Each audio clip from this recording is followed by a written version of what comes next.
know that you guys love animatronics as much as we do, and you know that something that has been becoming very popular among us animatronics fans is SUBMECHANOPHOBIA, or the fear of partially or fully submerged human-made objects. Jungle Cruise animals. The Jungle Cruise was one of Disneyland's opening day attractions back in 1955. Creating this attraction was a great challenge because of the budget Disney had for it and the technological advances they had at the time. At first, the attraction was supposed to have real live animals, but after Imagineers realized that the animals would likely sleep all day and be very hard to maintain, these plans were abandoned. To solve this, Walt got inspiration from the giant squid that Disney had created for the 20,000 Leagues Under the Sea movie back in 1954. Yep, that giant, amazing, and terrifying thing. Just imagine swimming near that thing. So, drawing inspiration from this, Imagineers created these mechanical animals. These animals were not audio animatronics, of course, since they had not been invented yet. They were previous technology that allowed these figures to have basic movements. In 1962, it was renovated for the first time, adding more submerged figures and new scenes like the Indian elephant bathing pool. And then in 1964, animatronics were added in new scenes like the rhinoceros chasing explorers up a pole scene. Disney kept adding scenes, and by 1976, there were 31 new animatronics in the attraction. The Jungle Cruise was also opened at Walt Disney World in 1971, Tokyo Disneyland in 1983, and Hong Kong Disneyland in 2005. While this attraction has lots of submerged animatronics like crocodiles, hippos, and elephants, we placed it in last place because, after all, they're just animals, so they're not that scary if you look at them that way. But still, this cute, partially submerged elephant can cause some discomfort among people who experience SUBMECHANOPHOBIA. The most perturbing thing about all of this is seeing how the animatronics work when the water is clear. This is a pretty creepy spectacle. Discovery Riverboat's Iguanodon. We've talked about Discovery Riverboats non-stop in this channel, but if you haven't come across it and want to know more about the history of this attraction, check out this video. But long story short, this attraction was a huge mess since the beginning. This was because the attraction was completely improvised, and the original plans for it were never completed because of the budget and many other issues. The attraction was supposed to be full of mythological animals like unicorns, a kraken, which would have terrified anyone with the phobia, and even a dragon just like the one we find at the Disneyland Paris castle. But these plans were sadly dropped when Michael Eisner decided to create a huge and expensive Iguanodon animatronic to get people excited for the new dinosaur movie. Discovery Riverboats was a disaster, and this caused it to be revamped a few years after it opened and then permanently closed. Still, the Iguanodon animatronic was equally impressive and terrifying. We could see the huge animatronic partially submerged in the river's waters. Watching its fluid movements in the water was certainly imposing. But what makes this animal animatronic creepier than the Jungle Cruise animatronics? Well, over time, this animatronic started wearing out and even came to a point where it had some inside mechanisms exposed.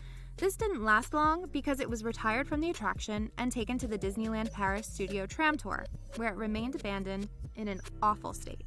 Guests could only see pieces of a headless and armless animatronic. The Iguanodon stayed that way for many years until it was retired without notice, and it won't be coming back, since the tram tour closed to make way for the park's new Galaxy's Edge and Arendelle lands. Discovery Riverboats might not have been the best attraction in Disney's history, or even a good one. But Aladar didn't deserve that destiny. The Mysteries of the Nautilus. We've talked a lot about Disney's long relationship with Jules Verne-inspired attractions, so it's not surprising that we're doing it again. When Disneyland Paris was being developed, Tony Baxter was named creative director, and one of the jobs that he had to do was create a new concept for the park's Tomorrowland. Baxter found this task exciting because to do it, he wanted to take inspiration in the previously canceled Disneyland land, Discovery Bay. Discovery Bay would have been a steampunk port city with many Jules Verne-inspired attractions. Check out this video if you want to know more about this land. So, using the concept of Discovery Bay, he created Discoveryland. Discoveryland is a gleaming golden seaside port that represents the future, but as it was envisioned by the past. A tomorrow that H.G. Wells, Leonardo da Vinci, and of course Jules Verne might have imagined. This land has many attractions, but there's one unique attraction that we can't find in any other Disney park in the world: the Mysteries of the Nautilus. This walk-through attraction takes us inside the Nautilus, where we can explore its many rooms, including Captain Nemo's room. All of this while simulating that we're deep in the ocean. The best room in all of this attraction is the main salon. This is the heart of the Nautilus. Books, artifacts, and numerous treasures of the sea are gathered here. Just at the center of the room, there are 2 closed windows that look out at the ocean. One of these windows opens up every little while so that we can appreciate the depths of the sea, which is pretty scary in itself. But suddenly, a giant squid starts attacking the Nautilus. The defense mechanisms activate and succeed in scaring the giant beast away. This animatronic has very fluid tentacle and mouth movements and 2 enormous red eyes that, along with the light and bubble effects, make this encounter pretty impressive and terrifying at the same time.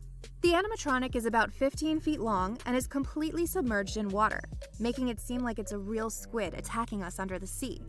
So, of course, we needed to put this one high on the list, because not only is it a submerged animatronic, but it also seems more threatening than the ones before on account of the attack, not to mention its size and scary appearance. Sadly, due to technical problems, this scene was shortened. Nowadays, the animatronic is in B mode, so it doesn't move as much as it used to.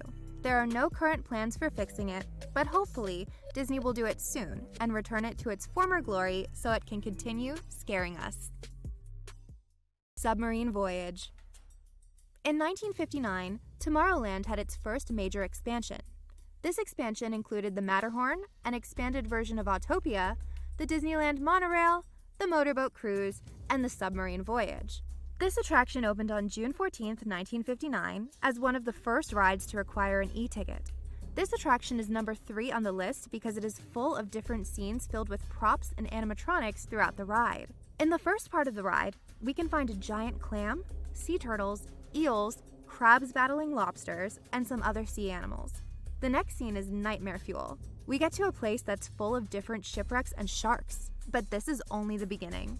Next, we reach the North Pole, when suddenly, the sonar detects a polar ice cap that forces the submarine to go down into the depths of the ocean, where we find ourselves in total darkness, surrounded by strange creatures. One of these creatures is a terrifying giant squid.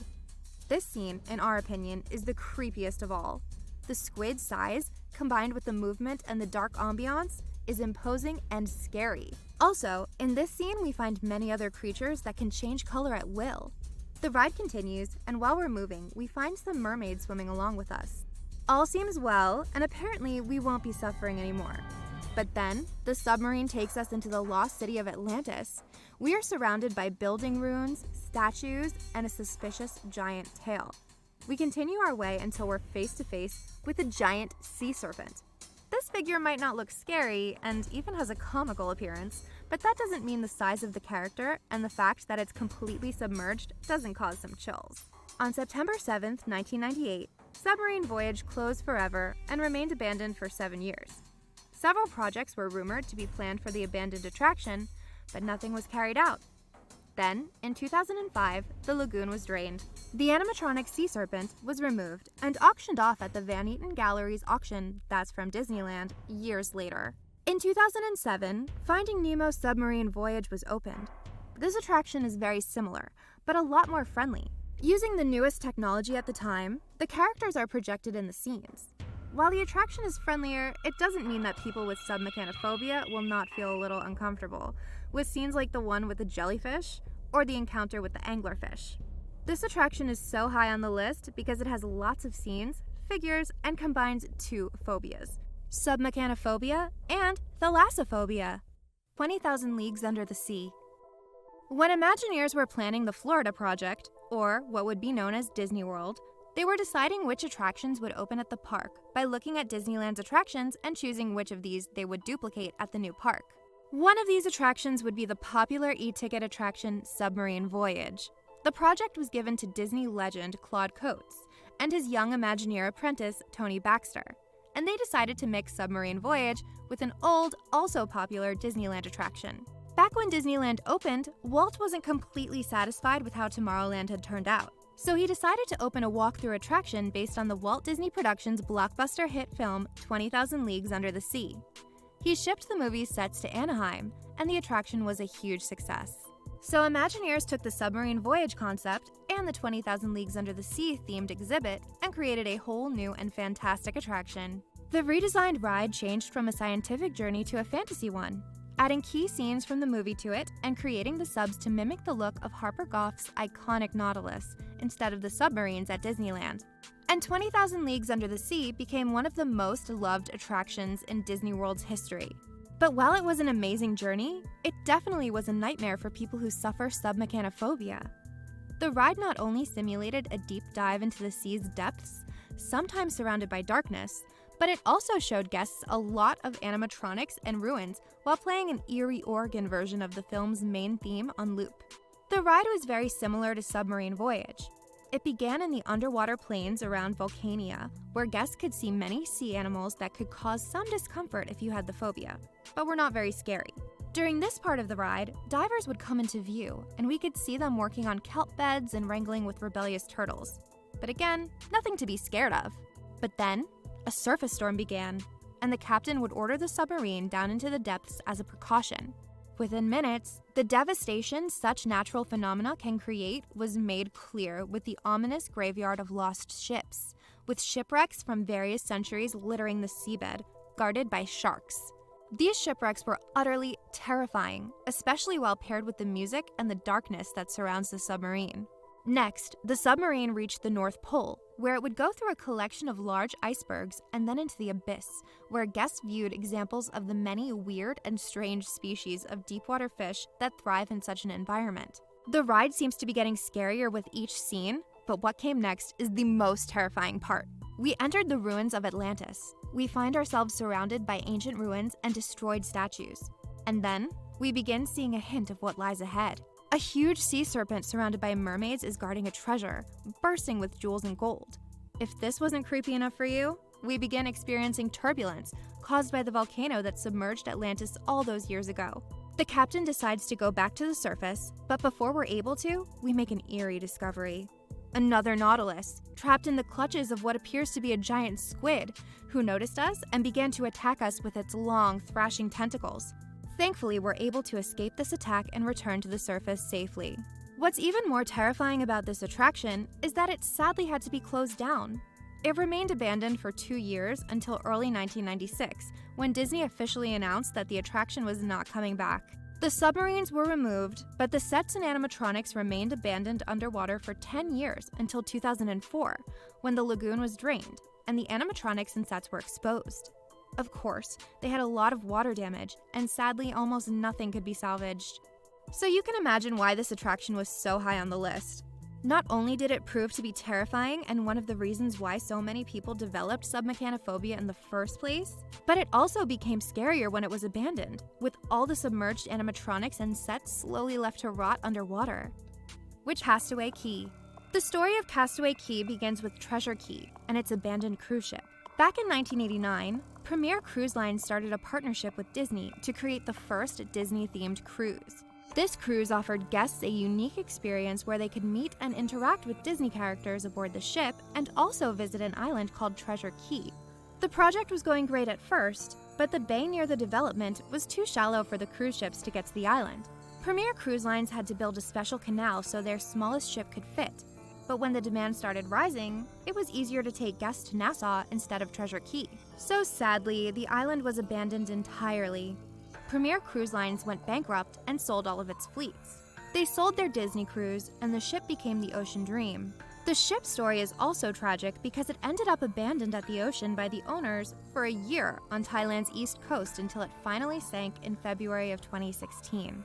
While all this was happening, Disney ended its contract with Premier Cruise Line so they could create their own cruise line.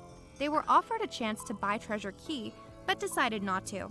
Instead, they purchased their current island called Castaway Cay, and by 1998, debuted their first cruise ship called Disney Magic. Among the many activities that guests are offered at Castaway Cay is an area known as the Snorkeling Lagoon.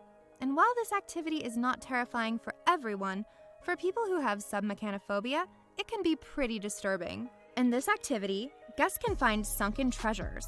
There are a number of unique sunken treasures scattered around the Snorkeling Lagoon, and the majority of the items are marked with buoys. In the orange buoys, you can find a small submarine, a large anchor, and a fishing boat. Then, there are the white buoys, which is where we find the best treasures. The first one is a submerged statue of Minnie Mouse, sitting. The statue is obviously worn out by the sea, but you can swim around her. If you continue swimming, you can find another submerged statue. This time, the statue is of Mickey Mouse. This statue can be found in one of the farthest points of the activity, and only advanced swimmers can reach it. But if you think these two are creepy, wait until you see what's next. If you go even further, you will find a submerged Nautilus submarine, surrounded by sand and fish. You might wonder, how did this submarine get here? Well, in the previous point, we talked about how the 20,000 Leagues ride closed at Walt Disney World, and many of the props and animatronics were abandoned and destroyed. When the ride closed, the fleet of 12 submarines was abandoned as well, until they were removed. Some of them ended up at the Disney junkyard, others were dismantled for parts and sold on eBay. But 2 of Captain Nemo's submarines were saved and taken to Castaway Cay. Out of these 2 submarines, only one remains, the one we see at the Snorkeling Lagoon. The other one was sadly removed due to poor conditions. This ended up being number 1 because it is the only one that lets us experience submechanophobia firsthand. We're swimming near and around these abandoned objects and not going on a simulated adventure. So being able to live this is surely an exciting and terrifying experience. Flotsam and Jetsam, Fantasmic, Disneyland. Fantasmic is arguably the best nighttime show that Disney has ever created.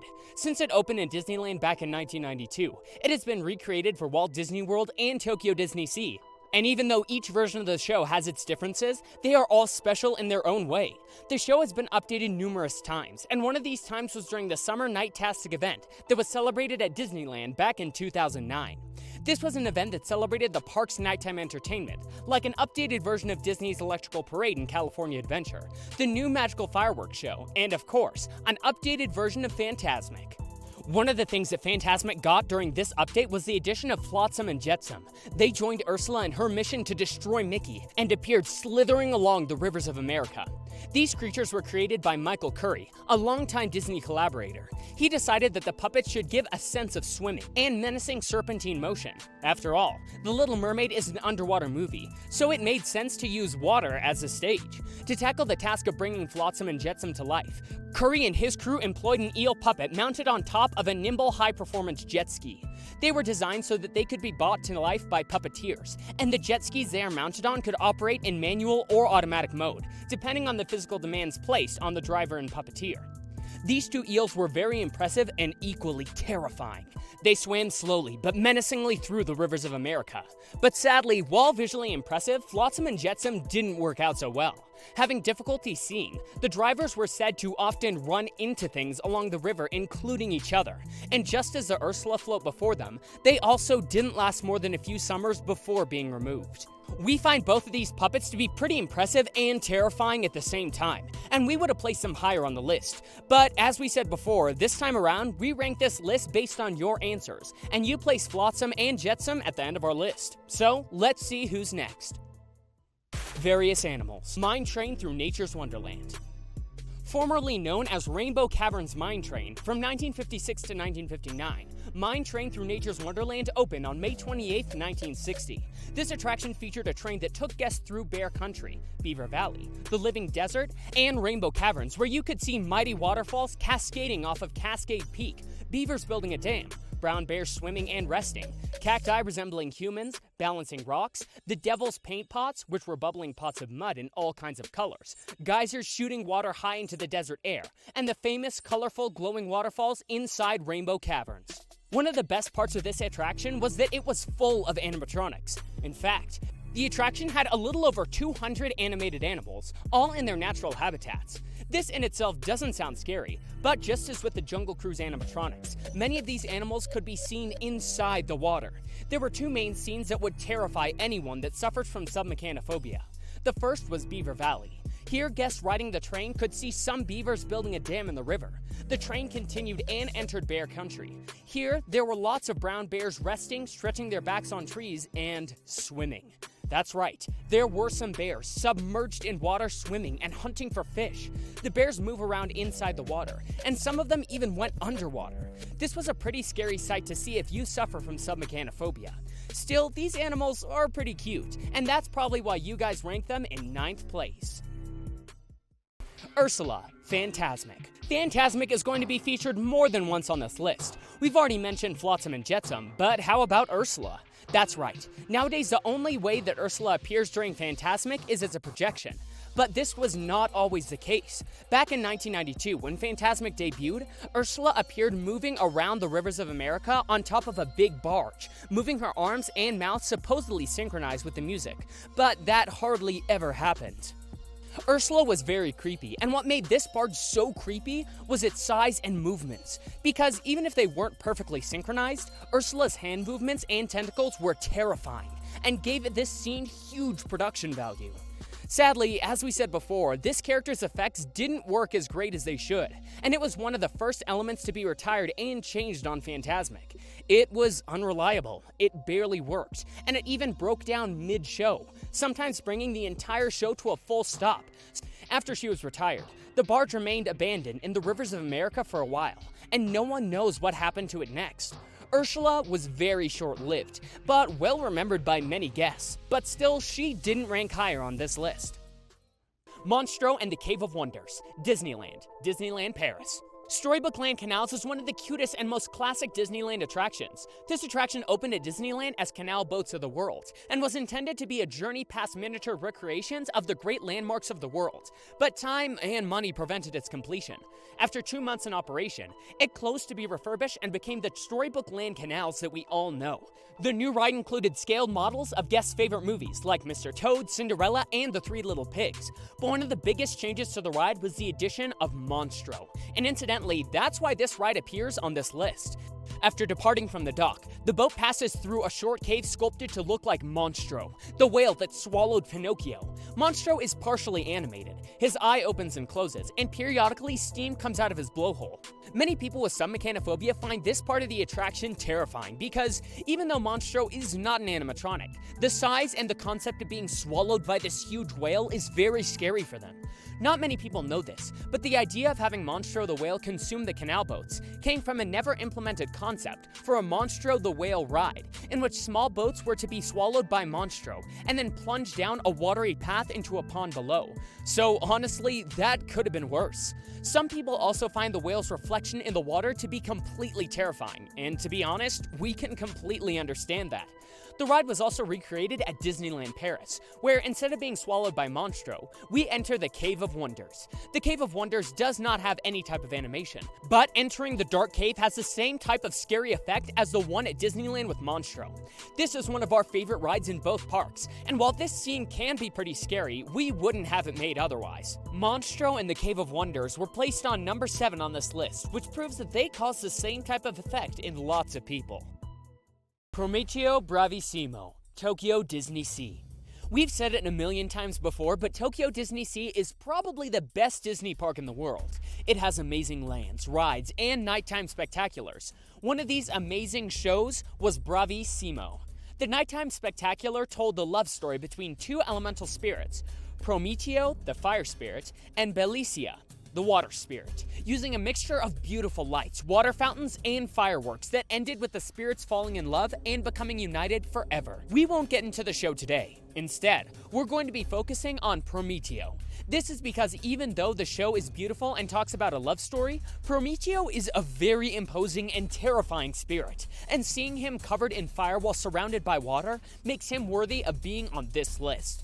The creation of this huge spirit was a challenge because the structure alone has 40 flamethrowers. It was created by the very talented teams of Koichi Sasamoto, ECA2, and Ves Pepin, which are nighttime spectacular experts that have worked in shows like the 2004 Olympic Games inauguration or the nighttime Eiffel Tower show. After manufacturing, the show-used Prometeo was tested for 2 months in water conditions and installed in a 6-meter pit, which was constructed in the Mediterranean Harbor Lagoon. At this stage, the crucial difficulties were ensuring that the electronics, flamethrowers, and fireworks could function even when underwater. Corsini also traveled to Japan, where he spent 1 month working out the lighting with the Japanese staff. Due to the park remaining open during this time, testing the light and water controls, as well as training the crew to use them, was conducted after the park closed each night at 11 p.m. The size of the show-used Prometeo was 14 meters tall and 32 meters wide. The Prometeo lighting rig consisted of 3,000 waterproof Japanese-made LEDs and 250 Burkett strobe lights, as well as 2 narrow spot PAR lamps for Prometeo's eyes. Because the Prometeo rig had to remain underwater all day, the strobe controllers were all encased in stainless steel, and the strobe cables were waterproof. Prometeo is one of the most impressive animatronic structures ever made, so it is astounding that not a lot of people know about this amazing show. Bravissimo was so complex that daily preparation for each performance began at 1 a.m., with 16 pyrotechnicians starting the installation of the 850 fireworks used in the show. Pyrotechnic installation concluded at 12 p.m. A total of 60 crew were trained for work on the show, of which 40 were actively involved in each performance. Each of the 4 fountain barges had a driver, while the chariot and Belicia barges each had a driver and a spotter. This was a stunning show, but sadly, it was retired on November 13th, 2010, to be replaced by Fantasmic. But this show deserves much more recognition. Still, Prometeo was so imposing and scary that he appears as number 6 on this list.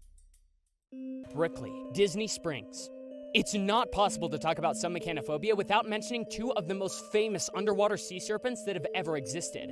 And if by any chance you don't know what we're talking about, check out our SUBMECHANOPHOBIA video, part 1. However, there's a 3rd sea serpent that nobody really talks about. We're talking about Brickley, who we can find at Disney Springs. Brickley arrived at Disney Springs, formerly known as Downtown Disney, back in October 1997, when the LEGO Imagination Center opened. This huge sea serpent was built using more than 170,000 blocks, and it resided in Downtown Disney Lagoon. Brickley has a huge fan base and is a big favorite among Disney Springs guests, but for some other guests, it can be quite creepy.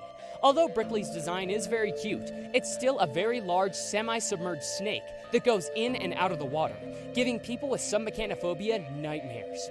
Brickley is so famous that LEGO has released several LEGO sets based on it, and they can be occasionally found in the store at Disney Springs.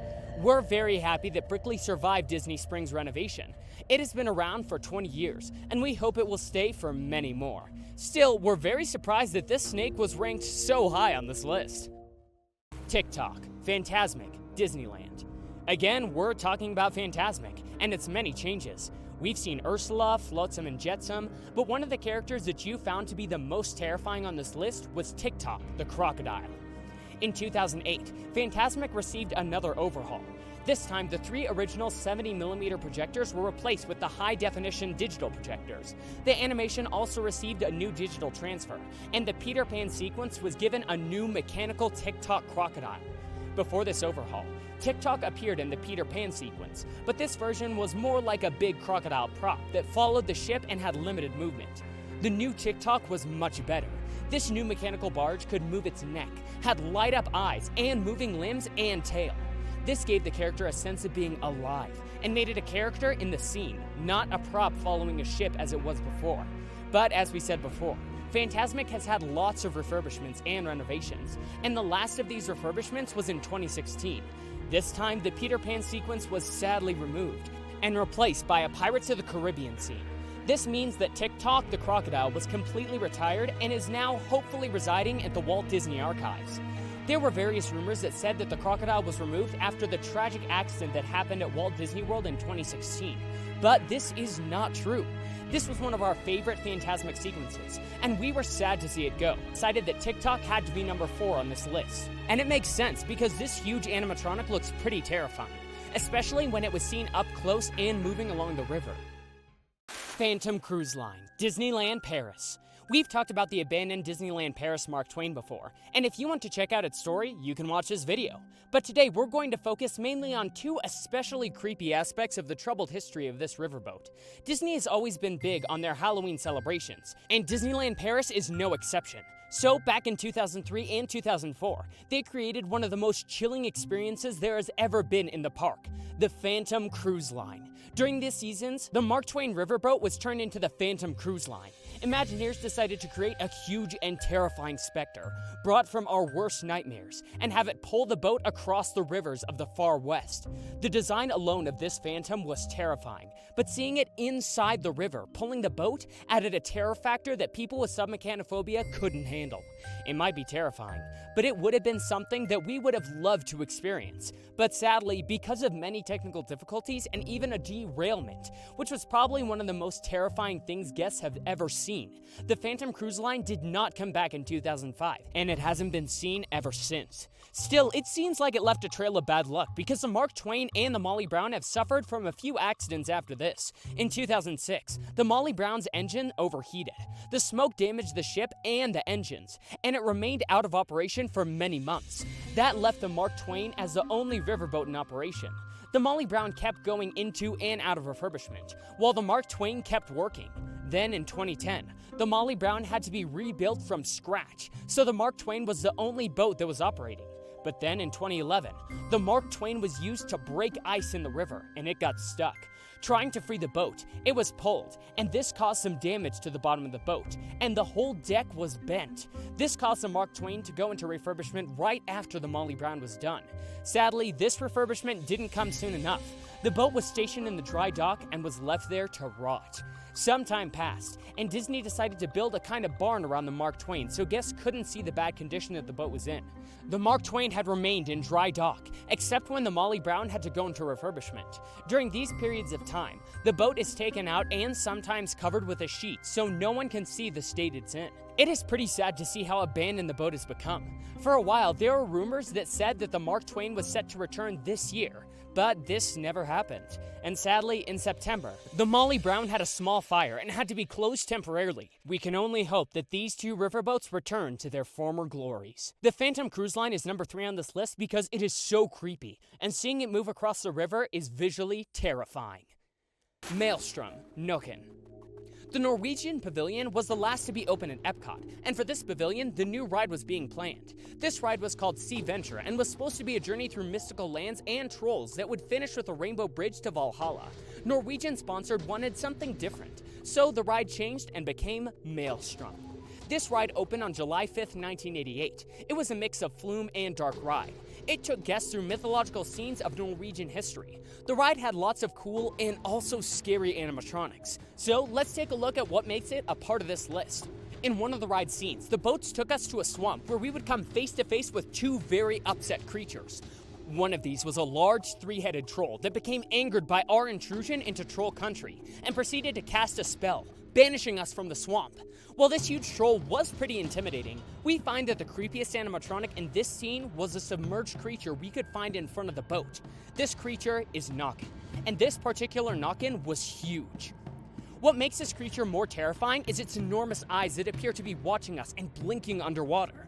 This was an awesome scene that used lots of effects like lighting or scents to make guests feel like they were really in a swamp. The trolls then banished us by moving our boat backward, over the falls, but not before we encountered a bigger and more terrifying Nokken animatronic. On September 12, 2014, it was announced that the ride would be replaced by Frozen Ever After.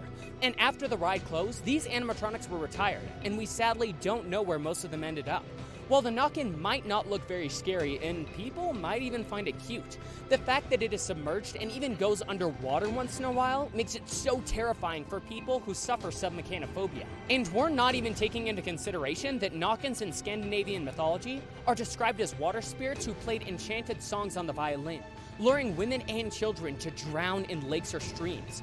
So that makes this animatronic so much scarier. Now it's finally time to take a look at your number 1 pick for scariest submerged animatronic. Anglerfish, Nemo Submarine Voyage. On our first Submechanophobia video, we talked about 20,000 Leagues Under the Sea and Submarine Voyage, but we did not go into the ride that replaced Submarine Voyage. On September 7, 1998, Submarine Voyage closed forever and remained abandoned for 7 years. Several projects were rumored to be planned for the abandoned attraction, but nothing was carried out. Then, in 2005, the lagoon was drained.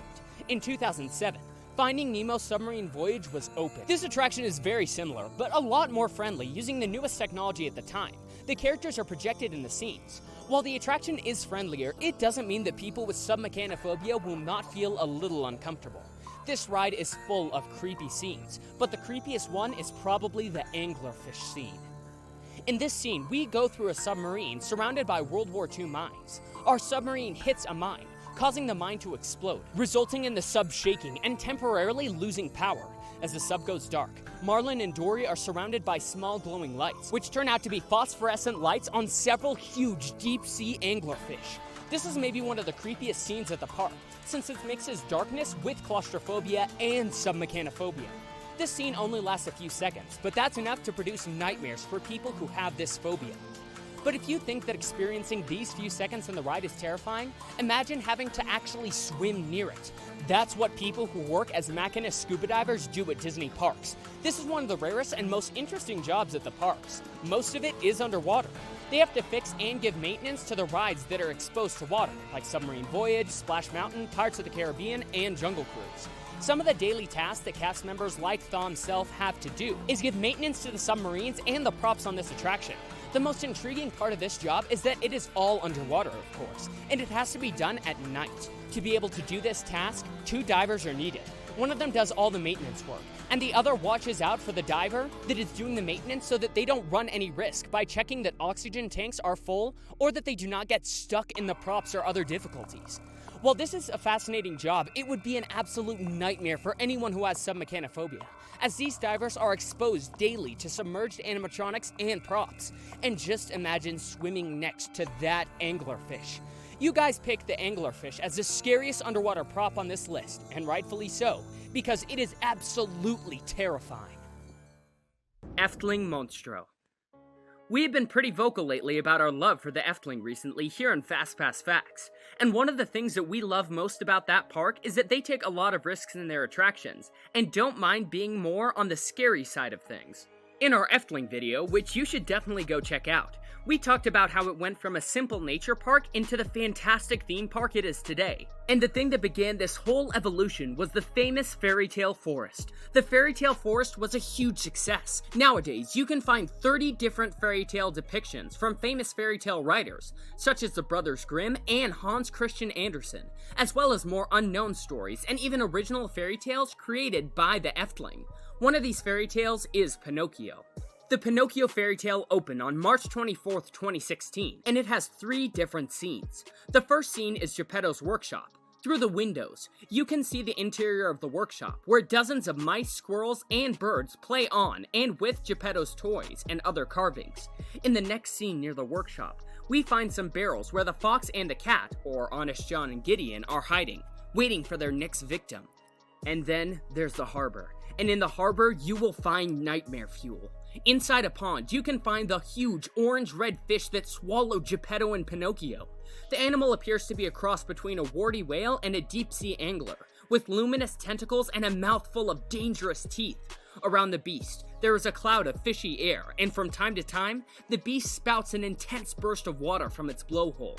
This huge animal is half submerged, and it even has an interactive feature. There is a rod with a feather that visitors can use to tickle the monster awake. Whenever someone turns the reel of the rod, the animal wakes up, opening its eyes and mouth. At the back of its throat, we see Pinocchio, together with his father Geppetto. Geppetto is standing behind a table with a lit candle, and Pinocchio looks startled, his arms raised in the air. The fish's mouth closes and opens again a little later. This time, Pinocchio is much more visible in the front of the mouth. Geppetto is still behind the table. Pinocchio tries to get out of the fish and calls for help. The water bubbles around this huge fish while we can hear it growling, so you can definitely imagine how amazing and creepy this is at the same time. Not only is this beast pretty big, but we can also get very close to it, and the whole Pinocchio asking for help while inside the fish thing doesn't help it to be less terrifying. Still, this is not very far up on the list, because the fish's design is not that creepy while compared to the other ones we'll be talking about, and also the animatronic is in perfect condition. Lucy Loch Ness. The year was 2005, and more than 600 tourists were shocked to be watching for the first time the Loch Ness Monster, emerging from the loch's surface. Could it be that they were experiencing the first real evidence of this mythical monster's existence? Sadly for them, no. So what was it? Well, as part of a television stunt and the Loch Ness Monster: The Ultimate Experiment documentary, Channel 5 spent over £100,000 to create a 440-pound plesiosaur animatronic named Lucy. This animatronic was designed so it could swim in the dark waters of the Loch Ness and surprise tourists in order to get their reactions on tape. Lucy was made by animatronic experts from the Crawley Creatures Special Effects Company, whose owner, Jez Harris, helped create the model of Jabba the Hutt in the Star Wars film Return of the Jedi. Lucy was made from fiberglass and polyurethane rubber. She took 14 weeks to build and had to be aided in the water by divers, a job none of us would want to have. Just imagine having to swim in the dark waters of the lake, helping this huge and heavy animatronic move. This terrifying but very impressive animatronic was fitted with air mechanisms to allow different movements of her head, neck, and jaw. Lucy appeared in the water near a campsite, at the ruins of picturesque Urquhart Castle, and in front of the Royal Scot cruise ship, which runs tours of the loch. The documentary was recorded for 2 weeks, and many of the tourists who were able to experience it really believed that what they had seen was the real Loch Ness Monster, and they continued doing so until a week before the documentary came out, when Channel 5 broke the silence and revealed the truth about the animatronic. The only footage that we could find of this animatronic was in the Crawley Creatures demo reel, because the documentary is impossible to find.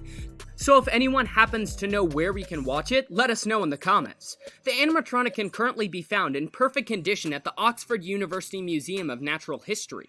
This animatronic fits perfectly on the list because it is terrifying, it is enormous, and it moved underwater. And the creepiest thing is that it could be found in a natural environment.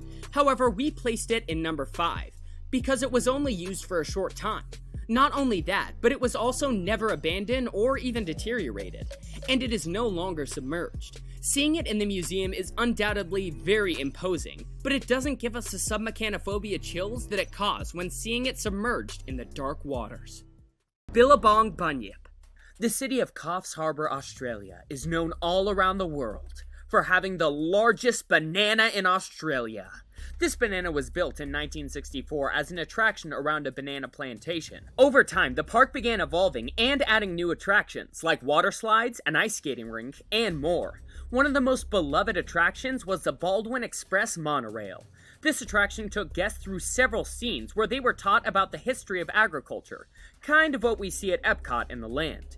In one of the scenes of the attraction, the monorail passed by a billabong, and without notice, a terrifying creature could be seen swimming by. This creature emerged and stuck its head out of the water. It was a bunyip. For those of you who are not familiar with the term, a bunyip is a large mythical creature from Australian mythology, said to lurk in swamps, billabongs, creeks, riverbeds, and waterholes. The bunyip had at least 3 different mechanisms that gave the illusion that this monster was pretty big. Sadly, the attraction closed in 2005, mostly because the operating costs were very high, and the park couldn't afford to keep it in the best condition. So, what happened to the bunyip?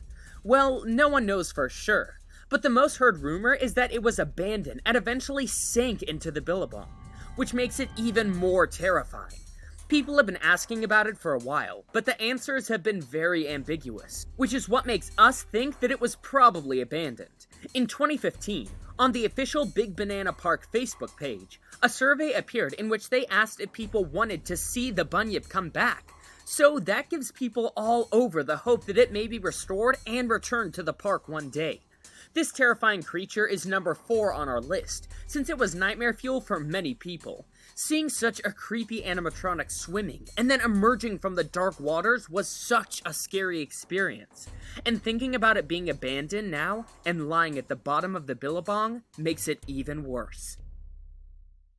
The Crocodile, Lake Placid. Last time we talked about this animatronic, we made the mistake of saying that Lake Placid is not a good movie. We heard you loud and clear, and we won't be mentioning that again. What we will be mentioning again, of course, is the amazing and terrifying animatronic that was created for this movie. This animatronic was also created by the super famous and talented team at Stan Winston Studios, solely for the purpose of using it for this movie. The biggest challenge with this animatronic is what brings all of you here today. The animatronic had to be submerged in the water all the time. But being as talented as the team in the studio is, they made it work, and created a full-sized animatronic puppet, complete with moving head and tail and snapping jaws that would function underwater. The stuff of nightmares. To give you an idea of how big and terrifying this thing was, the largest crocodile in captivity back in 2013 measured a little more than 20 feet. The Lake Placid crocodile was over twice as long as that. To create it, the team first made a small-scale model that would serve as a guideline for the full-size build. The crocodile was mechanized through hydraulics, which, as had been learned on previous projects, worked fairly well in a water environment, as long as they were protected in waterproof housings and surrounded by a water-resistant skin. Now, before finishing the animatronic and doing a whole paint job, the crew took it to Castaic Lake in Los Angeles National Forest to test it. Imagine running into that thing when they were testing it. The team dropped it in the lake to confirm that the animatronic worked well underwater and swam as they needed it. And of course, it moved perfectly, and even propelled itself. As soon as they knew this nightmare fuel worked, they took it back to the studio, finished adding lots of paint details and texture, so the animatronic would look as real as humanly possible. They fixed some small problems, and the crocodile was ready to go. While they were filming, the crew attached the crocodile to a boat using a wire, so it could gain greater speed, and the animatronic was a success. It must have been terrifying for the actors to be swimming in the lake, being chased and attacked by this thing. A huge animatronic crocodile swimming in a real lake attacking us? No thank you. This is ranked in number 3 because while this crocodile is the stuff of nightmares, it was only used for these movies, and we will never get to experience the fear firsthand. It was also never abandoned or deteriorated, but if you see it from certain angles, you could see some exposed mechanisms, which is an added creepy factor. We asked the experts from Stan Winston Studios what happened to the animatronic after they were done with it, and they said that sadly, it was eventually dismantled as it was just too large to store and no longer operational. But at least we can still see it in action. Bruce, Jaws. It was so hard not to place Bruce as number 1, since he was the animatronic that completely changed the film and the special effects industry. Not only that, but it terrified a whole generation to such a degree that they could not even go into a pool without thinking about him. Spielberg was able to create a classic that people would never forget, but the film almost cost him his career. In the fall of 1973, director Joe Alves designed the shark for Jaws. 3 full-size, pneumatically powered units were constructed at the cost of $150,000 each. They were collectively named Bruce, after Steven Spielberg's lawyer. They each measured about 25 feet long and weighed hundreds of pounds. One shark, known as a sea sled, was a full-bodied prop with its stomach carved out. The other 2, known as platform sharks, were each one-sided. One platform shark moved from camera left to right, with the side facing away from the camera completely exposed. The other moved in the opposite direction. Once completed, the 3 sharks were trucked to Martha's Vineyard. The sharks were built by a legendary team overseen by mechanical effects supervisor Robert A. Matty, also known for creating other terrifying creatures, like the 20,000 Leagues Under the Sea squid. But despite the huge expertise of this team, the shark animatronics were a headache for the film's production. There are other reports that the sharks would sometimes slip off of the platform and get tangled in a bed of seaweed. At other times, the pneumatic hoses that controlled the shark's movement took on salt water. The foam used as the skin on the sharks became bloated, and parts even corroded. Not only that, but the shark also sank once it was placed in the sea, and divers had to go and fish it out. That must have been such an awful experience. But as incredible as this may seem, this helped the movie to be a greater success, since many of the scenes had to be changed so that they wouldn't have to use the shark so much, and this created greater suspense for the final scenes. Even Spielberg thinks that the movie would have made half the money had the shark worked. As we all know, the film went on to be a huge success, but at the time when the film was finished, and before it came out, Spielberg thought that his career was over. The studio was reluctant to make the movie because they had no confidence in it. So keeping sharks in good condition was not a priority, and they just dumped the sharks in the backlot, and they rotted away. Thankfully, the sharks' molds were saved, and a 4th shark was created. This shark could be seen by guests visiting Universal Studios Hollywood from 1976 to 1990, until it was, again, abandoned in a junkyard. Fortunately, it was then saved and restored by the legendary Greg Nicotero, who later donated it to the Academy of Motion Picture Arts and Sciences Museum. Bruce is so far up on this list because it is basically the father of submechanophobia causing animatronics. And seeing all the different Bruce animatronics with their exposed mechanisms in the ocean is a nightmare. Not only that, but the fact that they were abandoned makes it a very compelling reason for being number 2. Bert, Bertha, and Baby Bunyip. If you want to talk about submechanophobia, it's impossible to do it without mentioning the Murray Bridge Bunyip. This animatronic has become an icon among this vast community. But what are the origins of this character, and why is it so terrifying? Well, its name is Bert, and it was created by Dennis Newell. The animatronic debuted in 1972 at Murray Bridge, Australia, and just like the Big Banana Park one, it is based on the Bunyip legends. When he first debuted, guests could pay 20 cents to make the Bunyip emerge from his cave. When it emerged, it made a sound so loud that it could be heard a whole kilometer away. The first incarnation of Bert was terrifying, and as time went by, it only got worse, due to the fact that it started wearing down because it was submerged. If this whole scene was not scary enough, in 1982, Bert was turned into Bertha and given a little baby Bunyip. That same year, someone vandalized the Bunyip soundbox so it would never stop roaring. They sadly also vandalized Bertha and her baby, and in 2000, they were removed. A more friendly and less noisy version of the Bunyip was brought back, but sadly, its baby was nowhere to be found. The Bunyip continues terrifying whoever dares visit it, but nothing compares to what guests could find back in October 2017.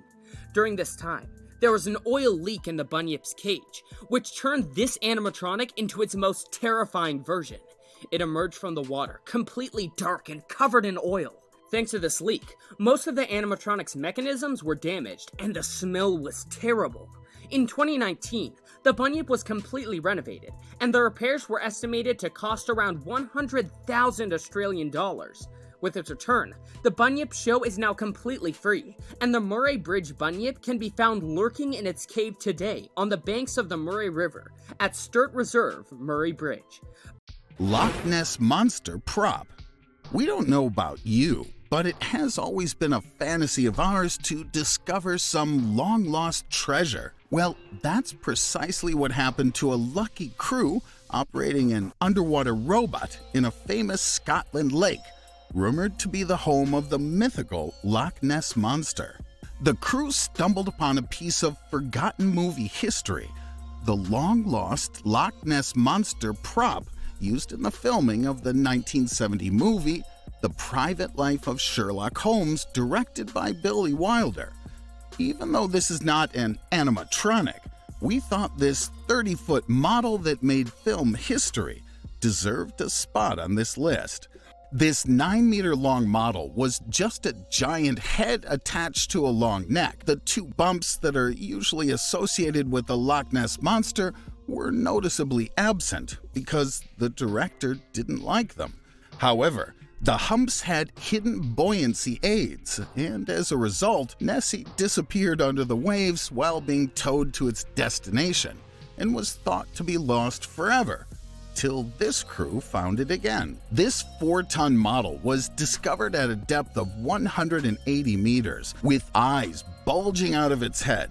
The model is made to look as if it's angry, with giant teeth and flared nostrils. It honestly does look scary. The crew said that the prop was too heavy to drag to the surface, and maybe it's for the best, for the structure is nightmare-inducing. Promotional installation for The Haunting of Bly Manor. You have probably heard of The Haunting of Bly Manor, right? The famous drama gothic romance on Netflix? Well, did you know about this promotional installation at the Bryant Park Fountain in New York City? That's right, folks. There was something in the water in Bryant Park, as the billboards near the fountain specified.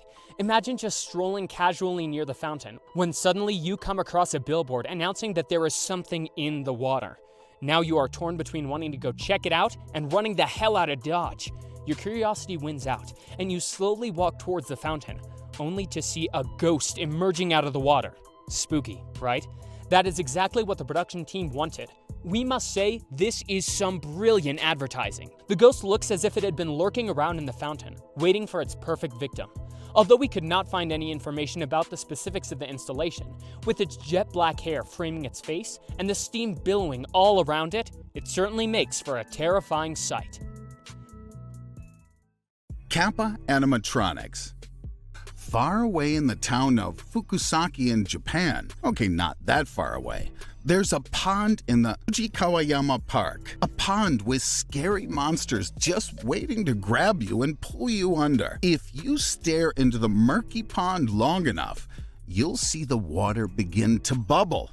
And suddenly there are 3 huge frog-like monsters appearing out of the water. This frog is known as Kappa and is a supernatural monster, one of the yokai. It dwells in the water waiting and watching for the perfect moment to jump out and scare you. The town of Fukusaki was the birthplace of Kunio Yanagita, who's known as the father of Japanese folklore studies. To honor Yanagita, this town has been using realistic monsters, yokai, as their town mascots. This strategy has generated a buzz around this town and has apparently attracted 1.7 times more tourists and visitors to the town, developing the economy. Seems like no one can resist the lure of supernatural entities.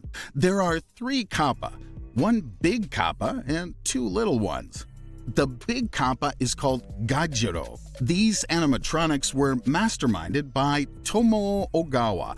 These monsters are humanoid, with a beaked mouth and sporting reptilian skin. Their hair is coarse, and their hands are outstretched in the universal gesture of "I am about to get you." Combine this with their webbed fingers, open mouths, and their huge eyes, and it is truly a scary sight. The kappa have a special plate on their heads that gives them their power while they're on land, and must be filled with water at all times. The kappas surface only once every 30 minutes for a few seconds at a time. The kappas are cleaned by employees who take inflatable rafts to the middle of the pond. Can you imagine being that close to the scary monsters for long periods of time? This town is definitely worth a visit. Jumanji Crocodile. If you have watched the original 1995 Jumanji film, then you already know that crocodiles are one of the biggest dangers in that movie. This animatronic crocodile was created by Amalgamated Dynamics Inc., which is an American special effects company. One of their specialties is animatronics, and they have become one of Hollywood's go-to studios for animatronics, thus bringing many creatures to life. The Jumanji crocodile has got to be one of their most famous works, a true accomplishment. This is one of the most realistic animatronics we have ever come across. At 750 pounds, this thing was a beast. It is 15 feet long, and you will never believe this, but it can swim. We are pretty sure that if we ever came across this animatronic in a lake, we would run for our life. Better not to take any chances, right? The best feature, though, of this animatronic is that it was made to ride. There is, in fact, a lot of footage of people doing just that. A mini scary ride. Apart from that, this animatronic crocodile has eyes that move. It has a body that was made to mimic actual crocodiles. This is one scary croc. It probably won't eat you, although we make no promises. Monster Mansion. Next up, we have a SUBMECHANOPHOBIA-inducing ride, the Monster Mansion at Six Flags over Georgia. This attraction takes you on a boat ride through a flooded mansion. The story behind it goes like this. Humans have been invited to a monster picnic. All along the ride, you encounter monster animatronics of various shapes and sizes. There's even a huge banner welcoming humans. But the monsters are anything but. The humans are given a warning in the beginning to stay off the marsh.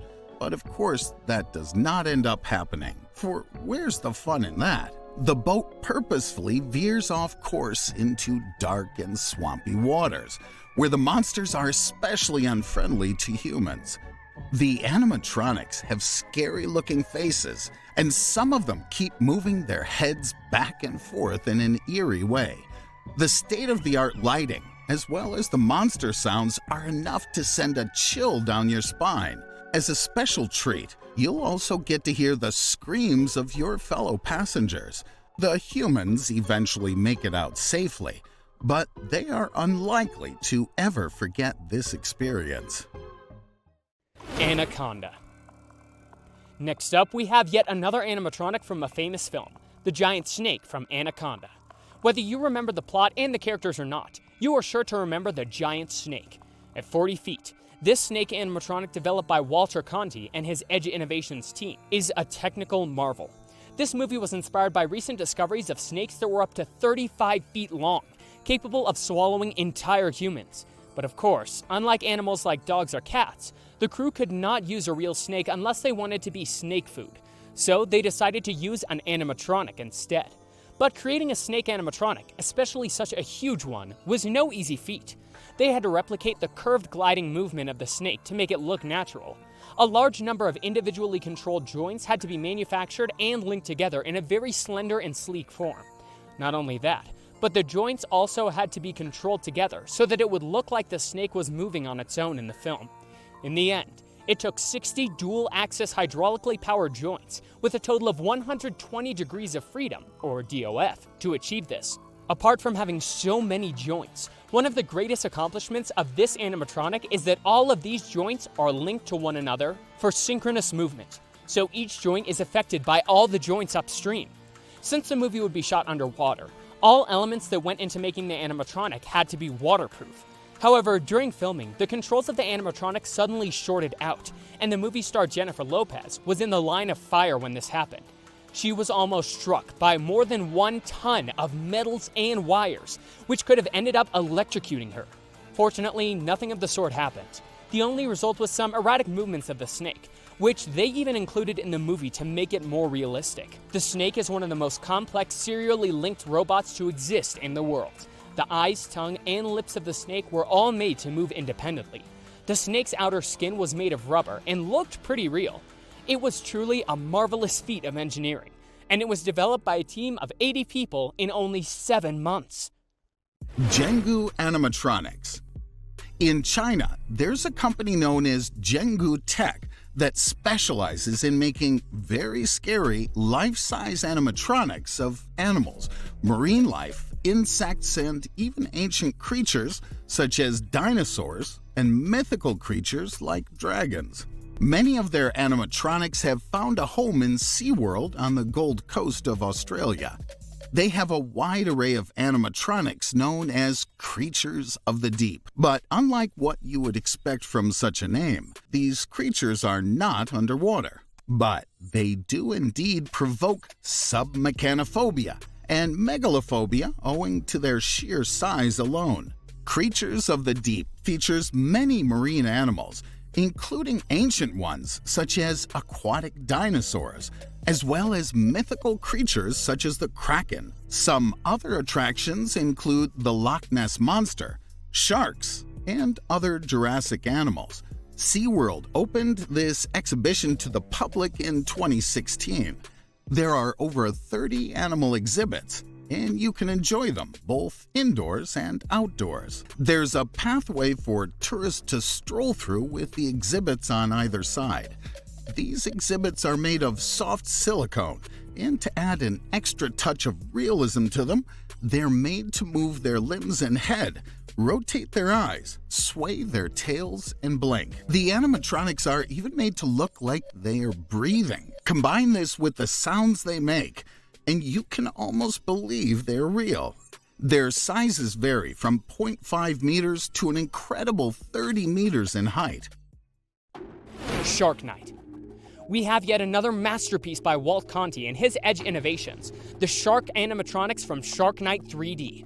While most of the sharks used in the movie were the result of visual effects, the director wanted animatronic sharks for the major attack sequences. The sharks in question were a hammerhead shark and a great white. Like every other animatronic they have created, Walt Conti and his team blew this one out of the park too.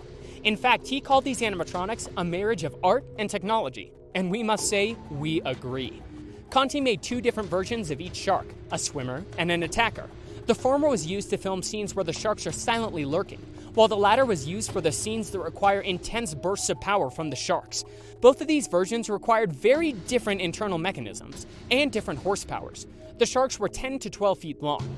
The swimmer weighed about 700 pounds, while the attacker was a whopping 1,100-pound beast. Conti says that they began work on the shark by taking inspiration from thousands of photos. Apparently, they started with a real set of jaws for each shark, so as to get the anatomy right. They also worked very closely with biologists, while making the molds out of clay and painting the skin, and building various body parts. They are certainly dedicated to their craft. Since the sharks had to be neutrally buoyant and look like real sharks, the team had to take care to use incredibly light materials like aluminum and titanium. The attack shark could not be naturally buoyant, so it was attached by a wire to a crane. Then it was mounted on rigs so that it could be launched forward at 30 miles per hour. The animatronics were truly a remarkable feat of engineering. Sea monster I Corsari. Located in Gardaland, one of the most iconic theme parks in Italy, is the Sea Monster of the I Corsari ride. It's a boat ride that takes place in the dark and is known as the Italian version of the Pirates of the Caribbean. The story goes like this. Guests embark on a journey underground where they're chased by the ghosts of the Corsairs. They come across dueling pirates and sunken shipwrecks along this journey, complete with the occasional sea monster. Although this ride has many scary animatronics of supernatural creatures, the main attraction is the sea monster of the pirate ghost. Amidst flashing red and green lights, he rises out of the water. You first see a serpent-like tail, which then ascends to reveal his humanoid face attached to a very long neck. His eyes flash terrifyingly, creating a terrifying sight. The sea monster can move his face and his jaw up and down, much like he would if he were to grab you and eat you. Not only that, his eyeballs are completely white without any pupils, adding to the scary sight. This ride took as many as 30 partners to be completed and was opened to the public way back in 1992. Recently, in 2018, the ride underwent some renovations, including a 3D video mapping technology and an entirely new and much scarier soundtrack. Don't miss this one, folks. You will probably have nightmares after the ride, but it will totally be worth it. Moby Dick.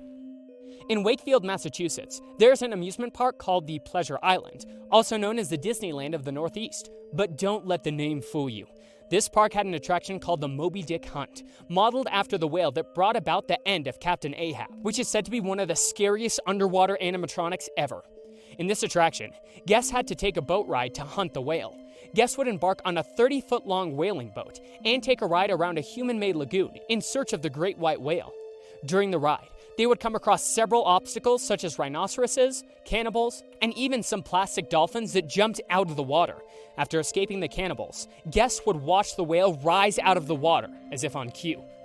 This ride was the mastermind of Marco Engineering, created 3 years after the Gregory Peck version of the Moby Dick movie had been released in 1956.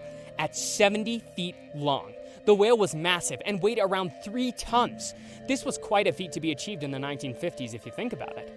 As if the sheer size of it was not intimidating enough, it would bare its teeth after rising out of the water. It also had water spewing out of its head.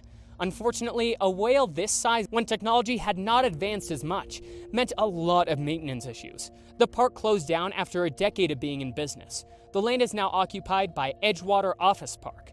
The pond in which the great white whale resided is still part of the property. As for the whale, well, we cannot tell you for sure, but the rumor has it that Moby Dick still remains in the pond, waiting, watching.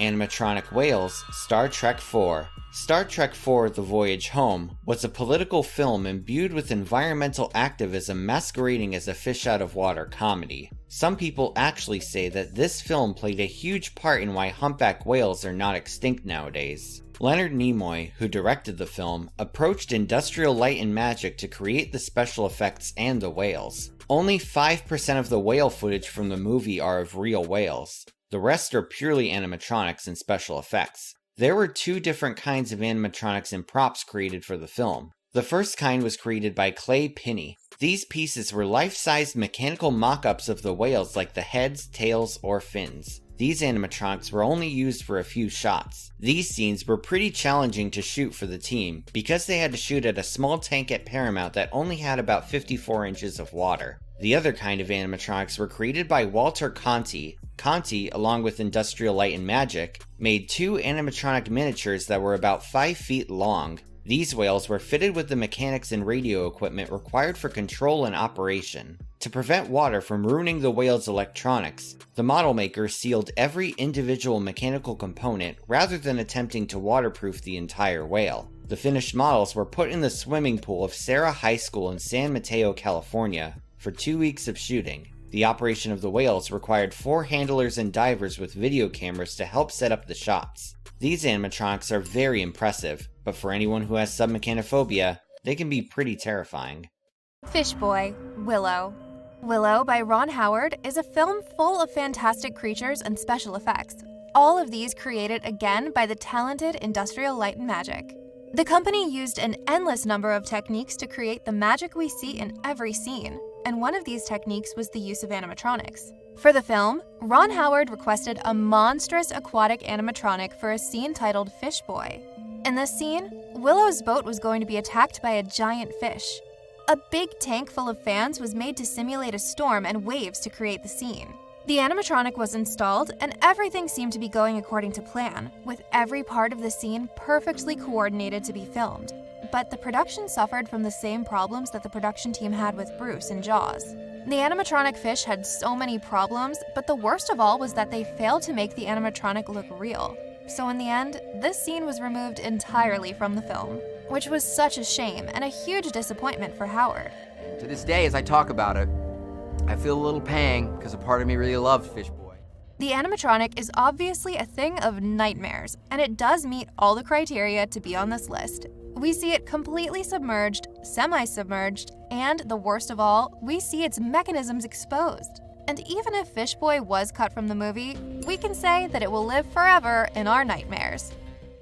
Water Dragon at Toei Kyoto Studio Park. We know that Toei does not need an introduction, but in the slight case you may not know, they are the studio that created anime such as Dragon Ball Z, Sailor Moon, One Piece, and others. And as if that weren't enough, Toei has its own theme park that also works as a film set called Kyoto Studio Park. This park is entirely modeled after the Edo period. Every detail of this park is interesting and perfectly designed to be historically correct, except for one little creepy detail. In a small pond inside this park, there is something lurking in the water. This mysterious creature is a water dragon. This aquatic animatronic emerges from the depths, blowing smoke through its nostrils. This dragon's design is pretty disturbing, and one of the main reasons why is that its eyes look totally lifeless. Also, it does not help at all how green and murky the pond's water looks. Instead, it adds a lot to the fear factor. So while this animatronic may not have the scariest look, it certainly meets several of the requirements it needs to be on this list. Realistic deep sea monster. This might be the least sophisticated animatronic on this list, but that doesn't mean that it doesn't terrify people with submechanophobia, so much so that when we asked the Duck Squad about it, you had many things to say. But what everyone wonders is, where is this strange animatronic from? Why was it created? This animatronic was created by Canosaur, a company in China that specializes in creating prehistoric and fantasy creatures animatronics. This sea monster animatronic was created for a private show. Its design is pretty simple. It works with a series of cylinders and a hydraulic system to raise and lower the animatronic from the water, which terrifies anyone, honestly. And it does not use any electric motors, only pneumatic devices. Now, one of the most disturbing parts of the design of this animatronic is probably the fact that it has holes in its neck and mouth, which means that while the animatronic is submerged, it is full of water. So, thanks for pointing that out. We'll be thinking about it for a while. We agree that it is very unpleasant to see how the water comes out of these holes after the creature emerges from the water. The company's page is currently inactive, so that probably means that Canosaur is probably extinct.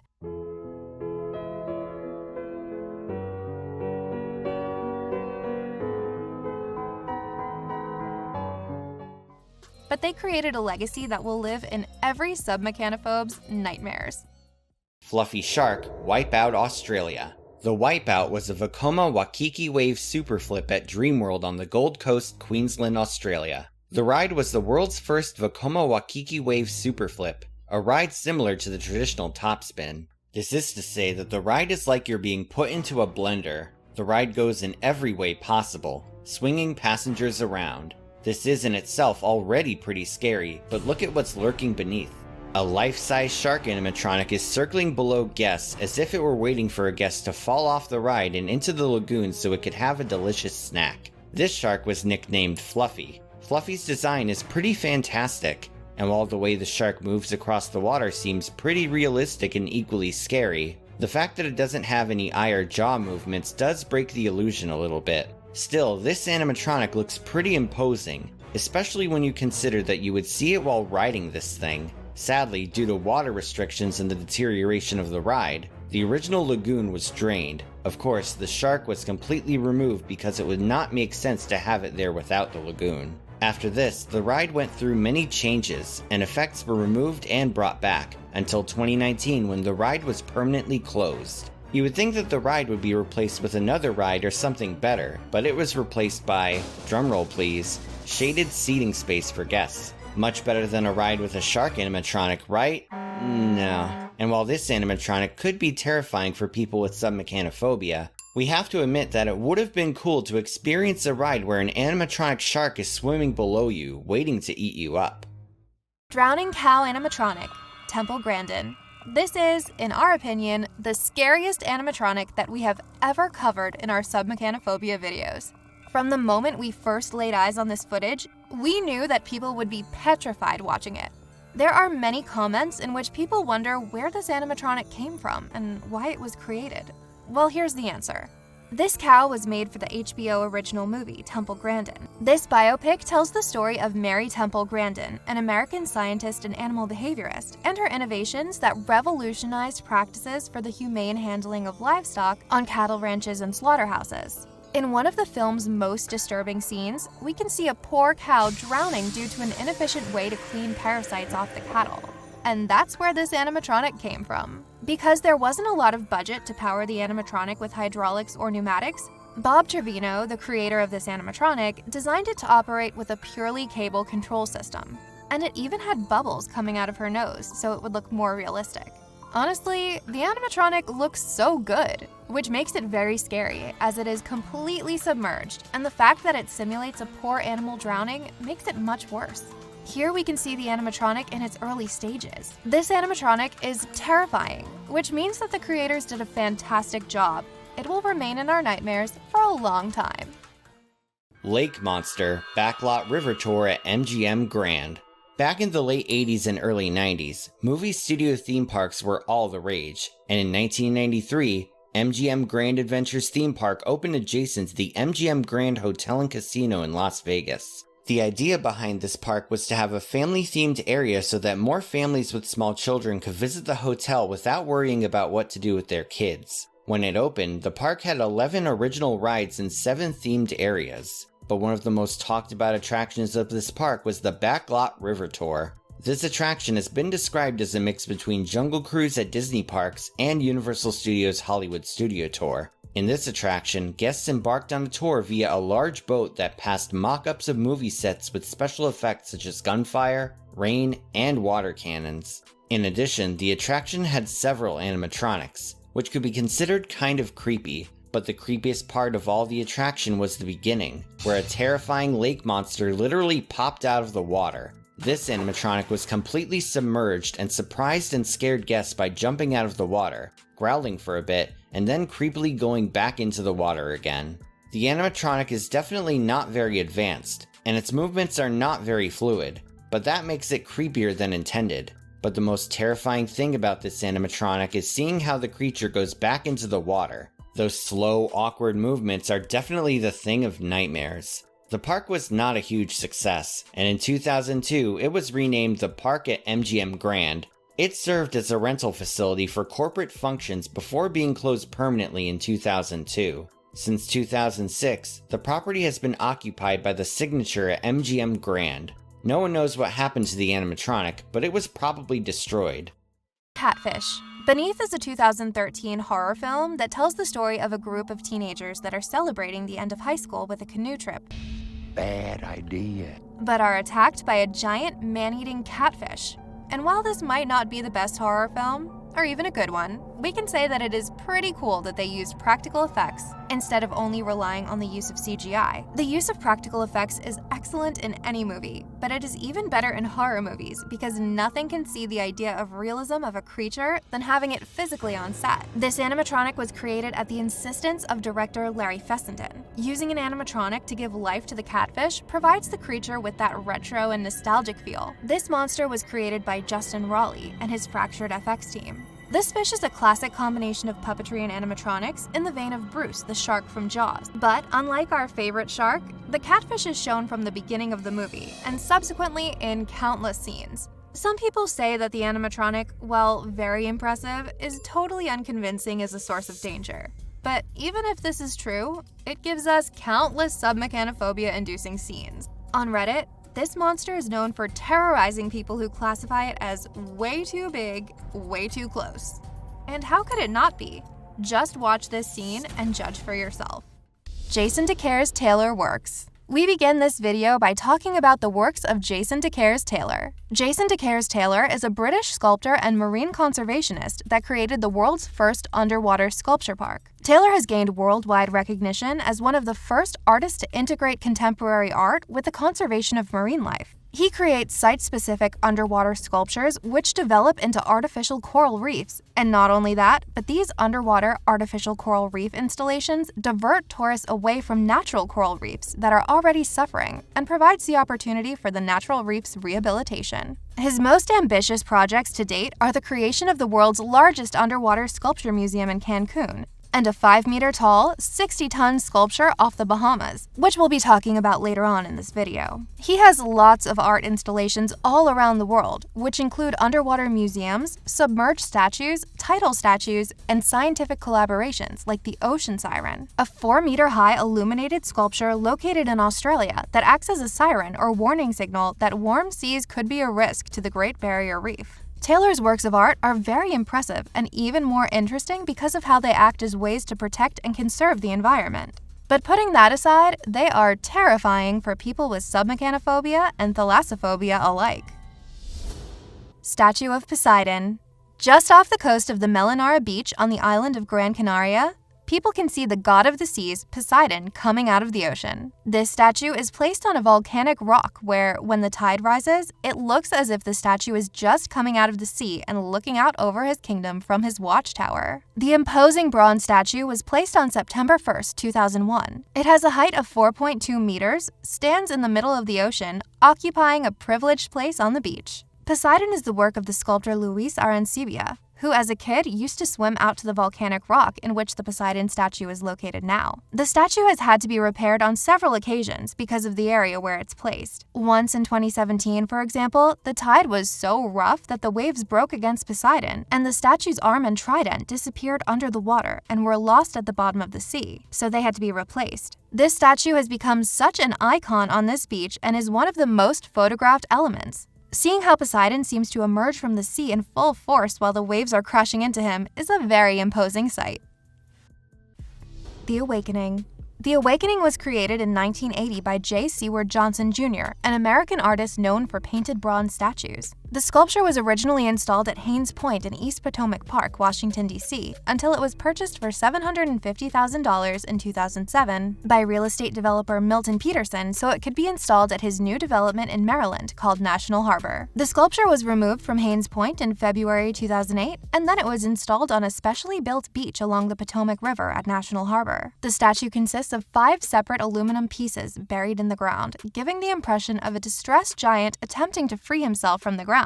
The left hand and right foot barely protrude, while the bent left leg and knee jut out into the air. The 17-foot-high right arm and hand reach farther out of the ground. The bearded face, with the mouth in mid-scream, struggles to emerge from the earth. The sculpture is not directly installed in water or submerged, but every once in a while, when the tide is high or the rain has been heavy, it can become semi-submerged, making it any submechanophobes' nightmares. It looks like the giant is drowning and trying to come up to the surface. Virgin Mary statue. We talked about Jason Taylor's work and how it is helping save coral reefs. Well, in this case, 10 years ago, a group of faith-inspired divers called Sea Knights sank a statue of the Virgin Mary off the coast of Bohol in the Philippines. They did this in hopes that the statue would stop dynamite fishing in the area. Dynamite fishing shatters fragile coral colonies. Even the smallest piece of dynamite can blast a crater 2 to 3 feet in diameter. The blast kills coral tissues, and the surrounding rubble prevents adjacent coral colonies from recovery. The statue has had the expected effect and has succeeded in avoiding the coral to be dynamited because fishers have stopped using this practice for fear of destroying a religious image in the way. So much so that the statue is now covered in coral, which is pretty cool because it is helping the ecosystem thrive. But it looks scary. The coral in this area is gradually recovering, and it is reported that the number of dynamite fishers has decreased from hundreds to just a handful. As we have seen, many of these aquatic statues serve very important purposes and have logical explanations, but that doesn't make them less creepy. For many people, seeing a religious statue at the bottom of the sea makes it even creepier than a normal statue. And we can honestly agree. Ogopogo. At the bottom of Okanagan Lake in Canada resides an 8-foot-tall, 14-foot-long sea monster. This statue is a life-size homage to the legendary Ogopogo. Ogopogo was installed in the early 1990s by Doug Lundgren, office manager at Diving Dynamics. It lies 30 feet beneath the surface of the lake, where scuba divers can look down and see this green shadow, only to realize that it's the statue. To install it, a team of divers towed it across the lake, slowly sank it, and then anchored it to the bottom of the lake. Ogopogo's original name is Naha'aet, and this creature is described as a fierce lake monster that resided at Squally Point. The name wasn't changed to Ogopogo until a British dance hall song written in 1924 was composed. It is believed that the legendary Naha'aet has a snake-like body of about 25 meters long. But the sea creature is not the only treasure to be found in the depths of Okanagan Lake. The statue of Ogopogo is nestled near a sunken powerboat. Across the lake, at Wilson Landing, there is a submerged milk truck from the 1950s. There is also a Canadian Pacific Railway barge 300 feet deep at Bear Creek Provincial Park, several underwater parks for divers, and for the experience, they can follow the old ferry line across the lake and discover hidden treasures from years before. We can imagine that it is pretty terrifying to be diving at the lake and finding all of this stuff, but Ogopogo might be the scariest thing down there. Just looking at this image of the statue submerged in this green water gives us chills. Cancun Underwater Museum. The Underwater Museum of Art, or MUSA for its Spanish acronym, is one of the largest and most ambitious underwater art attractions in the world. This is one of the most ambitious and known projects of British sculptor Jason Taylor, who we talked about at the beginning of the video. This museum is located near the island of Isla Mujeres and the coast of Punta Nizuc in Cancun, and it features over 500 permanent life-size sculptures. The museum is divided into 2 galleries. Salon Machones is 8 meters deep and suitable for both divers and snorkelers. Salon Nizuc is 4 meters deep and only permitted for snorkeling. Cancun Marine Park is one of the most visited stretches of water in the world. It receives over 750,000 visitors a year, which places immense pressure on its natural resources. Visitors to the marine park now divide their time between the museum and the natural reef, providing significant rest for natural overstressed areas. In total, the installations occupy an area of over 420 square meters of previously barren seabed, and now the museum forms a structure that marine life can colonize. Celebrated works include the Silent Evolution, a 120-ton work of more than 400 individual statues, from which about 90 of them were inspired by real-life models from the nearby fishing village of Puerto Morelos to create a community of people standing in defense of their oceans. Another is Reclamation, which is an angel with her back arched, her face and hands lifted towards the heavens as if in divine reverence. The bankers are a symbol of how little we look to the future and how we are focused on short-term gain. Each sculpture is in a prayer position to show that monetary items have replaced his god. Anthropocene is a cast of a VW Beetle with a mourning child on the windshield. The piece asks what we are leaving to future generations. This is an amazing exhibition, but we definitely won't be visiting it anytime soon. We would probably be scared out of our minds the whole time. 3. Ocean Atlas. Now we get to Ocean Atlas, the other one of the most known projects that we mentioned from Jason Taylor. Ocean Atlas is located at Nassau, Bahamas. At 18 feet tall, weighing 60 tons, it is the largest underwater statue in the world. The sculpture was commissioned by the Bahamas Reef Environment Educational Foundation, with the aim of creating an underwater sculpture garden in honor of its founder, Sir Nicholas Nuttall. The artwork depicts a local Bahamanian girl carrying the weight of the ocean above her, in reference to the ancient Greek myth of Atlas, the titan who held up the heavens. Due to the sheer scale of the sculpture, it had to be assembled underwater in sections using an ambitious new technique developed and engineered by Taylor. At low tide, the work reflects a mirror image on the underside of the sea's surface. A solar light and flag is located on the highest point to aid marine navigation. As we said before, Ocean Atlas creates an artificial reef for marine life to colonize and inhabit, whilst drawing tourists away from overstressed natural reef areas. With our oceans and coral reefs currently facing collapse from numerous threats, including overfishing, habitat loss, ocean acidification, global warming, and water pollution, the piece symbolizes the burden we are currently asking future generations to carry, and the collective responsibility we must accept to prevent its collapse. Taylor's work is very impressive and important for the future of marine life, but that doesn't make it less terrifying. Jason Voorhees statue. Warning, there are some Friday the 13th 6 spoilers ahead. The ending of the 6th installment of the Friday the 13th saga left Jason chained, apparently alive and at the bottom of Crystal Lake. And someone decided to take this very seriously and bring this moment to life. Back in 2013, a man named Doug Klein built and installed a statue of Jason Voorhees 112 feet below the surface of Lake Louise in Crosby, Minnesota. This lake is an old mining pit used for training purposes. And it not only holds Jason, but other divers have added their own flair over the years, with skeletons and mermaids. He used a bunch of stuff he had in his garage, like leftover plywood and 2x4s to create the statue. He also got the overalls from a secondhand store and the mask from eBay. In 2014, the first video showing Jason's statue was uploaded to YouTube, and it became an icon of the SUBMECHANOPHOBIA community. The statue has remained underwater since it was first created, so of course it is starting to show some wear and tear. But honestly, that just makes him look even more terrifying. It is great to see that Jason is still alive and well, terrifying divers at this Minnesota lake. Back in 2018, Klein said that he would be making a Freddy Krueger and an Eddie statue to keep Jason company. Shark and dragon sculptures. One of the most popular SUBMECHANOPHOBIA-inducing pieces. You might have seen images or videos of this shark before, and it is honestly terrifying. This shark is currently abandoned in Lake of Neuchâtel in Switzerland. Dozens of videos have emerged showing the impressive sculpture worn out by the lake and sometimes full of small fish. This has caused a fascination around the whole world, and people want to know where this nightmare came from. Well, this chilling sculpture was made in 2007 for the short movie Chocolat. The shark appears swimming around inside the water during some scenes in the short. At the end of the production, the crew didn't know what to do with the shark, so they threw it into the water to scare divers that were swimming around the area. Since then, the shark has been visited by explorers. This sculpture is 41 meters long and 40 meters deep from shore to lake. But the most impressive thing about this lake is that this is not the only sculpture found, according to this map made by local divers. Here you can see that divers can find a bathtub, a gnome, a dolphin, a sailboat, and if you swim even deeper, you can find a terrifying dragon totally submerged. This lake is undoubtedly a terrifying place to dive in. Pretty scary stuff, isn't it? There's so much more to cover, so leave a comment below and tell us what you would like to see next. Treasure Hunt, Universal Studios Singapore. We're starting this list with some very mild SUBMECHANOPHOBIA, but just wait and see what waits for you at the end of this video. Meanwhile, let's go to Universal Studios Singapore, to the family attraction Treasure Hunters.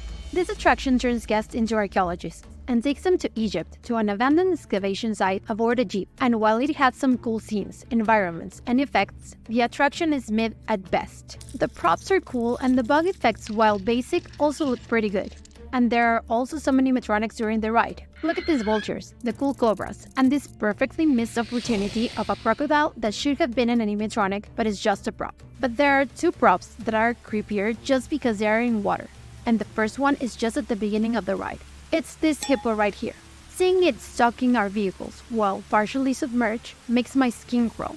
it doesn't help either that hippos are some of the most dangerous animals in the world. The second one is this croc. If we move a little bit forward, we find this other crocodile swimming in the river, also partially submerged and waiting for its next victim in the murky waters.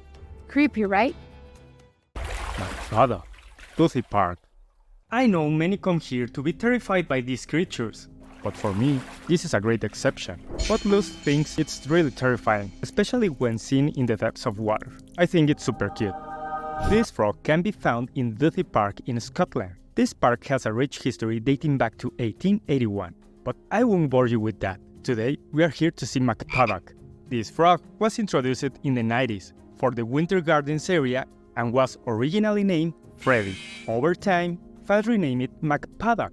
This frog loves makeovers, as it has had different designs throughout the years. In the mid-2000s, its mechanisms broke down, but in 2012, McPaddock made an epic comeback with a new texture and fully repaired mechanics. You can find McPaddock in a small pond in the depths of water, and it emerges every so often to greet visitors with surprising grace.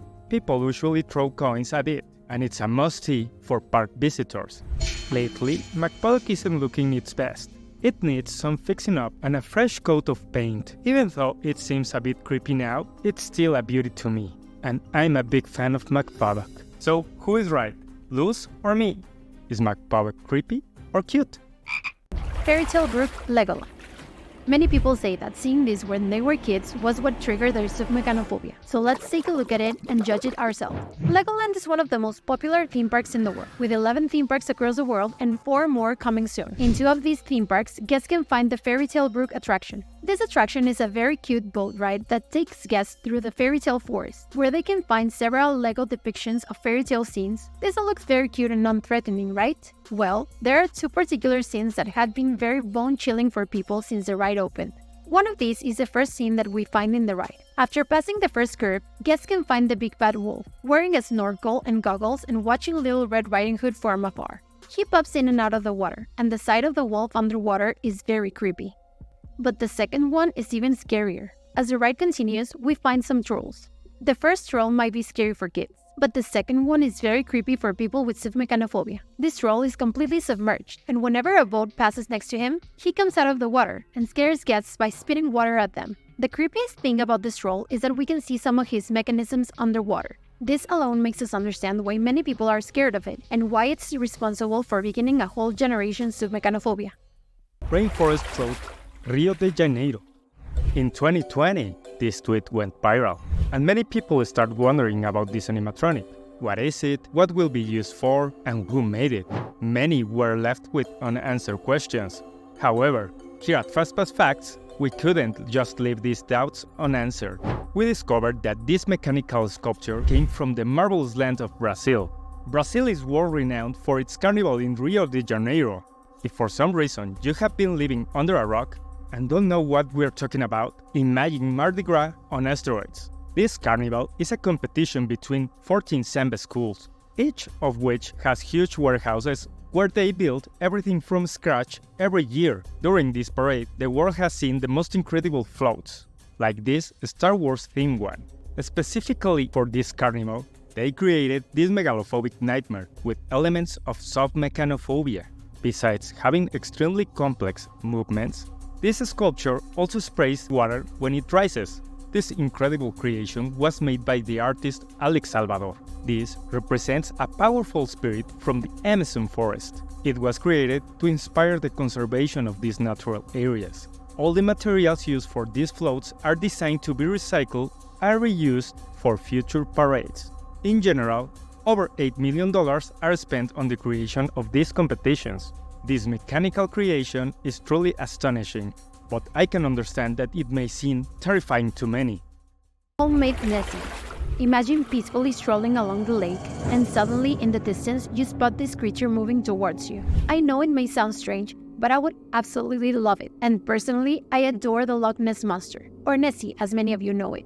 But how did Nessie find her way to this lake? This submechanophobia creature is a creation of Michael Kohler, a scientist by profession and an enthusiast of models and RC hobbies. This creature is made from insulation foam to keep it light and stable. Balanced on the water with heavy keel made of round exercise weights, suspend them from an aluminum tube. To prevent it from being pushed sideways by the wind, 2 vertical keel fins are positioned under the body.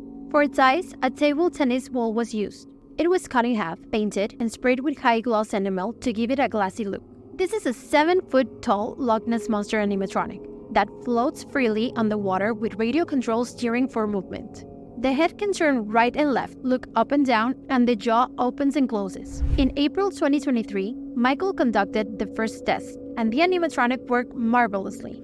Michael's channel and project log are in the description, and they are incredibly interesting. I highly recommend checking them out. Michael plans to take Nessie back to the lake to observe people's reactions as they pass by. Toverland Dragons, Merlin's Quest. These next animatronics are truly terrifying with the way they emerge from the depths, but they have enhanced a ride that was already marvelous. If you don't believe us, join us in the Netherlands, where you will find Toverland, a park that started as a small indoor theme park in 2001, but has grown over time into a full-fledged theme park.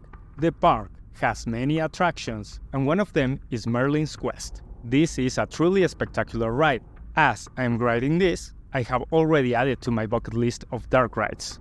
Let me know if I'm on the right track after this segment. Merlin's Quest is a boat ride combined with a dark ride that takes us through magical caves where we encounter animatronics, special effects, and incredible environments. In short, it's a visual marvel.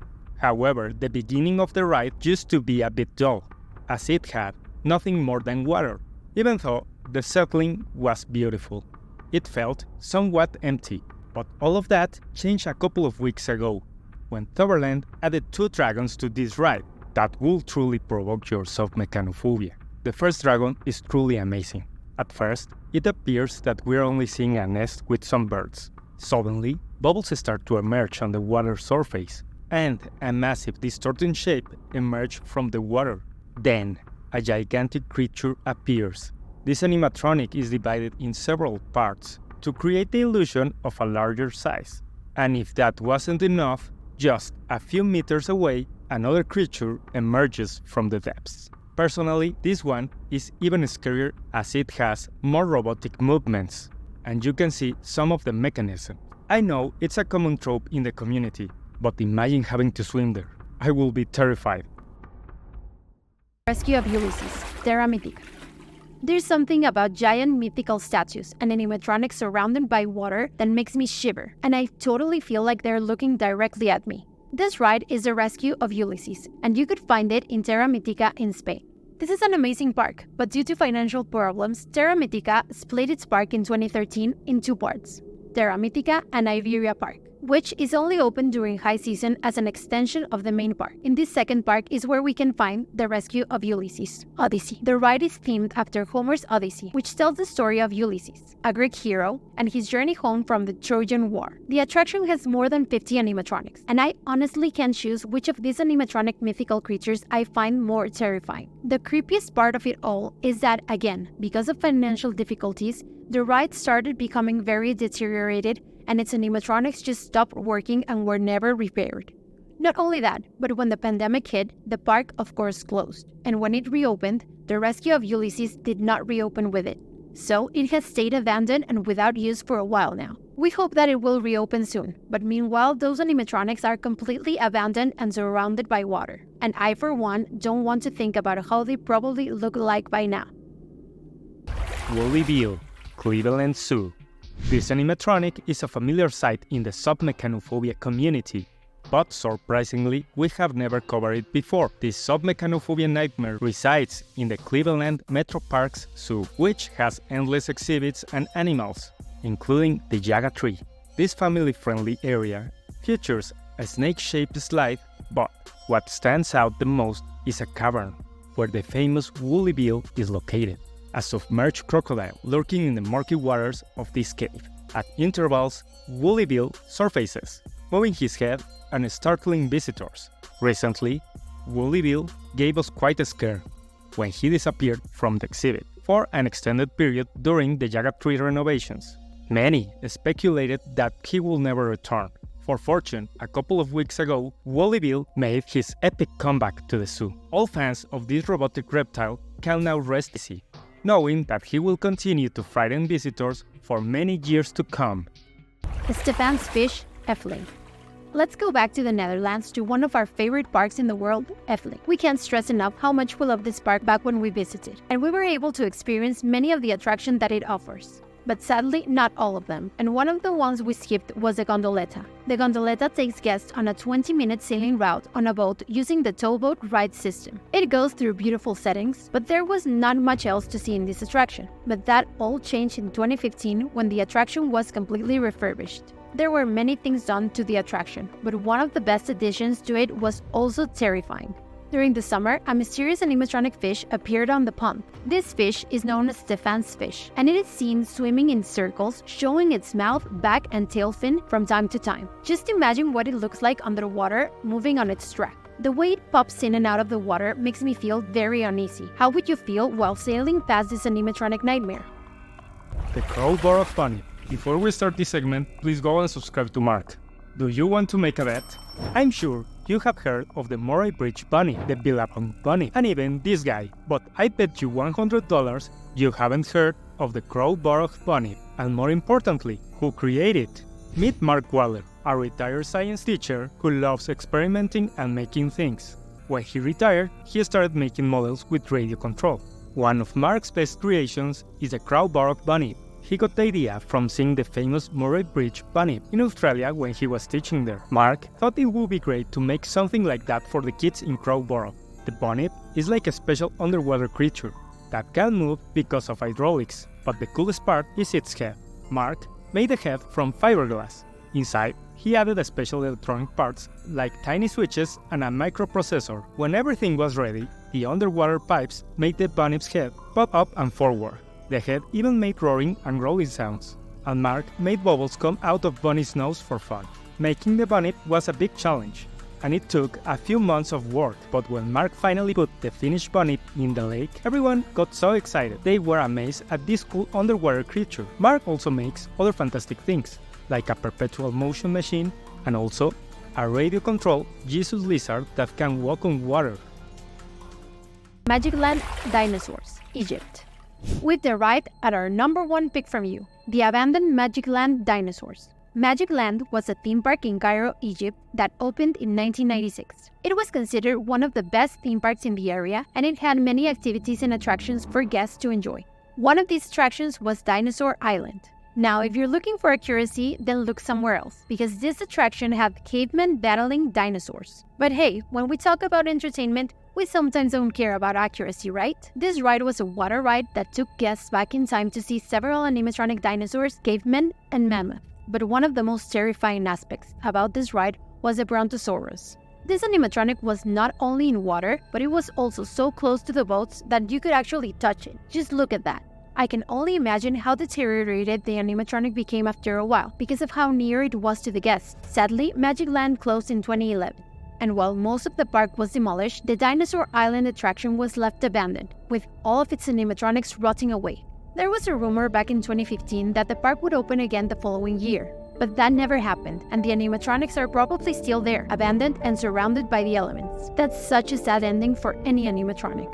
Splashing Dolphin, Fritzet Park, Ruppolding. This next entry, in our opinion, is not scary at all. In fact, it's a bit silly and cute. However, for some people, the idea of being splashed by this mechanical dolphin can be quite unsettling. I can understand how seeing the mechanical parts and watching the dolphin descend in this manner might seem rather bizarre. But where can you find this creature? Well, this dolphin can be found in Germany, precisely at Fritzet Park, Ruppolding, a family amusement park with over 55 years of history. It boasts 60 attractions, including roller coasters, mechanical games, and displays of animated props. It's like a smaller and less detailed version of Efteling in the Netherlands, but with great charm. This park features several fairy tale displays, and among them is this dolphin, which is not a part of any specific fairy tale, but has been an icon of the area and this park for over 50 years. In this exhibit, you can see a small pond with a bridge, and on it rests our curious dolphin. This mechanical figure operates via a button that guests can press, but they'd better run if they don't want to be soaked by the splash from this dolphin. Here's a question. For those who fear these kinds of machines, would you dare touch this button? Rainforest Cafe Nashville, Hippo. We've talked about the Rainforest Cafe many times before, After all, it's an awesome place full of animatronics, and we love animatronics. And if you want to know more about it, you can watch this video, The Rise and Fall of the Rainforest Cafe, where we talk about how this restaurant became a reality and what happened to it. But just to summarize, this jungle-themed restaurant chain was founded all the way back in 1994, and quickly grew until it had locations all over the world. Sadly, because of several reasons which we covered in the video we mentioned, many of these locations had to shut down, and nowadays, there are only 22 locations out of the 60 locations that used to exist. One of these locations is the Nashville, Tennessee location, which opened on May 12, 2000. This location has several animatronics, as any rainforest cafe should have, but one of them stands out to the SUBMECHANOPHOBIA community: this terrifying hippo. This hippo can be seen partially submerged in water. He moves up and down while some fog surrounds him, and the jerky movements make it seem pretty creepy. Not only that, but its mouth drops into the water, making it a SUBMECHANOPHOBIA nightmare. People also wonder why this hippo seems to have jaguar eyes. Now, of course, that ear wiggle is pretty cute, but the rest of it is too scary for some people to stay around to notice it. The animatronic size, weird movements, and the fog around it makes this site pretty disturbing. Sadly, in the past couple of years, he's deteriorated a bit, and doesn't move as much as it did before. But hopefully, he will be repaired and maybe go back to his former scary self. Jungle Expedition, Adventurenpark, Hellendoorn. This ride has already been featured on our channel in the Arachnophobia video, where we discuss this gigantic yet peculiar spider. This boat ride is located in the Netherlands at Adventuren Hellendoorn and takes us on a quest to rescue Roger, an adventurer, and his parent, Gielsnavel. Throughout the journey, we discover clues in their audio logs. The ride is decorated with jungle ruins, and the theme is set in the jungle. And as in any good jungle adventure, animals cannot be missing. During the ride, we can see toucans, chimpanzees, tigers, crocodiles, all of them sadly in statue. We say sadly because, obviously, we would prefer them as animatronics, don't you think? Fortunately, there is an animated prop that will be a total nightmare for SUBMECHANOPHOBICs. Just before entering the cave full of spiders, we pass by a small body of water. Suddenly, out of nowhere, a gigantic and strange hippopotamus emerges from the depths. The size of it and seeing the water so murky make this animatronic worthy of this list. So much so that this is what the Duck Squad thinks of this hippo. And in case you were wondering, yes, we managed to rescue Roger from the spiderweb safe and sound. What do you think? Is this animal worthy of the list or not? Whale Adventures, Europa Park. We've already talked about the incredible Europa Park and its amazing dark rides in this channel several times. But this time, we want to talk about a ride that, while it might be on a bit of the short side, is full of SUBMECHANOPHOBIA elements. We're talking about Whale Adventures, a boat ride that takes us to observe humpback whales. This ride is located in the Iceland area of Europa Park, and is packed with animatronics and animated props, like these mice. Although the ride is a bit short, the level of detail is impressive. However, as mentioned earlier, this ride is full of creatures that can cause SUBMECHANOPHOBIA. Right at the start of the ride, we encounter this semi-submerged beluga. In our opinion, for some reason, it's not as terrifying, perhaps due to its cute face. But that's not all. During the journey, after passing this creature, we encounter a kind of iceberg with a small opening full of seals. The most curious or strange thing is that this structure triggers a chill down our spine because seeing it semi-submerged in the water with all those heads sticking out of it makes it look like a terrifying SUBMECHANOPHOBIA fusion of iceberg and seal. Yikes. If that weren't enough, our journey takes us inside a cave where we encounter this animatronic, which for many is a true nightmare. This whale is too close to the boat, and not only that, it's immense. Furthermore, its semi-submerged body can be seen through the water, and the way it moves its tail gives an eerie feeling. Not only that, but the animatronic spits water. The dark environment doesn't help alleviate the situation either. This whale has made a significant impact despite being very beautiful. It still scares visitors. What do you think? Beautiful or nightmare fuel? Excalibur, Drayton Manor Park. Excalibur was a boat ride that opened in 2003 at Drayton Manor Park in the UK. The ride was unique and very special because it told the story of King Arthur and the Knights of the Round Table, but with a twist. It was told from the perspective of the dragons instead of the knights. And if this wasn't twist enough for you, here's another surprise coming. The ride takes us to Castleville, a new housing development where the knights are the developers, trying their hardest to push you into signing the contract as soon as possible to buy these new houses. But suddenly, a voice takes over, introduces herself as Cantata, and tells us that she is beneath the water, dragging us along. This is pretty creepy to think about if we're honest. The ride begins with a water wall where we see the Lady of the Lake showing us the sword Excalibur. This is our first encounter with the submerged prop. Cantata tells us her side of the story. Apparently, the whole lake used to belong to the dragons until the knights came swanning in, building houses on what has always been the dragons' home. During the ride, we see many scenes of dragons fighting knights. One particularly terrifying sight is a serpent dragon spinning in the lake. This sight is quite terrifying due to the size of the prop and the fact that it's in murky water. Additionally, seeing that it's only part of this machine makes you think that the rest of the body is underwater. This effect is complemented in the next section of the lake, where we can see another section of the dragon's body fighting against a knight, but this time very close to our boat, splashing and propelling bubbles. It may not be the same for everyone, but for us, seeing the serpent spin in the water causes a great deal of fear, making this prop extremely unpleasant, at least for us.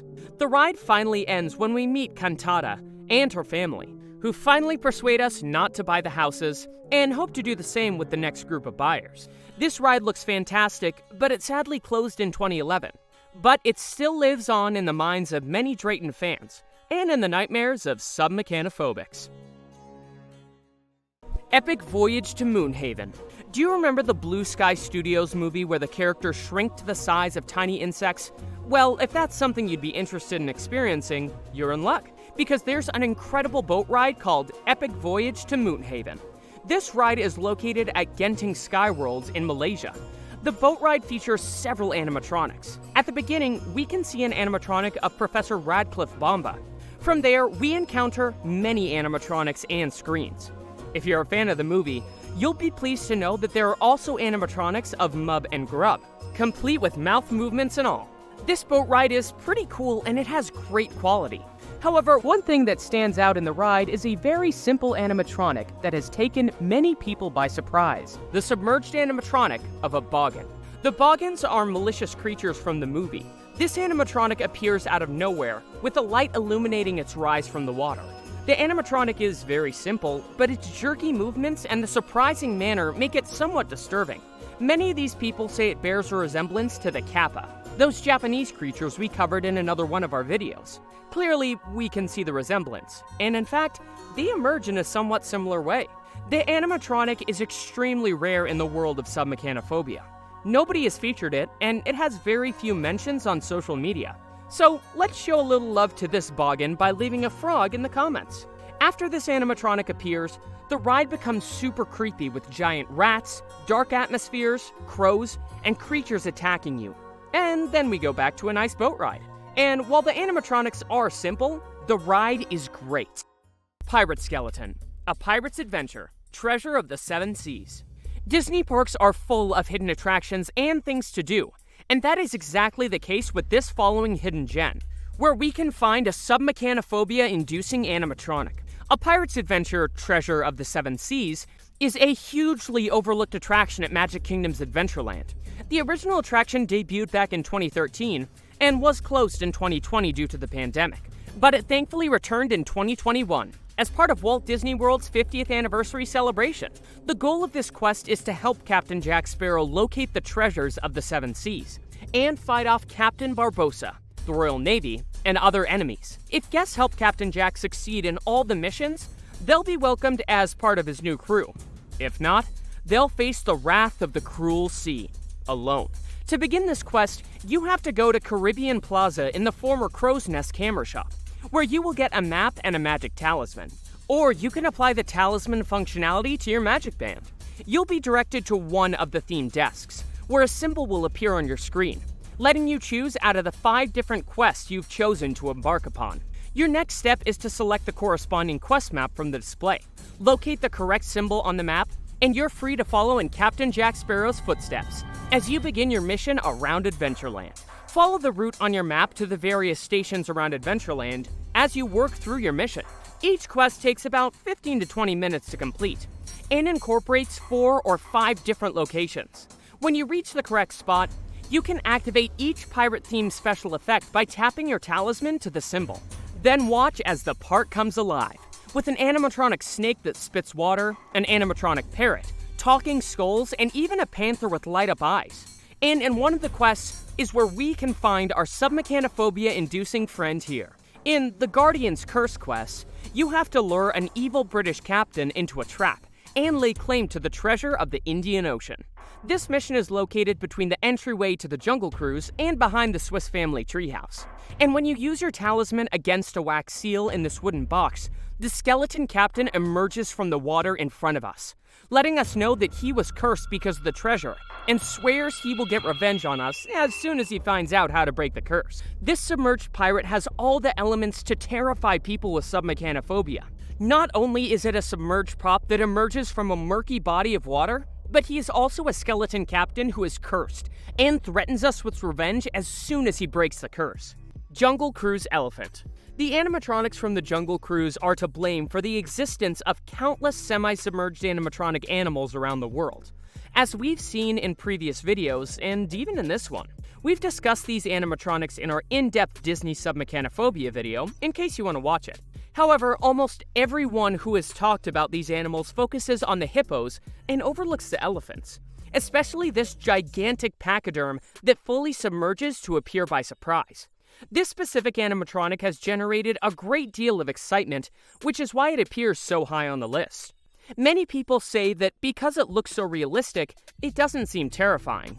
But my goodness, even though it may not look like a machine, its size and shape in the water are extremely intimidating.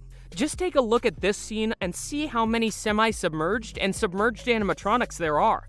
It's the worst nightmare for any submechanophobe, or the dream of those who find these animatronics fascinating.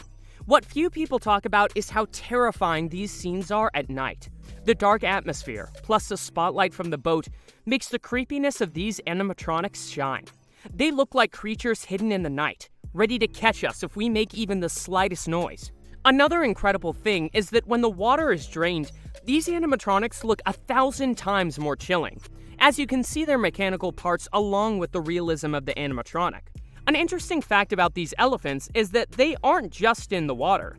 Many times, these elephants imitate Dumbo and fly through the air. You might think we've gone crazy, but no.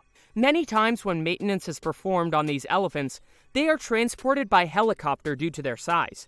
And you might think this practice is sporadic, but no. Elephants have often been seen flying into or out of Disney to be repaired. So these elephants not only enjoy the water, but also panoramic views from the heights. Would you like to see how they transport these elephants for repairs? Let us know your answer in the comments. Snake River Expedition. The fate of this ride is very sad because it's currently closed and deteriorating very rapidly. This ride is located at Cedar Point in Ohio.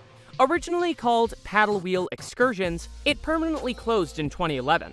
However, for the park's 150th anniversary, they decided to bring back this attraction, but this time, fully interactive and filled with animatronic actors and special effects.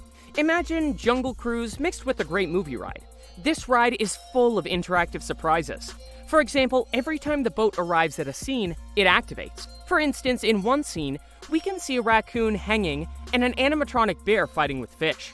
Throughout the journey, we encounter various animatronic animals like sleeping bears, mischievous beavers, drunken raccoons, even a bandit shootout, and wolves. But undoubtedly, the most terrifying part, and the reason why we're talking about this ride, is the encounter with a man-eating boa constrictor. This creature is semi-submerged in the river, and it wraps a small boat around its body. To make things worse, the boa has a mechanism that makes its coils move all over the boat, giving it a quite terrifying effect. This snake also sprays water at the boat. In this scene, we can also see vultures atop the boat. This attraction opened in 2021, but over time it worsened, removing many of the actors, losing its storyline, and many of the effects stopped working. In March 2024, Cedar Point announced that the ride would permanently close due to rising costs. They stated, "Every year we evaluate guest ridership, feedback, and usage of our attractions and make decisions accordingly as we plan for the future. It is a very sad decision because this ride was great. Did you ever get to experience it? Let us know in the comments." Lakeview Farms, Dragon and Shark. And we've reached our top contenders. It's indeed a rare surprise that this dragon and its shark friend rank so high on the list. These submechanophobia nightmares were found in Ohio, more specifically at the pumpkin patch of Lakeview Farms.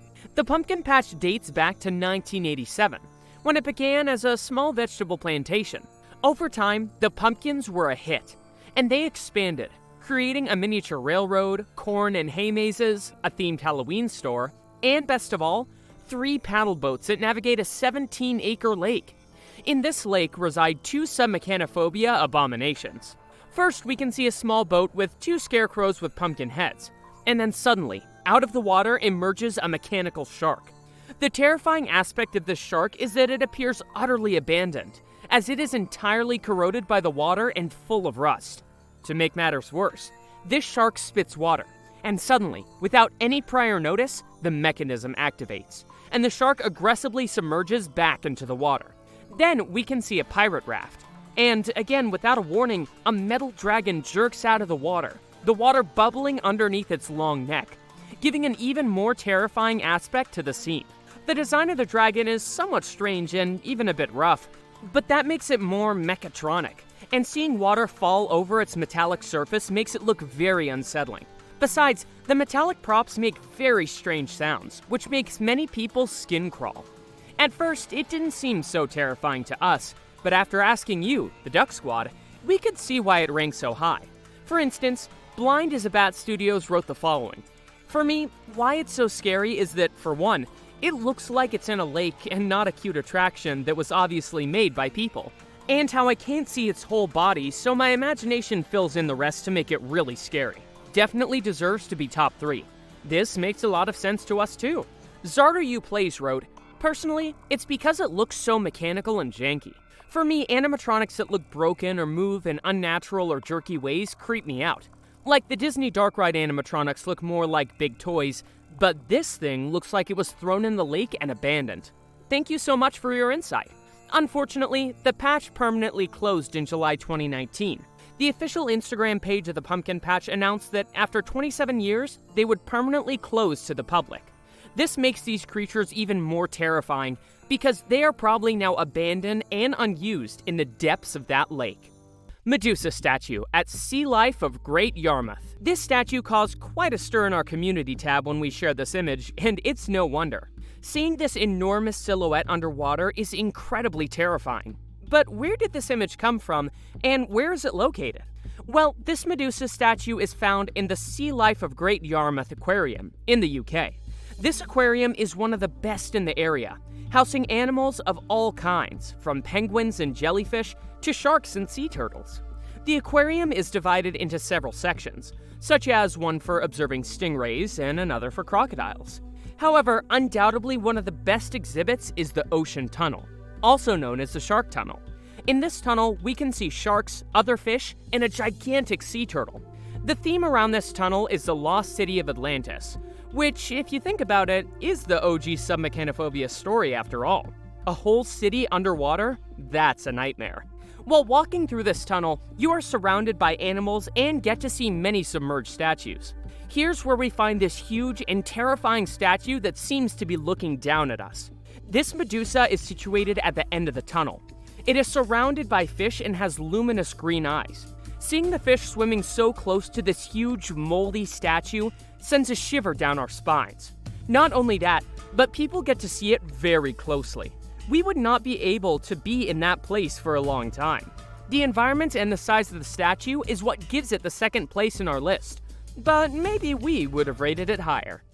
King Kong Aqua Safari Ride. We've covered many King Kong animatronics in our videos, but we've never talked about this particular one that can seem very creepy even to the bravest theme park guests. Serengeti Park in Hodenhagen, Germany, opened in 1974 as the largest safari park in Europe. Since then, it has grown and opened new areas. This park is a safari and a theme park that nowadays is divided into 3 zones: Serengeti Safari, Jungle Safari, and Adventure Safari. This last zone is the theme park part of this park. It has over 40 different rides like roller coasters and a Ferris wheel. And one of these rides is the Aqua Safari.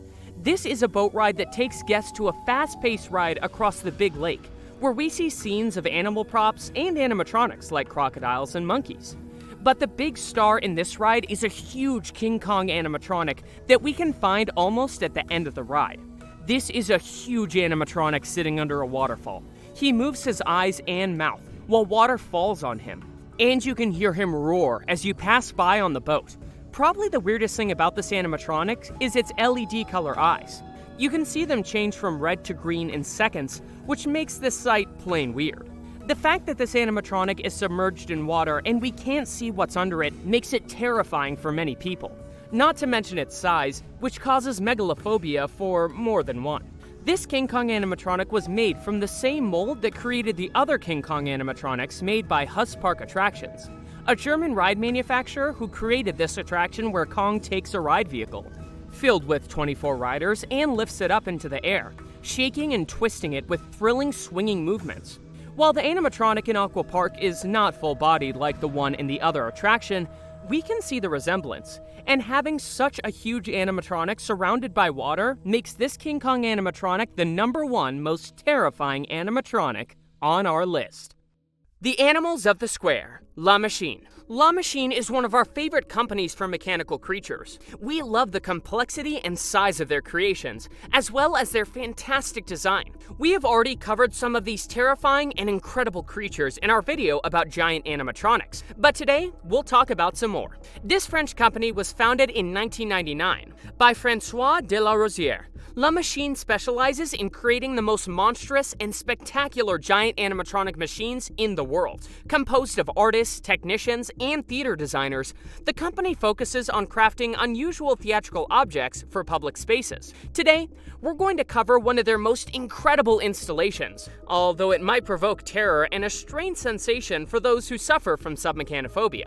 We're talking about the exhibition, The Animals of the Square, in the city of La Roche-Guyon in France. This is an incredible free exhibition, and the best part is that it's interactive. The team at La Machine created 13 mechanical animals for this exhibition, which was part of the renovation of Napoleon Square. The presentation of the construction of this exhibition was impressive.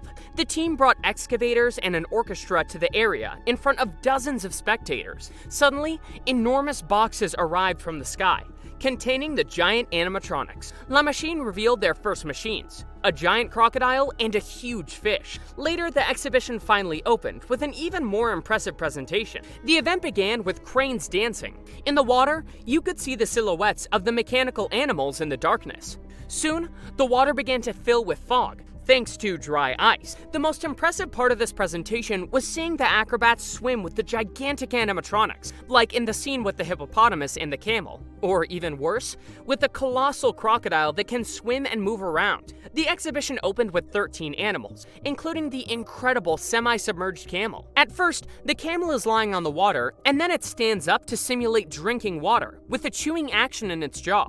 You can also find a giant semi-submerged heron extending its enormous wings, as well as otters that swim and dive into the water, following a track, then emerge back to the surface. There are also mechanical frogs that jump from place to place, giant flamingos, and an owl, among others, like this giant fish. However, the animatronics that stand out the most are the gigantic hippopotamus and the crocodile. The most incredible thing about these is that they can be controlled from a platform outside the pond. There is a console with 5 joysticks and 2 buttons. This remote controls the giant animal, allowing you to take it out of the water, return it, and move its jaw and head. The hippopotamus is also a beautiful machine, as visitors can control it with a similar console and even submerge it completely. It's truly a marvel for animatronic fans. Our offer still stands. We are willing to make a full video about La Machine and their animatronics. Let us know in the comments. The Bather by Oliver Voss. While in this video we can see some sculptures with deep meaning, we can also find others that are a bit more lighthearted and whimsical. A perfect example of this is The Bather. a huge and very imposing sculpture located in Hamburg. Imagine walking calmly along the street and suddenly spotting a giant human head submerged in the lake, with feet sticking out as if the lake were a personal bathtub. This happened in August 2011 at the Inner Ulster Lake in Hamburg. German artist Oliver Voss created the sculpture for the British company Soap and Glory as a promotional piece to celebrate the art of bathing. This enormous sculpture measured 13 feet high and stretched 67 feet long. Made from steel and styrofoam, it weighed over 2 tons. The sculpture was displayed for only 10 days before being removed, generating mixed reactions. Some people found it wonderful, while others complained that it disrupted the tranquility of the lake. This image is undoubtedly a nightmare for many who suffer from both submechanophobia and megalophobia. It has been included in various compilations without context, but now you know its origins. If you enjoy learning about fascinating sculptures and their stories, don't forget to subscribe and give us a like. Enchanted Forest, Maryland. The Enchanted Forest was a theme park located in Ellicott City, Maryland. The park opened back in 1955, just 1 month after Disneyland's opening. This was a family park that was themed around nursery rhymes, so it featured several fairy tale buildings and characters, kind of like the fairy tale forest at Efteling. When the park opened, it did not feature any mechanical rides, but these types of track rides were added late, like the Alice in Wonderland ride with teacup-shaped cars, a Cinderella Castle ride with mice for the cars, the Little Toot Boat that took children to Mount Vesuvius for giant slides, and the Jungle and Safari, which was driven by open Land Rover-type vehicles. And in these last rides is where we find several of the most submechanophobia-inducing examples in this list. Let's begin with the mildest one of these, the Little Toot Tugboat. This little ride was a boat ride that took children to Mount Vesuvius for giant slides, but since it opened, it had a pretty classic, creepy appearance. But moving on to the scariest of these, the animals from the Jungle and Safari attraction. This was a jungle-themed attraction which was driven by open Land Rover-type vehicles. In this attraction, you could see several animals and some huts, but the most terrifying of all were these submerged creatures. This mixture between a hippo and a crocodile is particularly scary because you can't really understand what type of animal it is, and the actual hippos emerging from the water are terrifying. Just look at those eyes. What's more frightening about all of these is that the park was permanently shuttered in 1995, and it remained abandoned for a long time. But in 2004, the owner of the land, Kimco Realty Group, agreed in 2004 to allow most of the fairy tale structures and figures to be moved to the nearby Clark Elioke Farm for display and preservation. Moving and restoration began in 2005. Contributions were still being welcomed in 2011, although many of the exhibits had been restored and returned to service at the farm. One of these was Little Toot, who arrived in 2006 and was restored in 2007. This park meant a lot for many people who visited it frequently in their childhoods, so it's great to know that even though it was abandoned for a while, someone decided to try to save most of it and restore it for future generations. The Ferryman's End. The ferryman's craft lies dead in the water. Unable to move, he can no longer reach the other shore and touch it. Unable to touch, he cannot become real, identified, and fully energized, hence joyful. Unmoving, he sinks and dies. These haunting words are inscribed on a sign, and nearby, we find a chilling granite sculpture of a man, worn, and partially submerged in a murky green swamp. This sculpture is part of a huge private garden called Victoria's Way, located near Roundwood, County Wicklow, Ireland. This garden was created by Victor Langeld, who designed this beautiful 22-acre space as a contemplative area for individuals between the ages of 28 to 60. It's intended as a place for midlife self-assessment and self-reorientation. Victoria's Way features numerous sculptures inspired by Hindu culture, including the enigmatic Split Man, symbolizing the mental state of a dysfunctional human. This collection of 14 statues representing the spiritual journey toward enlightenment took 20 years to complete. Most of the statues are crafted from black granite and stand between 1.5 meters and 4.9 meters tall. The reason we're discussing this garden today is because of the death of the ferryman sculpture, found in the forest sculptures section. Each sculpture in this area represents various states of human life, according to Buddhist philosophy. Now, submechanophobia is not limited to animatronics. and this sculpture has definitely earned itself a spot on this list. The sculpture of the ferryman's end is a metaphor for the individual who is losing touch with the real world, both personally and generally. According to Victor Langold, the sense of realness and the release of energy resulting from the fusion of this with that, or the contact between differences, occurs as an after effect of connectivity. Loss of connectivity leads to feelings of unreality and energy loss, experienced as depression, which in turn results in the fading of identity and self-meaning, and increased unhappiness, signaling the individual's failure or decline. It's very interesting to see the meaning behind this sculpture because it's important to understand that these images are much more than memes or part of a fear-inducing video compilation. They are profound works of art with a pretty significant meaning behind them. What does this sculpture make you feel? Hippo. Jumanji: The Adventure. Gardaland is one of the top 10 best theme parks in all of Europe. The park was founded back in 1975, and it currently features 8 roller coasters, 3 water rides, 3 dark rides, and some strongly themed family attractions. And out of its dark rides, 2 of them have what many of us think are huge submechanophobia nightmares. The first of these we've talked about several times before, and many of you know it already, the sea monster in the E Corsati boat ride. If you don't know it, check out our other submechanophobia videos. But the second one is found in one of the park's most recent rides. Back in 2021, the park announced that they would be bringing a new dark ride inspired by the new Jumanji films. The ride would be called Jumanji: The Adventure, and they promised that the ride would be a dark ride full of innovative effects. Construction began in October of that same year, and on April 9th, 2022, the ride opened on the site of the former attraction, Ramses: The Awakening. It is the first ride themed after the Jumanji franchise in the world. This ride is absolutely fantastic. It takes us into a dangerous jungle full of animatronic animals and scary and huge stone giants. It combines physical sets with screens in a great way, and it has several fantastic animatronics like the stone giant, who we want to cover in another video. Guests initially enter an archaeological excavation site, but during a pre-show, they get sucked into the video game of Jumanji, after which they end up in a jungle environment. They are asked to guard a sacred jewel and transport it through the world of Jumanji, making for a wild ride. It also has a terrifying scene where you get attacked by spiders, which we covered in our arachnophobia video if you want to check it out. But today, we're focusing on submechanophobia, and this time, we're looking at a pretty scary scene with a hippo. After you enter the jungle, your Jeep begins going through many turns, and in one of them, we come face to face with a hippo, who jumps out of a pond to attack us. This scene is terrifying because we're in complete darkness, except for some thunder that matches with the hippo attack. Not only that, but you are able to see the hippo's mechanisms emerge from the ground where he is hidden, which many people with this fear agree makes this type of animatronic even more terrifying.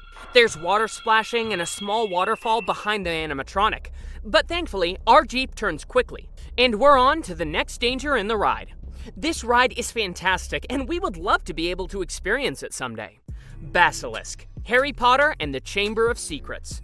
This animatronic is not completely submerged, but it is talked about very frequently in the submechanophobia community. So, let's take a look. Many of us love seeing practical effects in films, and the Basilisk in Harry Potter and the Chamber of Secrets was one of them. Creating this monster the right way was very important, because this creature is known for being one of the most terrifying in the wizarding world. The Serpent of Slytherin was designed by Robert Bliss, who based it on a Burmese python and implemented characteristics of other reptiles, resulting in the Basilisk taking on a more dragon-like appearance. The original intention was to bring the Basilisk to the screen as a fully digital creation, but Nick Dudman, the creature effects supervisor, suggested that they should build a full Basilisk animatronic puppet, because a full sculpture was needed to mold the shed skin out of it eventually. So, following this new direction, the crew would need to sculpt the Basilisk's head and neck. It was molded to obtain both the skins for the full-size puppets and the shed skin found early on in the chamber scenes. Now, the main Basilisk puppet was an animatronic. This animatronic employed aquatronics,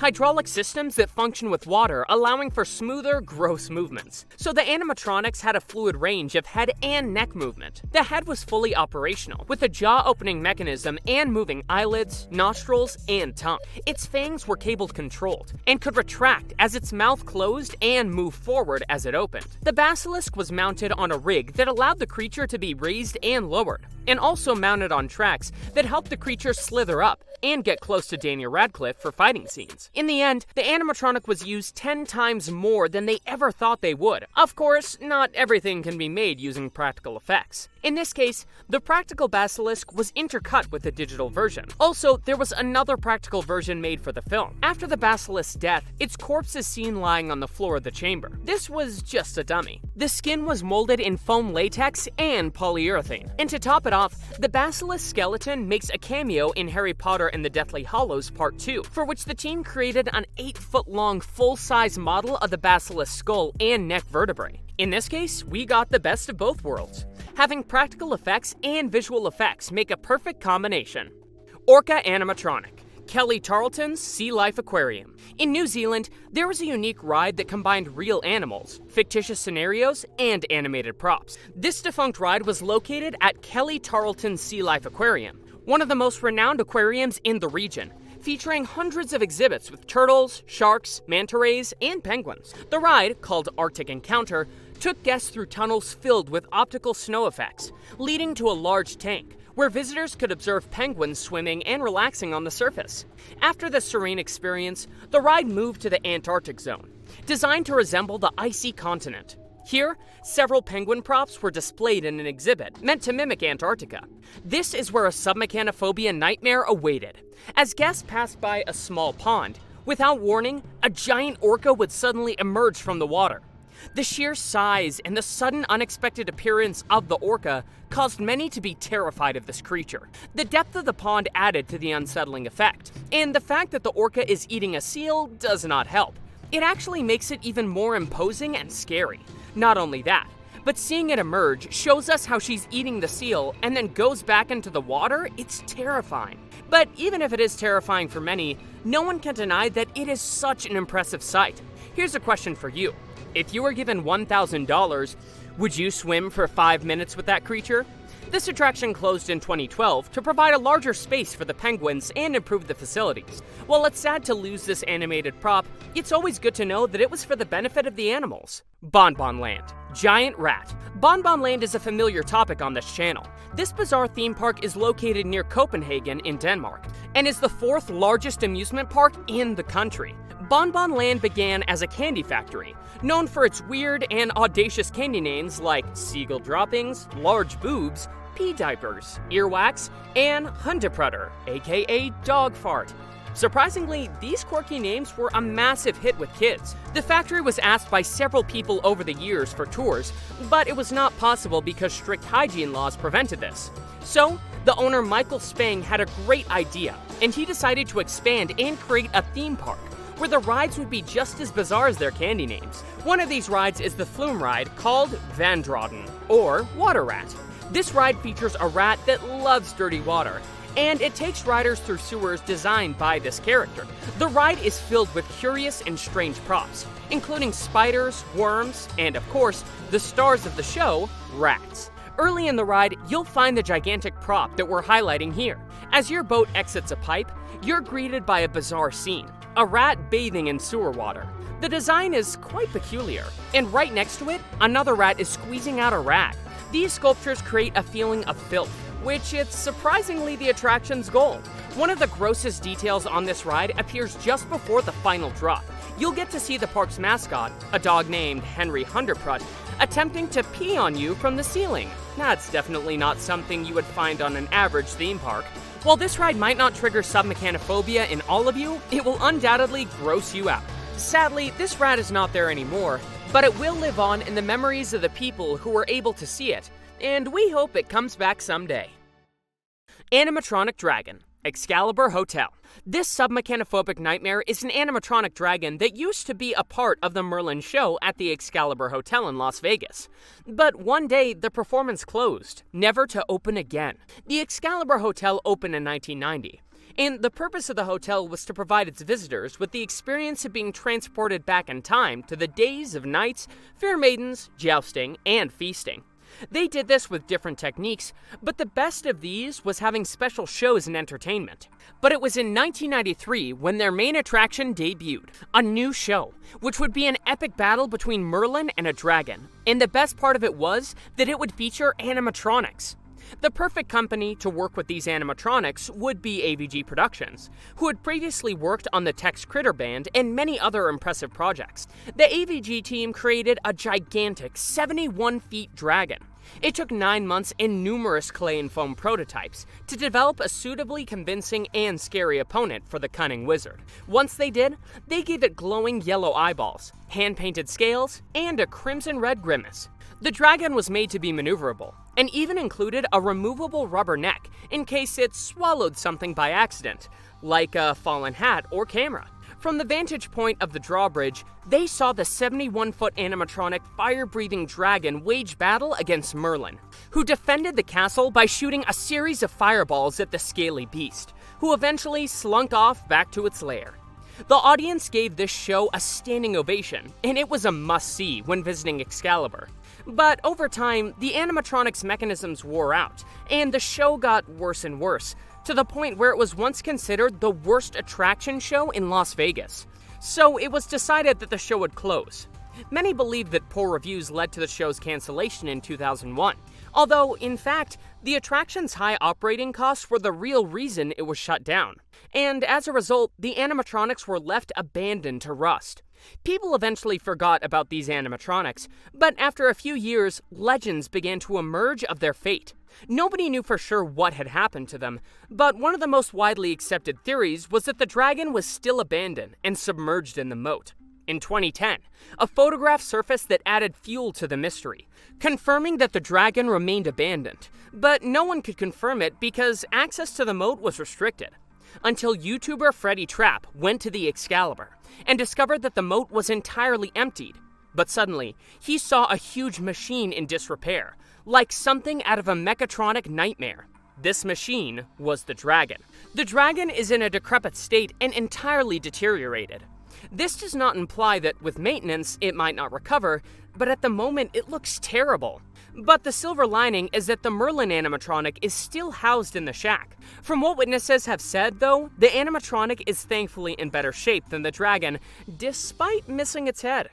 Ogopogo animatronic, Mishi. We've talked about Ogopogo in our previous videos, but if you don't know this creature well, we'll tell you about it again. According to Canadian folklore, the Ogopogo is a creature that lives in Okanagan Lake in British Columbia. This creature has been compared to the Loch Ness Monster and, of course, just as Nessie, to a plesiosaur. The legend of Ogopogo began being commercialized until it naturally ended up inspiring a film. This film was Mishi. Written by Canadian scriptwriter Barry Authors, this film was created as a showcase for Canadian talent and storytelling, and a cross between Free Willy and E.T.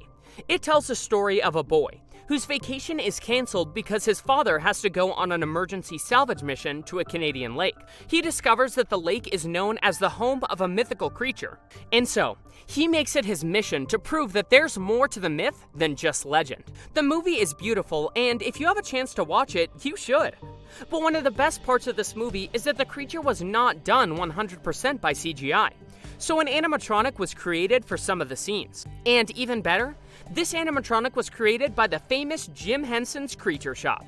They sculpted a huge 40-foot long section of Mishi for animatronic effects, but sadly, the project fell into financial difficulties and was put on hold. And during that time, such leaps were made in water effects in CGI that it was decided that all the full-body effects would be better achieved this way. So eventually, they used only the full-sized head and neck for a few animatronic and camera shots. The original maquette was scanned and used to build Mishi for CGI animation. This creature was modeled after the late US actor Walter Matthau. And while we find the creature to be very cute in the film, seeing shots like this with the animatronic popping its head out of the water can send a shiver down the spine of many of us. We would be terrified to be this kid, having to swim and even climb on this animatronic while being in water. Leviathan animatronic, Stan Winston Studios. We love movies that have underwater creatures attacking, And one of the main reasons for this is because many, if not most of them, use an animatronic for the terrifying scenes. That is the case with Leviathan, a 1989 monster movie directed by George P. Cosmatos. The film follows an underwater mining crew who discover a sunken Soviet ship called Leviathan. While investigating the wreck, they unleash a gene-mutating virus that absorbs its victims into a part human, part marine life monster. And to create this monster, they asked the famous Stan Winston Studios for help. The studio design team created a concept that combined human body parts with the anatomy of various types of deep-sea marine life, because of the monster's ability to absorb its victims. After the design was done, the team began to bring it to life, first as a small-scale design maquette, and then as a full-scale sculpt, so they could create the creature suit and animatronic head. And honestly, this was a fantastic creature. The creature was brought to life by Tom Woodruff Jr., who did a great job as usual. But now, the truly terrifying part came. The team went to Italy for 4 months to begin filming. Scenes that could not be filmed dry for wet at the sound stages of Cinecittà were shot either in big water tanks or at sea in Malta. That meant that they had to swim with that terrifying creature, not only in tanks, but in the actual sea. The creature effects team was trained and certified as scuba divers prior to the filming, in order to support the required water scenes in the movie, and to ensure their safety and proficiency in the water. So, Woodruff Jr. would be in the suit underwater, and the rest of the team would act as safety divers, so they could get Tom out of the suit quickly if something happened. During the filming, the director trusted Winston to direct the action sequences, which was perfect because the team knows what their creatures can do, and what is the best way to use them. When they create these creatures, they are constantly thinking about what their characters are going to have to do on the set, so they know how to film them. That's why we have some great sequences with the creature in the film. It must have been so horrifying having to swim in the ocean with this creature attacking you. The Snake of Midgard. This next semi-submerged animatronic is the Midgard Serpent, located at Hansa Park Sierksdorf in Germany, which ranks among the top 5 theme parks in Europe. The Serpent is a centerpiece of a Viking-themed roller coaster of the same name, where the story revolves around your Viking ship entering Utgard, the dark realm of the trolls. Here you'll have a close encounter with the Midgard Serpent.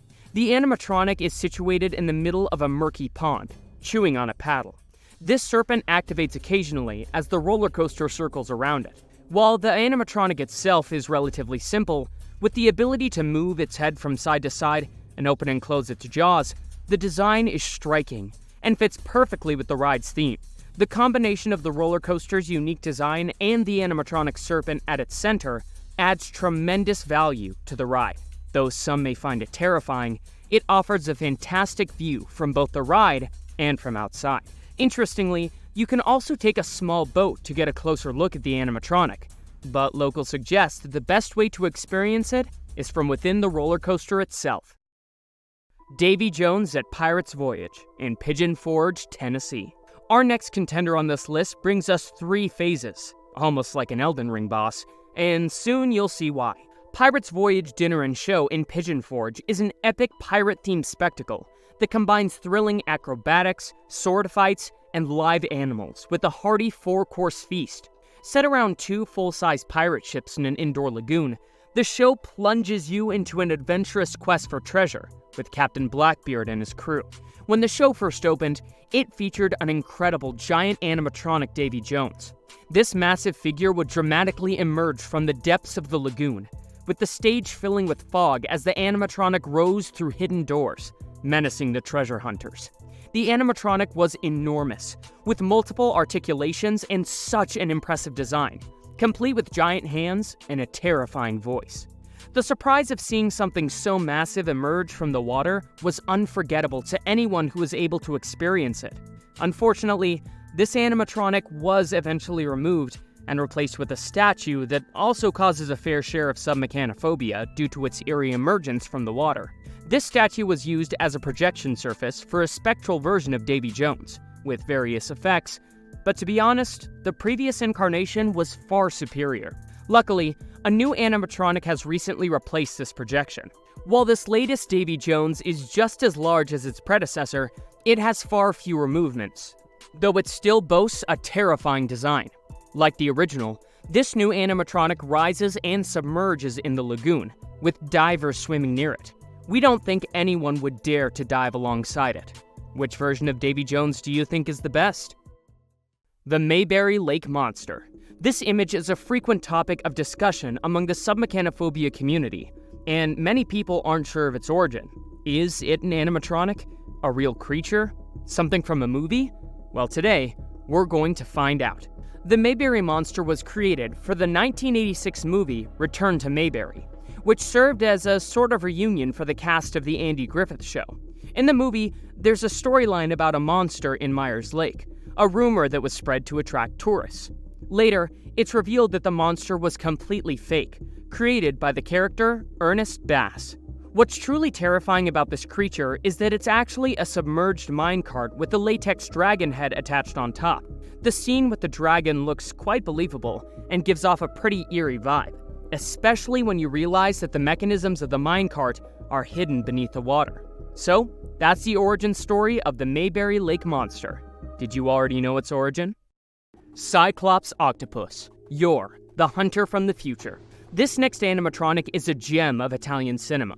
The Cyclops Octopus featured in the 1983 cult classic, Yor, the hunter from the future.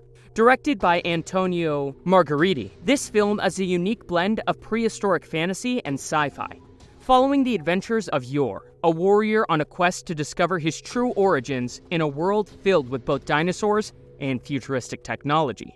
This movie is packed with practical effects and creatures that are very much in line with the era.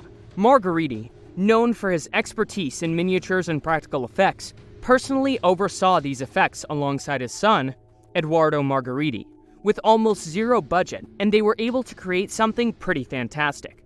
The Cyclops Octopus animatronic was designed to evoke a sense of menace, with its single eye and tentacles making it a formidable foe for Yor. In the scene, the animatronic emerges powerfully, creating a grotesque and memorable moment. While the octopus's tentacles might appear somewhat comical, and obviously fake, this adds a charmingly campy quality to the scene. However, the head and body of the octopus, submerged in water, are surprisingly convincing. This film is a true cult classic, and it has given us this wonderfully eerie submechanophobic creation. Pirate Adventure, Drayton Manor. With any boat ride, there's the possibility of having some submechanophobia-inducing elements, and that is definitely the case of Pirate Adventure at Drayton Manor. And stick around to see what's the most terrifying element of this submechanophobic nightmare. Pirate Adventure at Drayton Manor opened back in 1990 to compete with Disneyland Paris, which would open in 1992. This dark ride was inspired by Disneyland's Pirates of the Caribbean, as many other pirate dark rides. Created by Mack Rides, the boat ride would have a small drop at the beginning, before taking us into several pirate-themed scenes, including pirates ransacking a village, a full-on sea battle, and spooky caves full of skeletons and treasures. This ride was very well done, and the theming was fantastic, but you're here to find some submechanophobia, so here it is. One of the most terrifying scenes in the ride is this one, where we find a partially submerged pirate animatronic, barely moving. Many people agreed that the fact that his clothes are so stained from being wet for so long makes this sight pretty gross and scary. But the worst scene for many takes place in this scene, where, if you look closely, you will see that there's a pirate swimming around in circles, and that's because he is being chased by a shark. We see the shark's fin swimming in circles behind the pirate, completely submerged and getting closer and closer. These scenes send shivers down our spines. But, want to know what's the worst part of all of this? Well, the ride began to deteriorate through the years, to the point of having several animatronics missing limbs or having exposed machinery. And so, the ride closed in 2015, but it was not demolished or revamped. It stayed there, completely abandoned for about 5 years, until 2020, when various parts sold off at a private auction. Still, the ride building remains until this day, and while many people asked Drayton Manor to bring it back, there has been no recent announcement as to what will happen to this attraction. The Great White Quarry Shark, Loch Lomond Scuba Diving Resort. Our next contender comes from a destination that is a true goldmine for submechanophobia enthusiasts, Loch Lomond Scuba Diving Resort. This 10-acre resort, located in East Tennessee, offers crystal clear waters, making it a haven for diving fans. While you can see so many fish species in the lake, the main and most spine-chilling attractions are the submerged objects that are definitely not for the faint of heart. The lake features a map with various points of interest, where you can find sculptures, boats, and all sorts of strange objects. Among the eerie sights in this lake are jet skis, boats, bike parts, and even complete desks with computers. However, the most terrifying are the sculptures. You'll encounter a statue of Buddha, a replica of Michelangelo's David, and a multi-headed dragon. But the most frightening of all is Sharky, a sculpture of a great white shark devouring a diver. Imagine diving peacefully and suddenly coming face to face with this colossal creature, especially if you had no idea it was there. The sculpture is incredibly lifelike and appears to be floating, making the shock even worse. You can find this shark at a depth of 45 feet near the south shore of the lake. While we're pretty sure we'd never dare to go on this excursion, would you? Dino Splash, Plopsaland Park. This next entry was suggested by Gavin Lenoy. Thank you for giving us more nightmare fuel. Let's take a look. In 1935, Melly Park opened in Depan, Belgium, as a place where Albrecht Joseph Florazoon could sell his home-produced honey and also teach visitors about the process and the honeybee itself. But through the years, the park began opening several attractions and became a full theme park. The family sold the park in 1999 to Studio 100, and with this, it received a makeover, reopening as Plopsaland in April 2000. And nowadays, the park has 55 attractions, including 7 roller coasters. One of these attractions is Dino Splash. Dino Splash opened in 1989 as Splash. When it opened, it did not have much theming except for being built around a medieval castle, and it had several name changes in its history. But the biggest change came in 2019, when it was completely renovated to have a dinosaur theme. This new ride was named Dino Splash. The attraction is one of the largest of its kind in Europe, both in length and height, and has 2 drops. The first is about 5 meters high. The second is the largest and happens in 2 steps, and the whole story revolves around dinosaurs, so you get to see several dinosaurs throughout the ride. This renovation was fantastic, and the ride looks amazing, but being a log flume ride and mixing water with dinosaur figures, it was bound to have some submechanophobia involved in it. We start with a mild one with this Brachiosaurus, eating some leaves off a tree while standing in water. The figure is not that submerged, but you can see its feet are a little submerged. But the star of the show is the Plesiosaurus. You see him just after the first drop, where you encounter the T-Rex. This creature spits water at the logs passing by, and if you look closely, you will see that its fins are completely underwater. The way the murky water changes the fins' colors is pretty creepy, and sometimes the water that surrounds it is full of plants, so knowing that its mechanisms are below all of that makes it even more terrifying for some people. There's other times where the water is below the figure, so it's only the dinosaur's mechanisms that are underwater. We don't know what's worse. What do you think about this dinosaur? Singing Sword Dragon Animatronic, Six Flags Fiesta, Texas. This first animated prop is undoubtedly the cutest on the list, though many of you might find it quite terrifying. But we're beginning this list with a mild one. This adorable dragon resides at Six Flags Over Texas on the ride Bugs' Whitewater Rapids. The ride is inspired by the Looney Tunes cartoon Nighty Night Bugs, and its facade resembles a medieval castle. The ride itself is quite short, featuring props of Bugs Bunny and Yosemite Sam dressed as knights. However, the standout animated prop, and the reason we're here, is the Singing Sword Dragon. You'll encounter this dragon near the beginning of the ride, just before the drop. As you approach, the dragon moves, and suddenly, splash! It sprays you with water. If you thought you could stay dry, you were mistaken.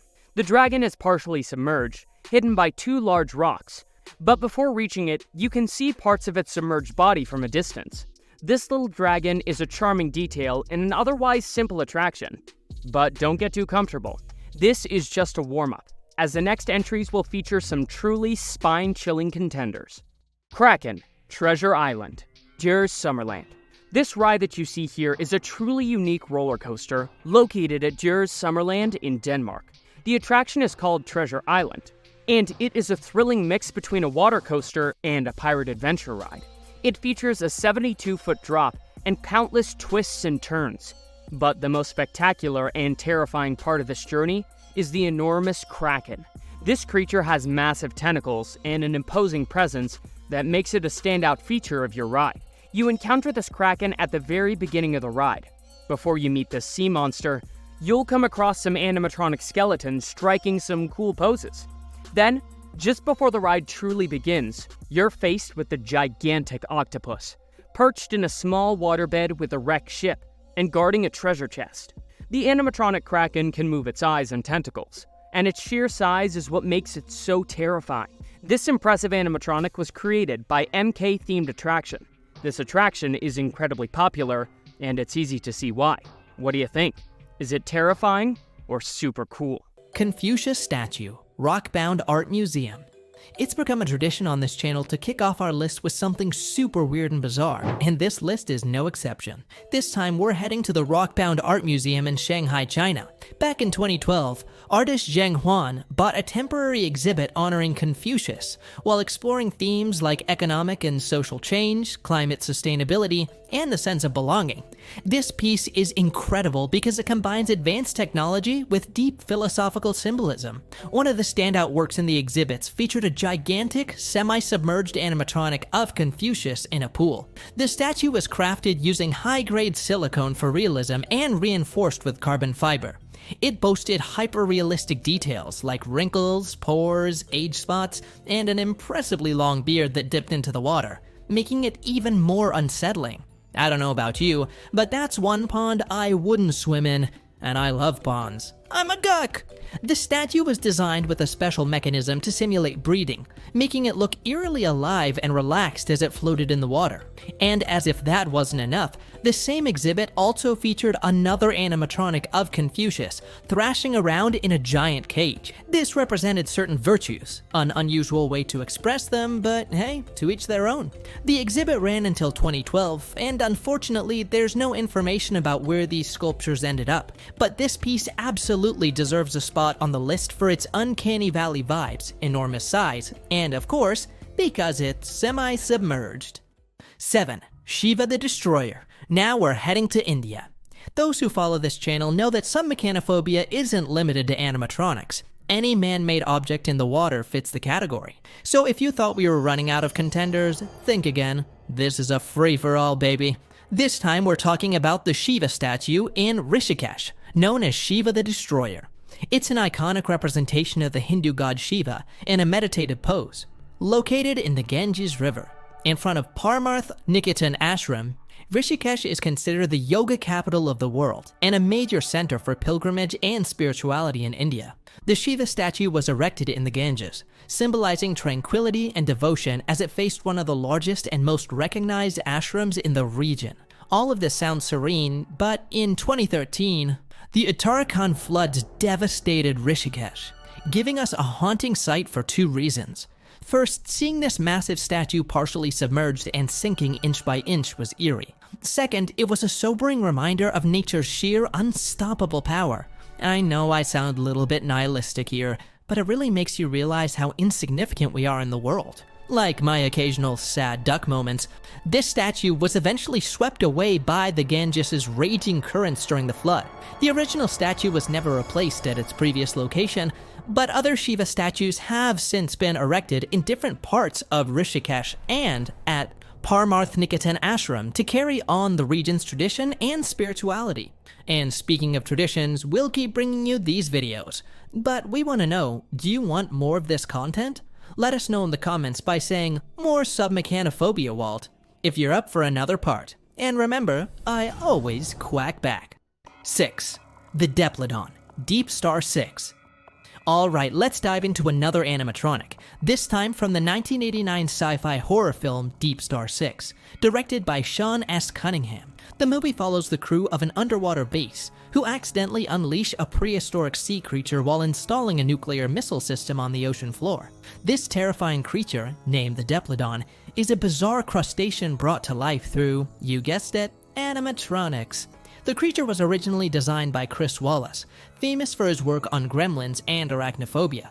Wallace recommended Mark Sjostrom, known for Evil Dead 2 and From Beyond, to handle the creature effects. Sjostrom tweaked the original design to meet the production's needs. The team behind this animatronic included nearly 30 professionals, such as David Kindlin, an animatronic specialist, Everett Burrell, a sculptor, and names like Greg Smith, Jim McLaughlin, Gino Crognell, Robert Kurtzman, and Greg Nicotero. Yes, that Greg Nicotero. The creature's paintwork was done by Steve Wang, renowned for his work on Predator and the Monster Squad. For the filmed scenes, a massive mechanical structure was built, requiring 8 operators and a stunt double to bring it to life. A 12-foot-long tail was created for diving sequences, along with another tail specifically for attack scenes. Separate arms and heads were also fabricated for shots where the creature emerged from the water. It's easy to see why this creature made the list. Just look at those scenes. It's also worth noting that 1989 was apparently the year of submechanophobia-inducing creatures in cinema. That same year, we got The Abyss and Leviathan. And yes, we've already covered Leviathan here. 5. The Loch Ness Horror. Next up, we've got an animatronic that's as rudimentary as it gets. A true cult gem of a B-movie cinema. We're talking about the 1981 film, The Loch Ness Horror. Of course, no list of submechanophobia would be complete without Nessie making an appearance. Director Larry Buchanan decided to give the legendary creature a Jaws-style twist, turning the Loch Ness Monster into a horror movie villain. Naturally, this was a low-budget film shot at Lake Tahoe, California, which stood in for Scotland's famous Loch Ness. The animatronic Nessie was about as basic as they come. It was mostly just a head mounted on a support, which seriously limited its movements and realism. Because of these constraints, the special effects were considered extremely rudimentary, failing to impress audiences or critics at the time. But let me be real, I love watching movies like this. They're the perfect kind of film to enjoy with friends while laughing at the absurdity. Just check out this clip and tell me it's not prime material for a hilarious movie night.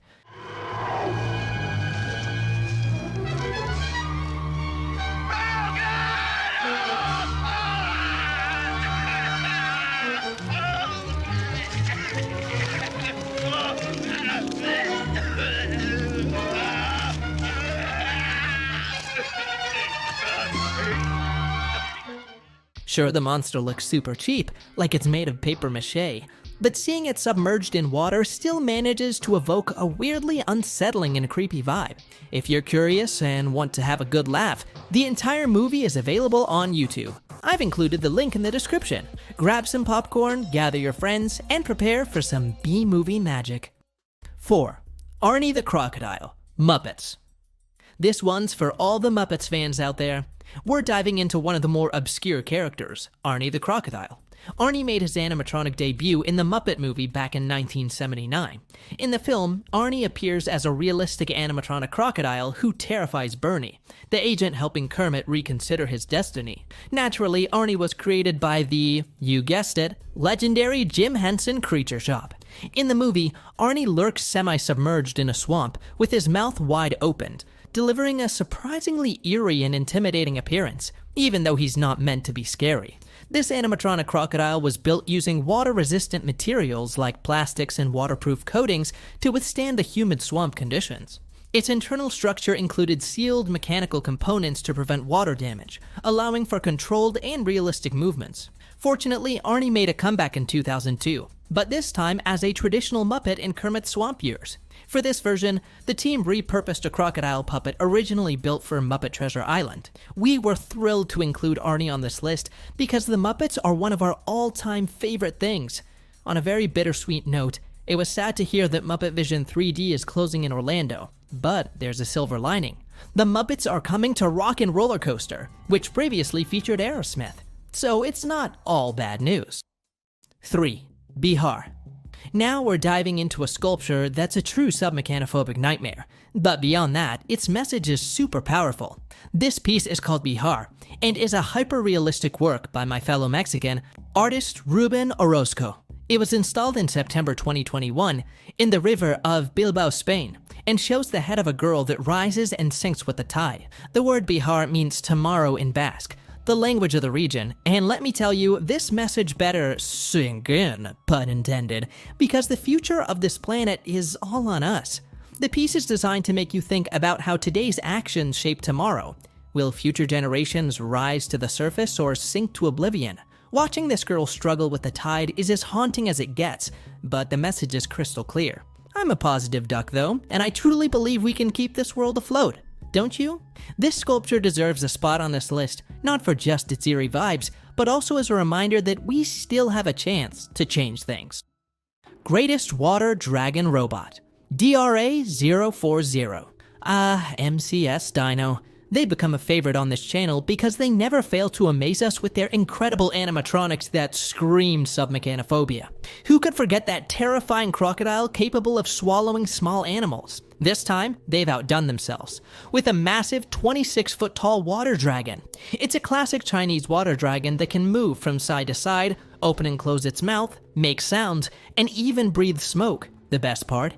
It's made from waterproof materials, so it's ready to haunt your watery nightmares.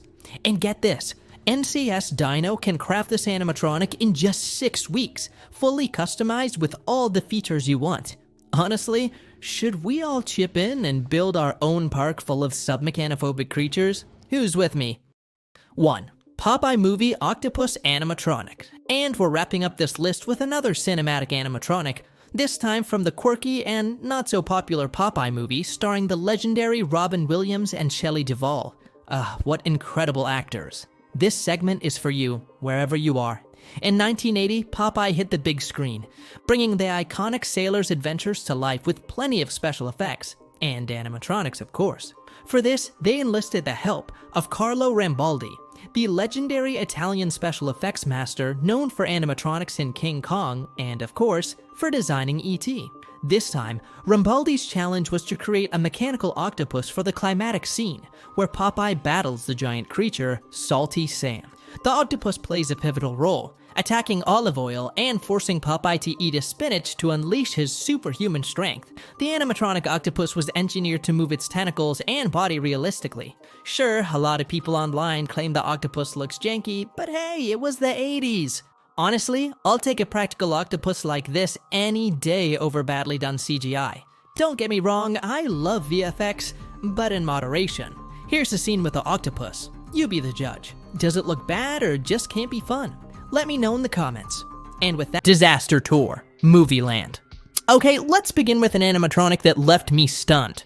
I recently found this footage and was terrified. I never thought I'd see something like that emerging from that pond. But what is it? And yes, I know what you're going to say. It's a knockoff of Universal Studios. And yes, it's a ride inspired by that tour located in Italy at Movieland Park. This ride takes you through various action-packed scenes.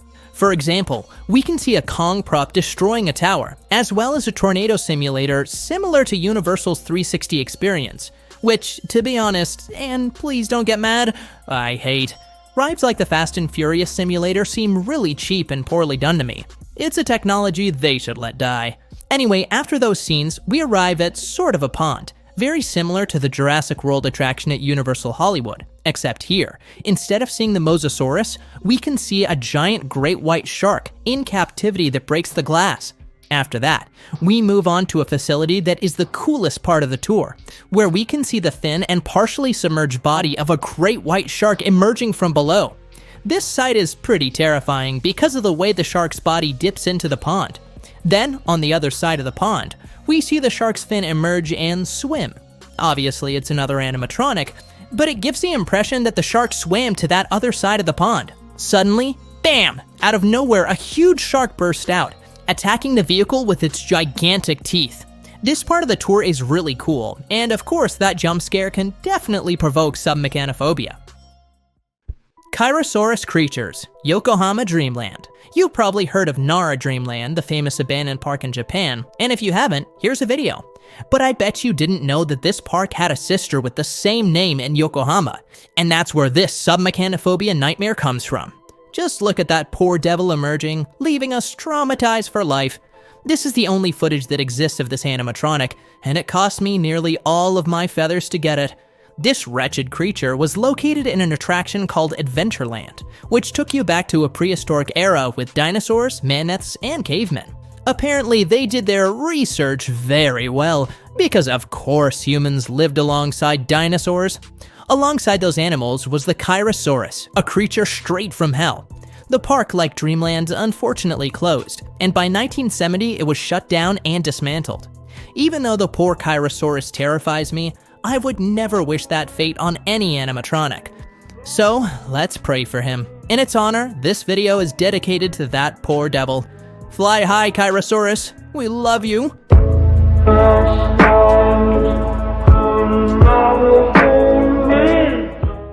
Prem Mandir.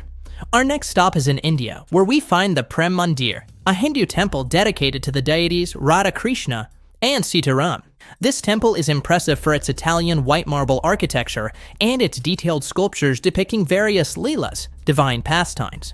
One of the distinctive features of Prem Mandir is the use of animatronics to portray significant episodes from Krishna's life. One of the most impressive, yet undoubtedly disturbing displays, with all due respect, is the scene of Krishna and Putana, where Krishna is shown in his childhood defeating the demoness Putana. This animatronic stands out for its design and large size. It's truly quite terrifying, yet undeniably impressive. However, the reason we're here is because of another strange scene. And I say strange for those of us who don't know the context. You see, this scene shows a man carrying a baby in a setting filled with rain. Suddenly, the man submerges himself in water and walks partially underwater, carrying the baby to the other side. For those with submechanophobia, this scene is a real trigger. In reality, it portrays Vasudeva, Krishna's father, crossing the Yamuna River while holding the infant Krishna in his arms. After Krishna's birth, Vasudeva decided to move him to a safe place to protect him from King Cosma, who had ordered the death of all newborns due to a prophecy that foretold his downfall at Krishna's hands. These animatronics are undoubtedly amazing for their design and detail. Although the displays are fairly simple, they're beautiful, and interestingly enough, also terrifying. And of course, they have a touch of submechanophobia. Eco Park Argentina. As you know, our channel is super international, and now we're off to Argentina because people have been tagging us in this video. We can tell you that this dolphin is located at the Eco Park Buenos Aires, Argentina, a park dedicated to species conservation that has a small section called the Estación Oceánica. It's an interactive area where you can find some nightmares for those who suffer from submechanophobia. What makes these animatronics so terrifying, apart from their erratic movements, is their deteriorated condition, which gives off a very strange vibe. But honestly, I think they're pretty cool.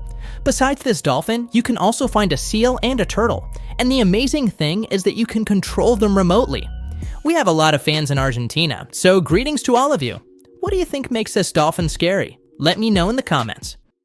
Giant Cthulhu animatronic at the Darkness Haunted House. We've talked about this place before, and oh my goodness, it's definitely one of the spots we most want to visit.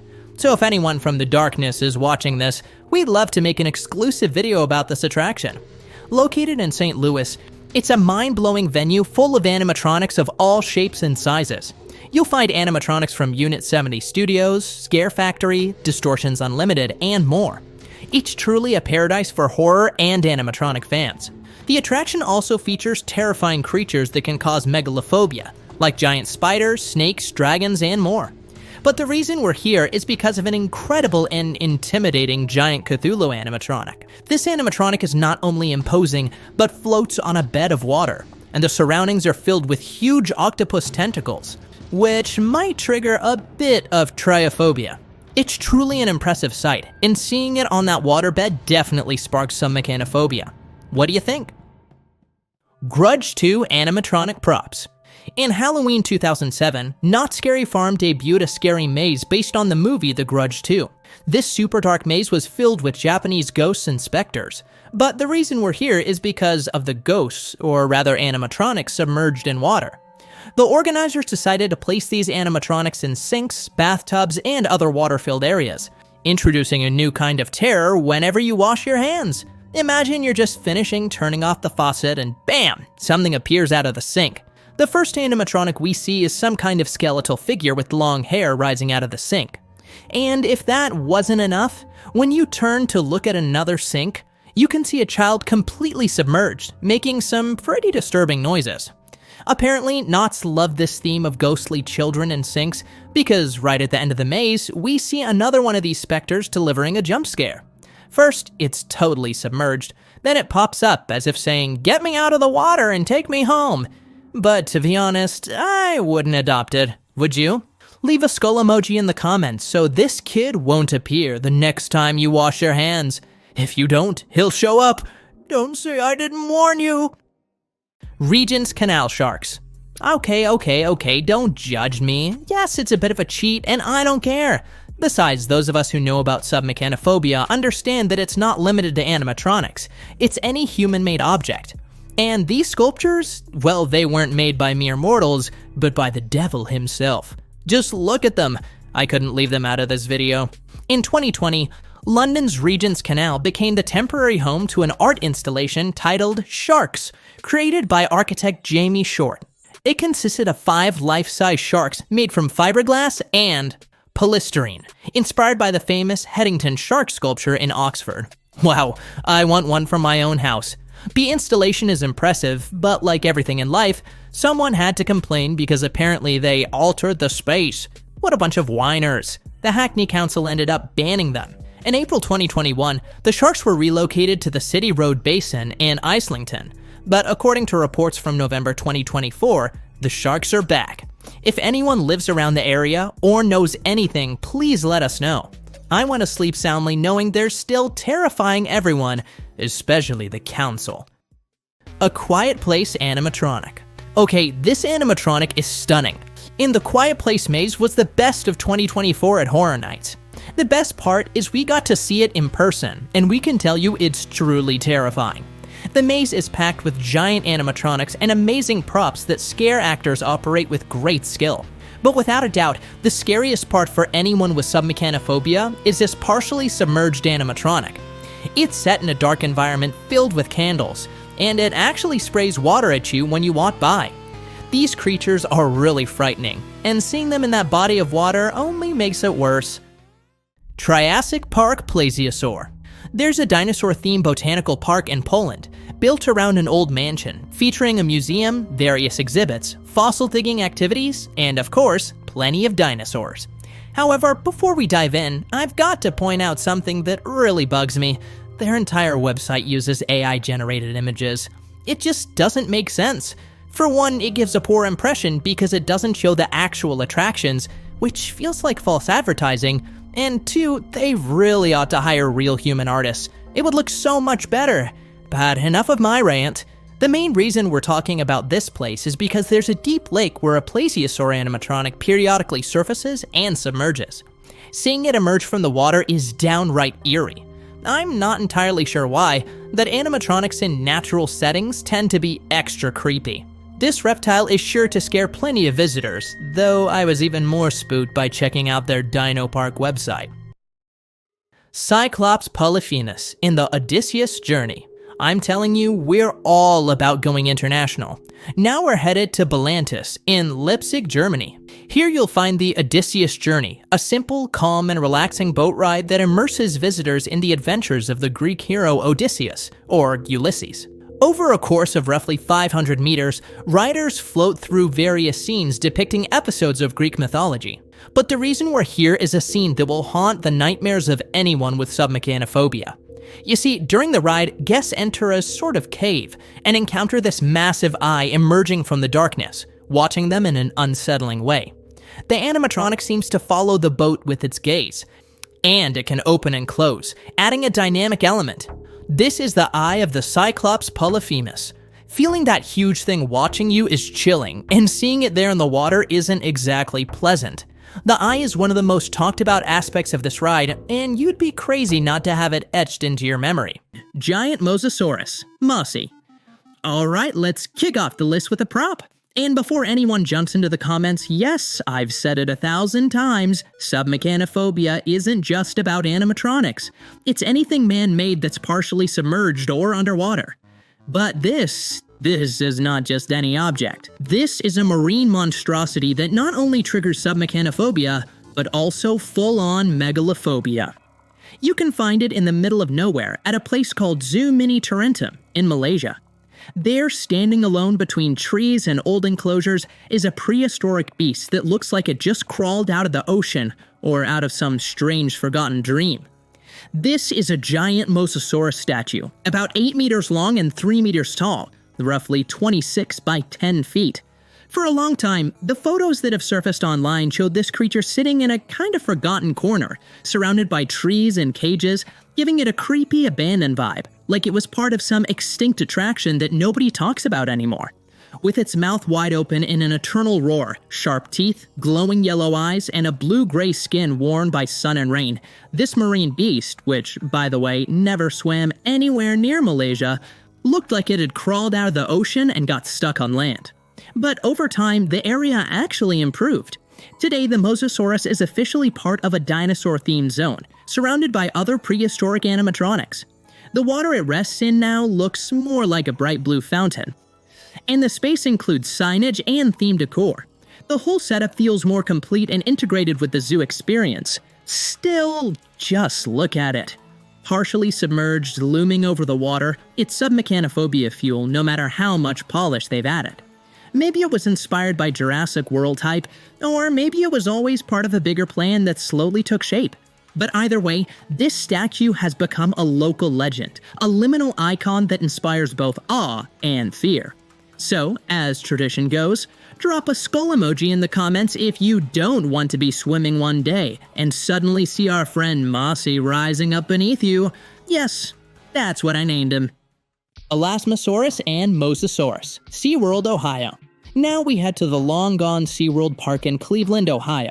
In the late 90s, SeaWorld teamed up with Dynamation, experts in creating prehistoric creatures, to present an animatronic exhibit called Monster Mash. This exhibit featured all kinds of dinosaurs and ancient reptiles, but the stars of the show were a massive Elasmosaurus and this incredible Mosasaurus. The most amazing, or terrifying part, these animatronics were actually semi-submerged in real water. In this scene, the Mosasaurus would thrash its tail and open its gigantic mouth full of blade-like teeth, lurking like an eternal predator from forgotten seas. Right beside it, with almost ghostly elegance, the Elasmosaurus slowly lifted its never-ending neck, moving its flippers like it was still swimming in the Cretaceous Ocean. Every roar, every movement was carefully designed by Dynamation. The whole setup looked fantastic. Sadly, it was one of the last exhibits before the park closed in 2000 and was later bought by Six Flags. But what happened to the figures? Well, according to my friends over on the Submerged Animatronics subreddit, they're actually for sale on eBay for $6,000. And honestly, their current state is nightmare fuel. They're completely worn out and abandoned.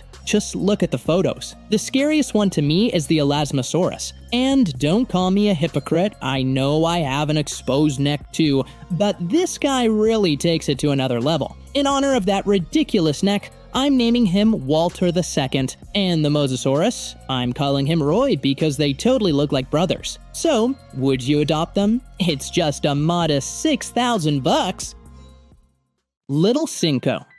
What you're seeing here is the only known footage of an incredibly strange animated prop. This is Little Cinco, or well, that's the name I gave him. Little Cinco is an animated prop, or more accurately, a mechanical nightmare, designed to look like a child drowning. And no, I'm not joking. In the clip, you can see the figure struggling to reach the surface, arms flailing like he's begging for help. What is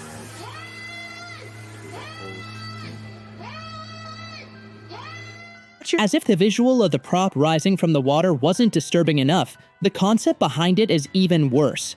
Imagine being stuck in a loop where you're constantly drowning, forever. I wouldn't wish that on my worst enemy.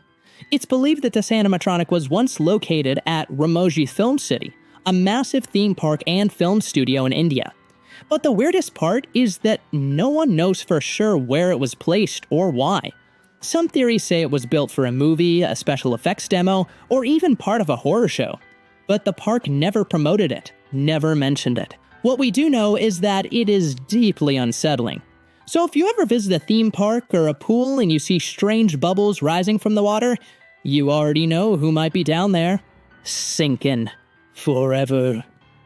Anor Loch Ness Monster. Of course, we couldn't have a SUBMECHANOPHOBIA list without mentioning Nessie. But this time, she's not from Scotland. She comes straight from France.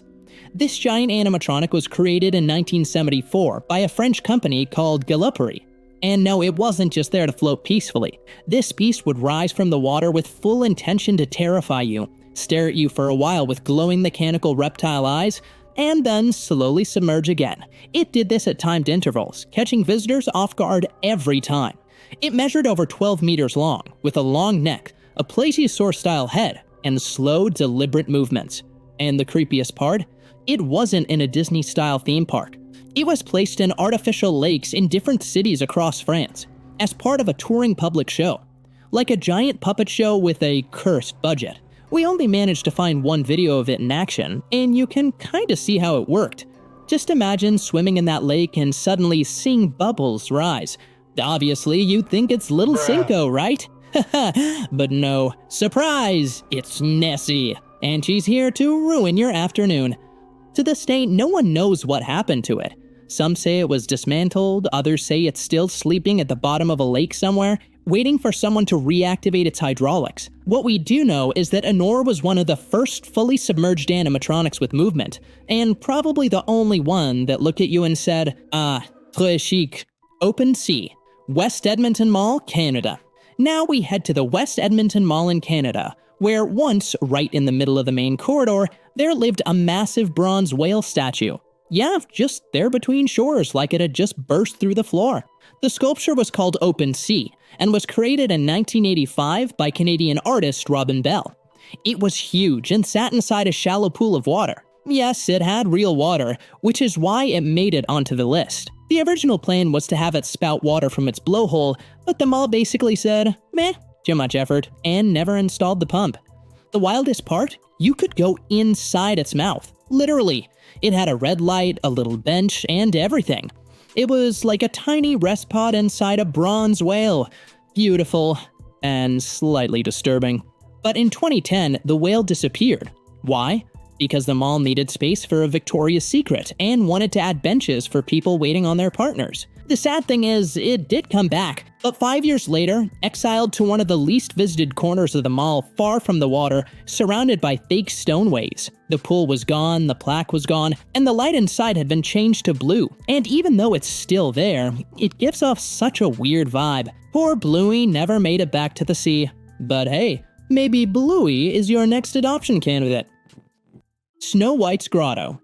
Everyone knows my favorite park in the world is Disneyland in Anaheim. I mean, that's actually where I come from, but I'll reveal all of that soon in my upcoming lore video. Anyway, today I want to show you a hidden gem, tucked away just to the right of the castle, where Snow White's famous wishing well is. Everything here feels like it came straight out of a fairy tale. There are statues of the dwarves, soft music playing, a peaceful little stream, but if you get close to the water and look carefully, something is moving. And no, it's not Little Cinco. There's something moving. Tiny golden fish. Cute, small animatronic fish, and yet they're oddly unsettling. They're partially submerged, swimming slowly in a loop, repeating the same movement over and over again, and doing it a little too perfectly. These fish are part of Snow White's Grotto, which opened in 1955 along with Disneyland. The fish weren't there originally. They were added years later, and at first they weren't animated props. They were just decorations, but over time, mechanisms were added to give them movement and make the scene feel more alive. Personally, I don't think they're that scary, but you all have been asking for years to include them on the list, so here they are. You tell me, do these little guys give you submechanophobia, or not so much? Mr. Darcy statue in London.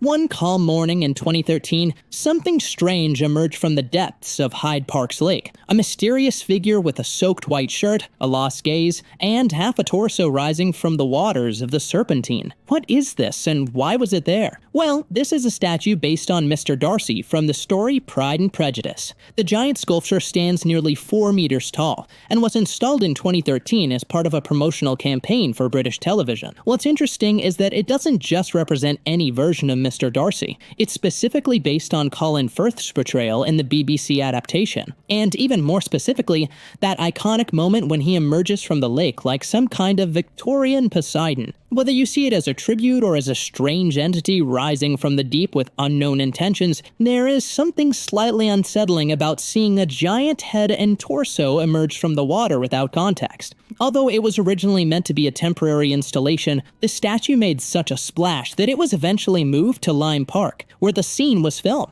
Now it lives there, permanently semi-submerged, like a romantic monument or a secret boss fight in Silent Hill. Super Splash Dragon. Now we head to Norway, to the theme park Tussenfryd, where you'll find one of the most deceptive rides out there. It's called Super Splash.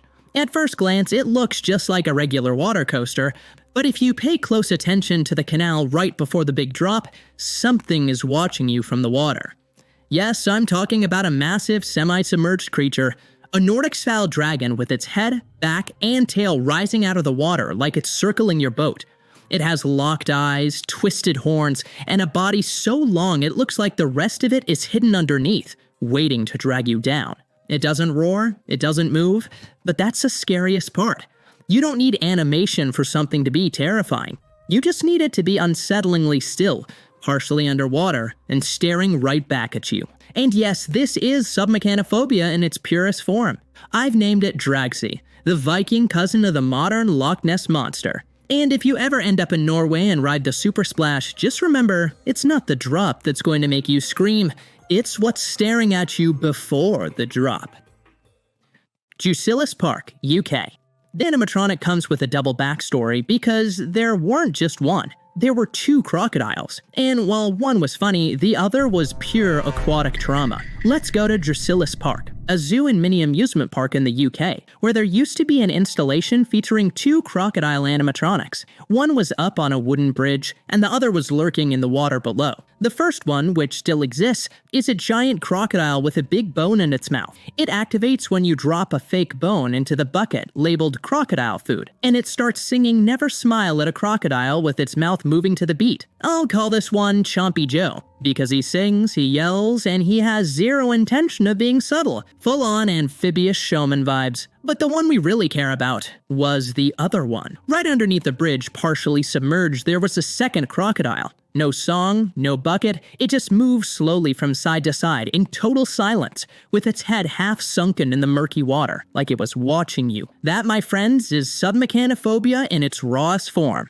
That was El Silencioso. Over time, it stopped moving. It just stayed there, still. And when they revamped the area into what's now called Jurassic Jungle, they removed it. It's no longer there. Only Chompy Joe remains, now performing in the middle of dinosaurs like nothing ever happened. But those of us who saw El Silencioso, we know. In that water, something once moved. Slowly. Swim high, Silencioso. You were weird, and we loved you.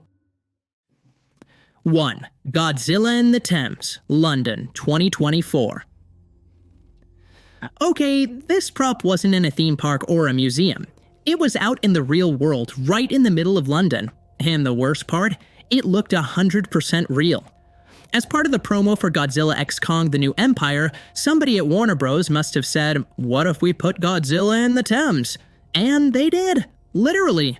They created a massive figure of Godzilla in his most powerful form, yes, the one with the glowing pink dorsal plates, and placed it partially submerged in the actual River Thames, right next to Tower Bridge.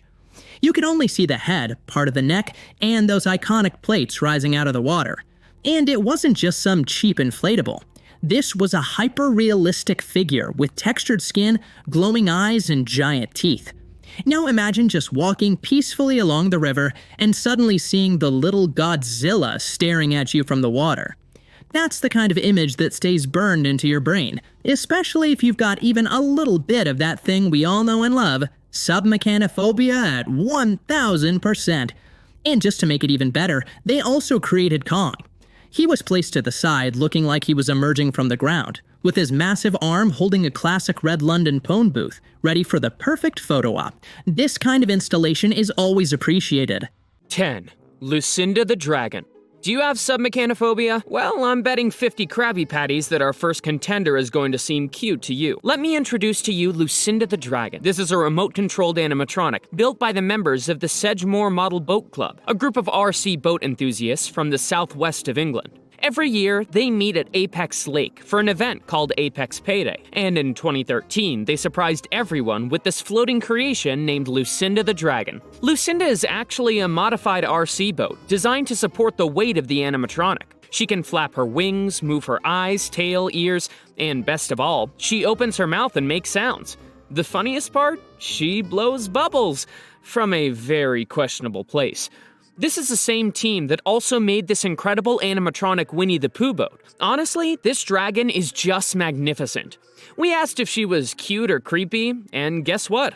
She's not either. She's simply iconic. Some of you even said she looks like she could be Figment's cousin, and honestly, I totally see it. 100%. Lucinda is way up at the top of the iceberg because, yeah, she's not scary enough, but as we start descending, trust me, things are gonna get way darker. So, do I owe you the Krabby Patties, or do you owe me? 9.5. Water Dragon. And as we keep diving deeper into the iceberg, we run into this. Now at first glance, this little water dragon might not look like much. Kinda basic, right? But believe it or not, a bunch of people are seriously freaked out by it. Personally, I don't think it's that scary, but a lot of folks say they couldn't even walk past it. Maybe it's the way it rises out of the water and spits. There's something unsettling about it, I'll admit. What does make it creepy for me is the fact that it's basically lost media. Like, we only have this one photo and this other video I managed to dig up. That's it. This animatronic was part of Sundown Adventureland, and if you remember seeing it, let me know in the comments. And hey, if you've got photos or videos of it, send them to us on Instagram. We're at FastpassFacts, or hit us up via email. All right, let's keep sinking. Who knows what's waiting for us further down? If you're enjoying the video, leave us a like and subscribe. It's your way of joining the squad. 9. Dragon at Wizard Quest, Wisconsin Dells. Imagine being the star of a massive Las Vegas show for years, only to end up abandoned and forgotten.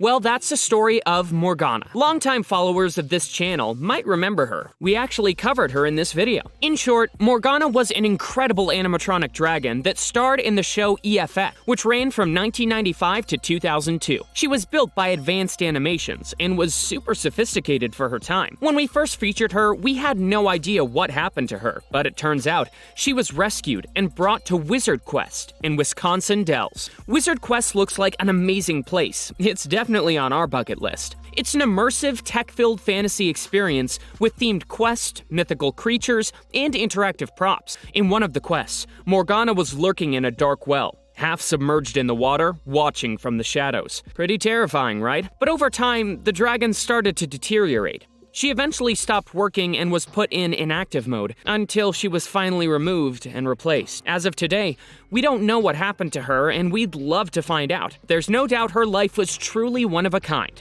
From Vegas showstopper to SUBMECHANOPHOBIA nightmare. Not many animatronics can say that. Did you ever see Morgana, either in Vegas or at Wizard Quest? Let us know in the comments. 8. Terror Train Shark, Madrid. Would you get on a train that takes you straight into your worst nightmares?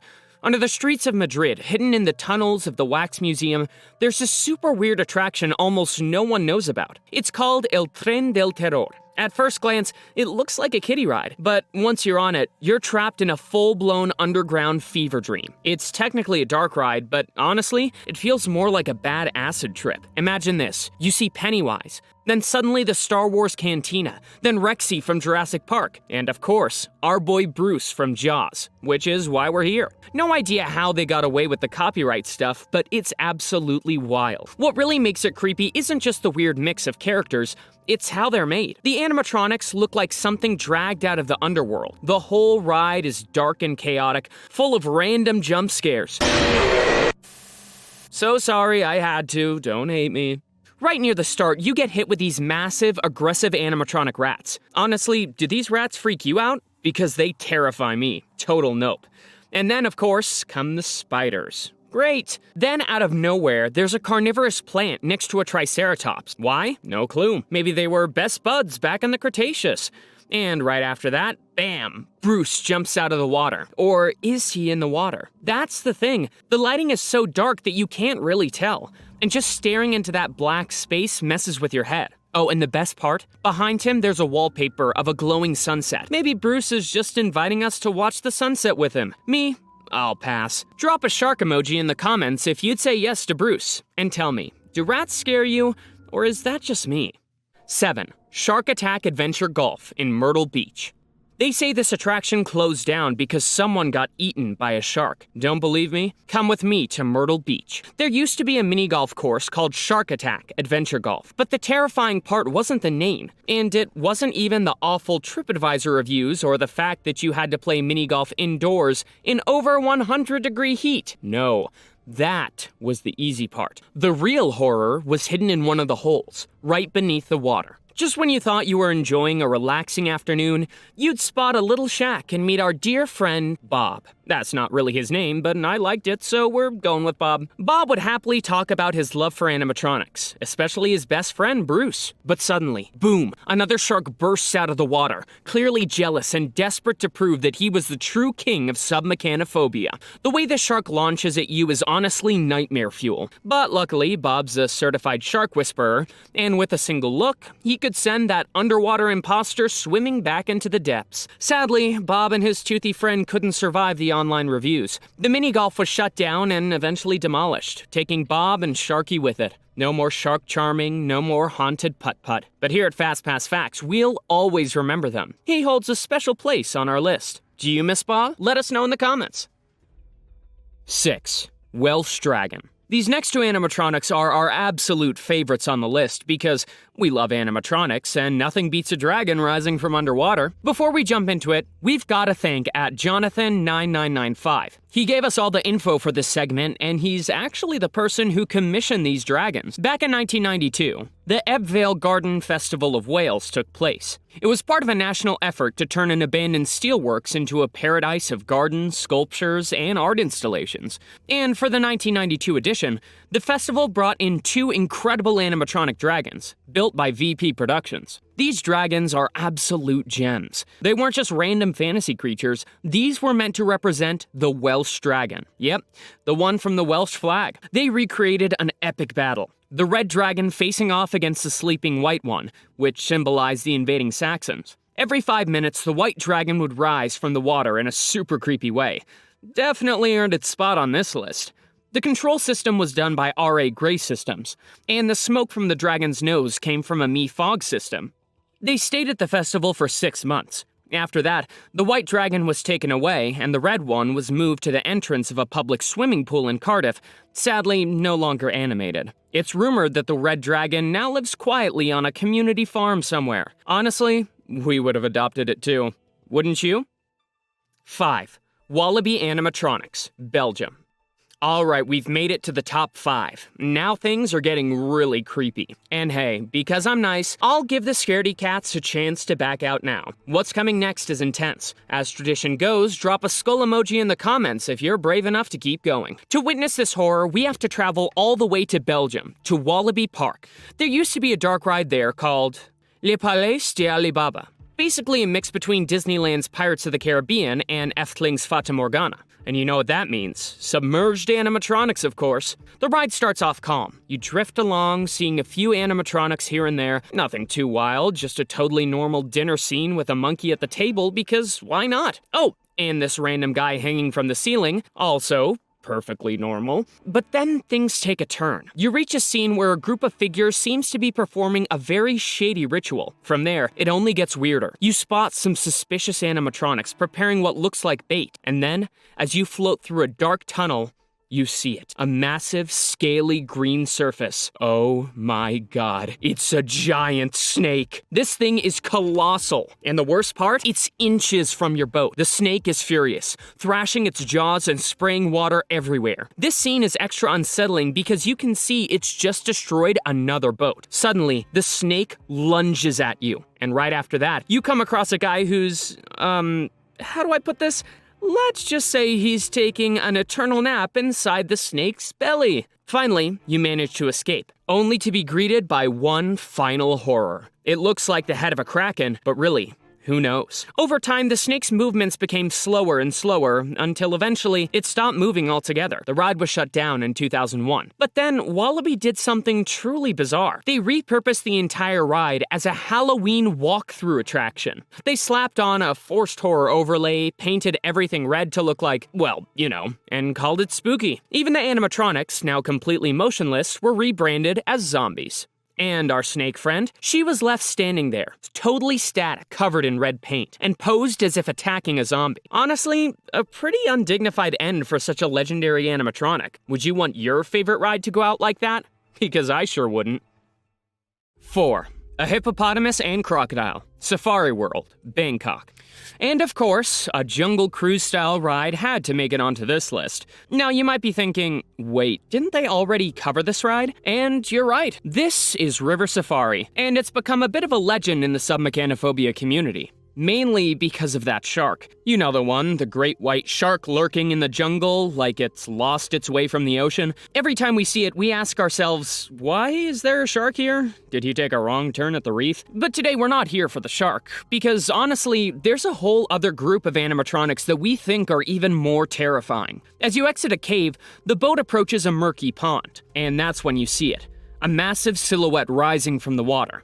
It's a giant hippopotamus lunging out of the water to attack. And yes, you should be scared. Hippos are actually the deadliest large animal for humans. They're hyper-territorial and kill over 500 people every year. So if you ever see a hippo in the water, real or animatronic, run. Or you might end up in the next FNAF lore update. But wait. Right across from the hippo, there's a whole family of crocodile props just lying in wait. They're huge, soaked, and their mouths are wide open. And the creepiest part, you can actually see part of their mouths underwater, just sitting there, perfectly still. That visual alone is enough to trigger full-on SUBMECHANOPHOBIA. Honestly, we think this whole scene is way more disturbing than the great white. So tell us, are you Team Hippo or Team Shark? 3. Viking Ride, Violent. Alright, we've made it to the top 3, and this one was suggested by Sarah Kicken. And yeah, we're kinda cheating here because technically it's not an animatronic, but oh my gosh, you have to see this. The ride is called Viking, and it's located in Vigeland in Turkey. At first glance, it looks like it's your typical log flume water ride. Simple, fun, nothing out of the ordinary. But then comes the twist, or better said, the giant, horrifying twist. This ride combines megalophobia and SUBMECHANOPHOBIA in the worst, or best way possible. As you descend down the final drop, you're face to face with a massive sea monster waiting at the bottom, ready to swallow you whole. And the worst part, you can see it before you drop. You know it's down there. You know you're going straight into its mouth. There's no escape. Once inside, it's just a tunnel with some red lights, nothing too wild. But the psychological horror of seeing that submerged beast from above, yeah, chills. Just imagine if it actually moved like the animatronics from Men in Black. It would be pure nightmare fuel. So what do you think? Is it a worthy top 3 spot? 2. Rafting through prehistoric times. Friset Park. Imagine Jungle Cruise, but with dinosaurs. That's exactly what rafting through prehistoric times is, and it's a full-on nightmareness for anyone with SUBMECHANOPHOBIA. This ride features one of the most disturbing animatronics we've ever covered, but we'll get to that in a second. The experience is a slow boat ride through a prehistoric jungle where you can spot some animatronic dinos and a few cavemen who clearly didn't get the memo that this isn't their time period. But hey, there they are anyways. The ride is pretty chill until you hit your first SUBMECHANOPHOBIA nightmare. Out of nowhere, a crocodile rises from the water, completely rotten, covered in algae and rust, with these super uncanny movements. It just keeps opening and closing its jaws in a way that's weirdly robotic and uncomfortable. The state of that animatronic alone is unsettling, but that's nothing compared to what's next. Off in the distance, you see a massive silhouette. As you get closer, you realize it's the tail of a brontosaurus skimming the water. And then, boom, you're face to face with this giant animatronic. Honestly, it's pretty impressive. But here's where things get creepy. When you look closely, you'll notice its entire mouth looks rotted. This animatronic is designed to simulate drinking water, but over time, that constant exposure has wrecked its mouth. Watching it dunk its face and open its jaw is genuinely disturbing. I don't know if it's the way it moves or the way it looks, but it gives off major horror vibes. To be fair, the design and mechanics are awesome, but that mouth? Hard no. In an older video, you can actually see that the mouth used to look much cleaner, but yeah, water damage does its thing, and now it's nightmare fuel. That's why this beast ranks at number 2 on our list. And now, Let's head to number 1. 1. Hydra Sea Monster. Abandoned theme park, Miropolis, France. Okay, what's scarier than a submerged animatronic? A submerged and abandoned one, right? No, I've got something worse for you. A giant, multi-headed, partially submerged abandoned animatronic. Yeah, just no. This was the Hydra from the now-defunct French theme park, Miropolis. We've actually talked about this place in another video. Link in the description if you want to dive deeper. The park was super ambitious for its time, opened in 1987, shut down in 1991, and slowly fell apart over the years, including this wild attraction, Voyages sous la mer. It was inspired by the legend of Wise, a mythical underwater city from Breton mythology. Inside this ride, there was a massive sea hydra animatronic with multiple heads, sitting in an aquatic scene, hidden inside a building covered in rocks and plants. Visitors would ride in Omnimover-style gondolas that slowly descended, and suddenly, you were right in the middle of this underwater nightmare. The animatronic was huge, like really huge. And to make things worse, there was this giant half-submerged human head statue just floating there, staring at you. Not even kidding. For anyone with submechanophobia, this whole setup, giant creatures, murky water, creepy statues, this is probably the most triggering thing we've ever shown on the channel. Multiple heads, jerky movements, that huge body drifting in the water, and you don't even know how deep it goes. It's just all kinds of wrong. And the worst part, when the park shut down in 91, everything was left behind. Later on, the whole thing got demolished, but there were rumors that this ride and the animatronics were buried underground. Some sources say that's not true, but who really knows? Do you think it's still down there? Because honestly, if it is, that's nightmare fuel. And that's why this Hydra takes the number 1 spot. It checks every single box to be one of the most disturbing animatronics for anyone with submechanophobia. Some dinosaurs went extinct. Others ended up here. This is the craziest, funniest thing we're gonna see on the list. It's a super bizarre boat ride in Dam Sen Park, Vietnam. The ride has everything. Psychotic dinosaurs, just take a look at this lunatic raving. Killer jellyfish.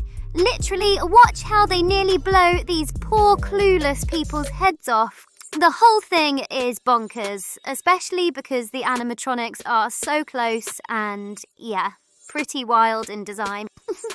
You're in a boat, and there are these super weird dinosaur animatronics, all just millimeters from the water and from your boat. Some have mechanical issues, others look like they've been abusing the mushrooms growing right next to them. Right at the start, you see La Trucha, a totally unhinged dinosaur with eyes like a possessed machine. It moves as crazy as a trout, hence the name. Disclaimer, that name isn't official, I made it up. That gives you an idea of what's coming because it gets even wilder. If you have automatanophobia, yeah, I really wouldn't recommend this. In just 2 minutes, you've already got 3 animatronics going full attack mode on you.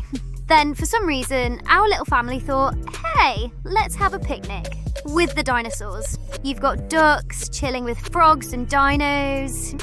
Good thing we weren't invited to that reunion.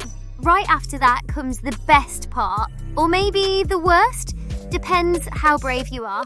You see this T-Rex type just hanging out, and then, boom, something possesses it. It goes full beast mode, biting like crazy. And the craziest part, it's right next to your boat. You can literally touch it. Someone even handed it a pamphlet, and it ate it. This ride is a straight-up safety hazard, but like, hilarious and terrifying at the same time. And if you think I'm exaggerating, wait for it. After a tunnel, you see another dino with a long crocodile jaw, and it's so close to the boat, you literally have to duck. Like I said, if animatronics freak you out, this one's probably not for you. Then comes the most terrifying scene, and don't judge me, I don't know why it scared me so much. You see these Brontosaurus types off in the distance. They move weird and have glowing eyes. They're huge, super menacing, like they're in full attack mode. And as if that wasn't enough, they've got a possessed Triceratops minion hanging around to make things even more intimidating. If you listen closely, the minion is actually warning you about something. Listen. If you didn't catch it, it's because you don't speak animatronic. But basically it's saying, heads up, they're gonna try to blow your head off. And as expected, right after that, a tiki-looking thing just launches at you. I honestly don't know what that is. The ride keeps going with dinos attacking you. Yeah, like this totally bonkers pteranodon just swoops in out of nowhere. And then, to wrap it up, we reach the drop. You see something coming, the plants start shaking, but honestly, it kind of looks like they're dancing at a concert. And there's this tiny monkey just vibing in sync with the plant. We drop and boom, we're face to face with what looks like decapitated, impaled dinosaur heads. I know they're not that, but seriously, who thought that design was a good idea? Quoting the angry video game nerd here. What were they thinking? And finally, one last attack from the Yeti. But it's not really an attack. He's just waving us off. Or maybe waving a flag for someone to come rescue him from that nightmare ship. Honestly, the ride looks incredible. Solid 10 out of 10 for being so weird, wild, and totally original. And yeah, we already know the comments are coming. Fastpass facts, they're not even in the water. You're right. But they're surrounded by water and we're in a boat, literally brushing past them. So they're on the list. End of story. Imagine going shopping with your family for a living room set, checking out furniture, and suddenly you see a pond. And boom, out of nowhere, this nightmare jumps out to attack you. Well, this super specific scenario can happen at Hefner Furniture and Appliance in Missouri. This isn't your typical Pottery Barn. You're welcome for the free ad. No. This is a furniture store with a very peculiar twist. It's also a roadside attraction, with exhibits ranging from retired race cars and speedboats to airplanes, plus hanging decor like vintage bicycles and boats. They even have a 1950s themed cafe with free popcorn. And by the way, don't give popcorn to ducks. It's bad for us. But the highlight and why we're here is Shivers the Shark. From a distance, you can see a wooden ship. And right there, a wooden bridge, a calm pond. And suddenly, out of nowhere, Shivers bursts from the depths in a terrifying way. The shark itself is pretty simple, but the size is huge. And what makes it so unsettling is that you're absolutely not expecting something like that when you're shopping for your bedroom set. Shivers is rarely mentioned in the SUBMECHANOPHOBIA community and definitely deserves more recognition. So leave him a message and I'll pass it along. Maybe it'll put him in a good mood and get me a discount on my new living room. Okay, so without a doubt, this is like definitely the scariest job you could ever have if you've got SUBMECHANOPHOBIA. Wait, what the heck is that, you're probably thinking, right? Alright, meet the super famous Moby Dick. This absolutely massive prop was built for the 1956 film Moby Dick starring Gregory Peck. It was made at Elstree Studios, and after they finished filming in 1955, they actually donated it to the London Zoo, and they put it in this super tiny pond right next to where people walk. And I mean, the size of this whale, it's insane. The only footage we've got is this old clip where they're cleaning it. Like, imagine having that job. You're brushing the teeth of a fake whale the size of a small house. The pond is like so shallow, and it's right there by the edge. It's just, yeah, it's creepy. Now, technically, it didn't have any mechanical parts, no motors or anything, but I don't care, it still belongs on the list. I mean, personally, I think the Moby Dick from Pleasure Island still wins for the scariest whale animatronic ever, but like, what do you think? Let me know, yeah? This, in my opinion, is one of the scariest animatronics on the list. Meet Daquila, the viral crocodile from the Philippines. Daquila isn't just any crocodile. This is a full-body animatronic, 22 feet long. It runs on hydropneumatic tech, compressed air, and needs like about 14 people to operate its movements. It was designed by Tawong Lipad Creative Studio for the series Lolong. Daquila is inspired by a real-life crocodile, Lolong, the largest ever captured and kept in captivity. Sadly, Lolong passed away back in 2013. Now, the show isn't about Lolong's real story. Nah, it uses Daquila more like a guardian of nature. And this animatronic, it became a total sensation in the Philippines. The production rolled it through the streets like it was a real captured crocodile, and people were stunned by the sheer size. Images went viral online. Just look at the size and the way it sits there, half submerged. It's wild. Scariest part? In tests, they put this thing in a swimming pool, and I'm telling you, not even for $1 million would I swim with it. With all due respect, of course. What's more terrifying than a Spinosaurus animatronic? Okay, wait, before I tell you, go watch our video Jurassic Park Animatronics Part 4. It's in the description and there's a QR code too. Yeah? Now I'll tell you. A Spinosaurus animatronic floating in the water, like toward you. But, what's even more terrifying than that? 2 giant Spinosauruses swimming in the river, like literally centimeters from your boat. Gulp. That's exactly what people experienced on the Chao Phraya River. It was this promo thing for Jurassic Park Rebirth and Universal. Yeah, they had 2 massive floating animatronics built, just casually gliding through the river right next to tourist boats. I mean, imagine you're just there, relaxing, chilling, and boom, you see that. Pretty sure I'd just, faint on the spot. And hey, the design? Honestly impressive. I mean, yeah, okay, they're basic, just tail movement and all, but seeing them half submerged like that, it's enough to make your feathers stand on end.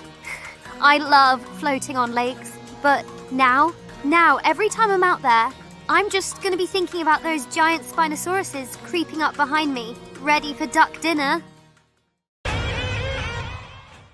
There's nothing like having a physical creature on set. Gerardo Olivares, director of The Lighthouse of the Whales, understood that perfectly. He brought in David Marty's team, best known for Pan's Labyrinth, to create the main orca animatronic. Marty teamed up with DDT Studio, led by Raul Romanillos, and they built a hyper-realistic orca animatronic.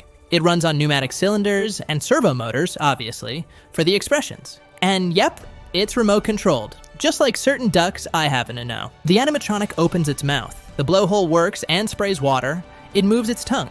It does everything a real orca does. The craftsmanship is impressive, and the design is obviously water-resistant. As beautiful as orcas are, being in the water with that machine must be a pretty intimidating experience. Once, this was one of the most elegant houses on the English coast. 5 rocks. A villa built on the cliff. Spacious halls. High ceilings. Windows facing the sea. This is Rumpus Mansion, a haunted attraction inside a real 19th century mansion at Black Gang Chine on the Isle of Wight. It is an incredible attraction, packed with animatronic creatures. It's like someone mixed Mystic Manor from Hong Kong Disneyland with Monster Mansion from Six Flags. This attraction opened in 1993 as part of the park's 150th anniversary. And, fun fact, this is actually the oldest theme park in the UK. Since the attraction is full of creatures you activate with buttons, if you like, and you leave me loads of comments saying Rumpus, I'll make a more detailed video all about the park and this attraction. But the reason we're here is in this garden. During the walkthrough, we found a fountain with this super cool gremlin-style design and a kind of fish in the center. And in the water, you can see 2 mischievous gremlins hanging out, pop up, dive, like they're plotting something. What's really sus? They look so similar to that Australian animatronic, the Billabong Bunyip. These gremlins could be his 2 long-lost brothers, honestly. But to me, they're not scary at all. They're kind of silly and cute. I think what makes SUBMECHANOPHOBIA actually creepy is more about the size of the animatronic and the body of water it's in. You know, I'd totally adopt these gremlins. Like, look, I live with Scrumpy Lee. Nothing could be more annoying than him.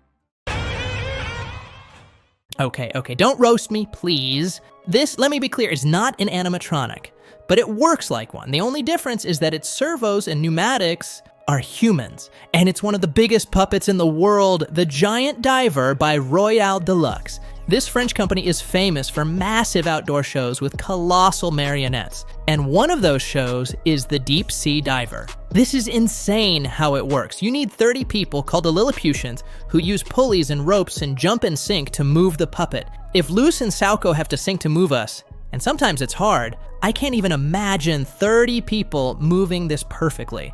This diver appears in some of the most impressive and also terrifying acts. In Sea Odyssey, this marionette emerges from the River Mersey, rising from the water. Seeing something that huge come out of the water, even if you don't have submechanophobia, will probably give it to you. This human-powered animatronic symbolizes so much mystery and the connection between humans and the ocean. And now that I think about it, this diver looks a lot like the giant French animatronics from La Machine as well. So, a shout out to all our French ducks, because we know plenty of you are out there. Bunyipalette! Yes! We just found another bunyip. And you could say this video has actually uncovered 3 bunyips, if we count the ones from Rumpus Mansion. Anyway, this next creature comes from a beloved family park called Rainbow Valley in Prince Edward Island, Canada.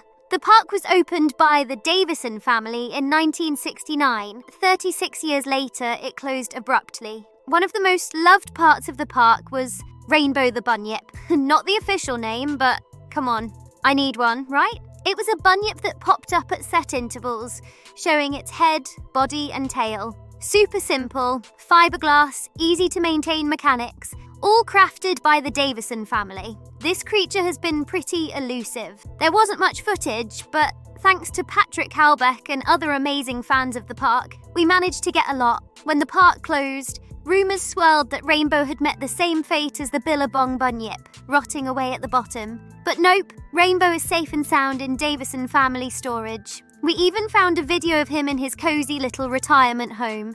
And now I need to know, what's your favourite bunyip? For me, it'll always be Bertha. And we close the list with a creature from one of my favorite franchises, Alien. This time I'm bringing you the aquatic facehugger. These tiny little nightmares have been haunting everyone since the first Alien movie came out, and the concept? Horrible. If you didn't know, a facehugger jumps onto your face, clamps on, and incubates an alien inside you. After a while, it lets go, but the damage is done. A brand new alien burst out of your tummy, and, well, rest in peace. Hello, my baby. Hello, my honey. Hello, my ragtime. For the new movie Alien Romulus, director Fede Alvarez brought in a ton of animatronics. We already covered them in another video if you want to know more. And one of them was this swimming facehugger that does the scariest thing. It launches at you. In tests by Weta Workshop, it's remote controlled and tugged by invisible cables. Watching it swish its tail underwater is already unsettling, but then seeing it shoot forward and almost nail the puppeteer? I mean, no thank you. The Weta team said, because puppeteers would cause ripples in the water, we created a speed-controlled, winch-operated facehugger on a submerged track so that it could reveal itself at just the right moment. Our engineering team even devised a side-to-side motion from the base of the tail to the winch. The result? A terrifying creature that slowly came out of the water and accelerated into a final, leaping attack. I truly never want to be near a facehugger, even if we do share a species. Not the xenomorph species, the animatronic species. Big Yabby. This is the ultimate submechanophobia nightmare. We all know the famous Bert the Bunyip, but I bet you don't know his lobster cousin. Meet Big Yabby. He's a distant cousin of the Bunyip, and he lives in Dartmoor, Australia. This mechanical beast is coin-operated, and when you put in $1 Australian, he comes out to scare you with his terrifying roar.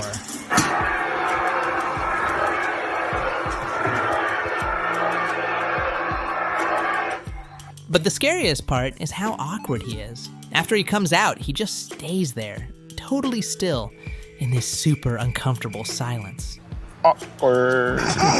This giant crustacean is super basic, almost prehistoric, but we still don't want to get on Bunyip's bad side. We don't want him going full Venom mode on us. So there you go, Bunyip, we did it. We showed everyone your cousin, the origin of life, Happy Farm. If your biggest fear is animatronics, especially underwater ones, then I really do not recommend going to Hangzhou, China. There's a small train ride in a park called the Origin of Life, Happy Farm. At first glance, it looks super calm and cute, but oh my god. Suddenly, you see a small track over the water, and in the distance, you spot 3 half-submerged dinos. And by the time you think about getting off the ride, it's too late. you realize you're about to pass just a few centimeters away from them. It's wild how close they are to the guests, and the worst part, they spray water out of their nostrils. These three dinosaurs have a really strange design, but they're nothing compared to our next contender, Colorado Canyon rafting, window of the world, Shenzhen. You know what Quasimodo means, right? It basically means half-formed or half-made, and it's the perfect name for this thing living under the water. This little monster lives, where else? In China, on the Colorado Canyon rafting ride at a park called Window of the World in Shenzhen. Huge thanks to CB Feet for being brave enough to get on this ride, and even worse, to do it alone at night. This guy is a legend. The ring is a boat ride, and we see half-submerged elephants, these cursed-looking skulls, and even Mount Rushmore for some random reason. Which makes me ask, guys, are you okay? Did you really need to make it this creepy and this bad at geography at the same time? And of course, we meet our friend Quasi. He jumps out of the water to scare us, but honestly, what scares me the most is that someone approved that design. This is the most deformed, weird hippo I've ever seen in my life. And I promise you, on this channel we've covered hundreds of these animals. Oh, it doesn't look good. It's hopeless, absolutely hopeless. But maybe poor Quasi just wants to be friendly, and he's begging us to get him out of there and take him to Disney's Jungle Cruise. Now we're going to Canada for something super bizarre. The hot air fantasy.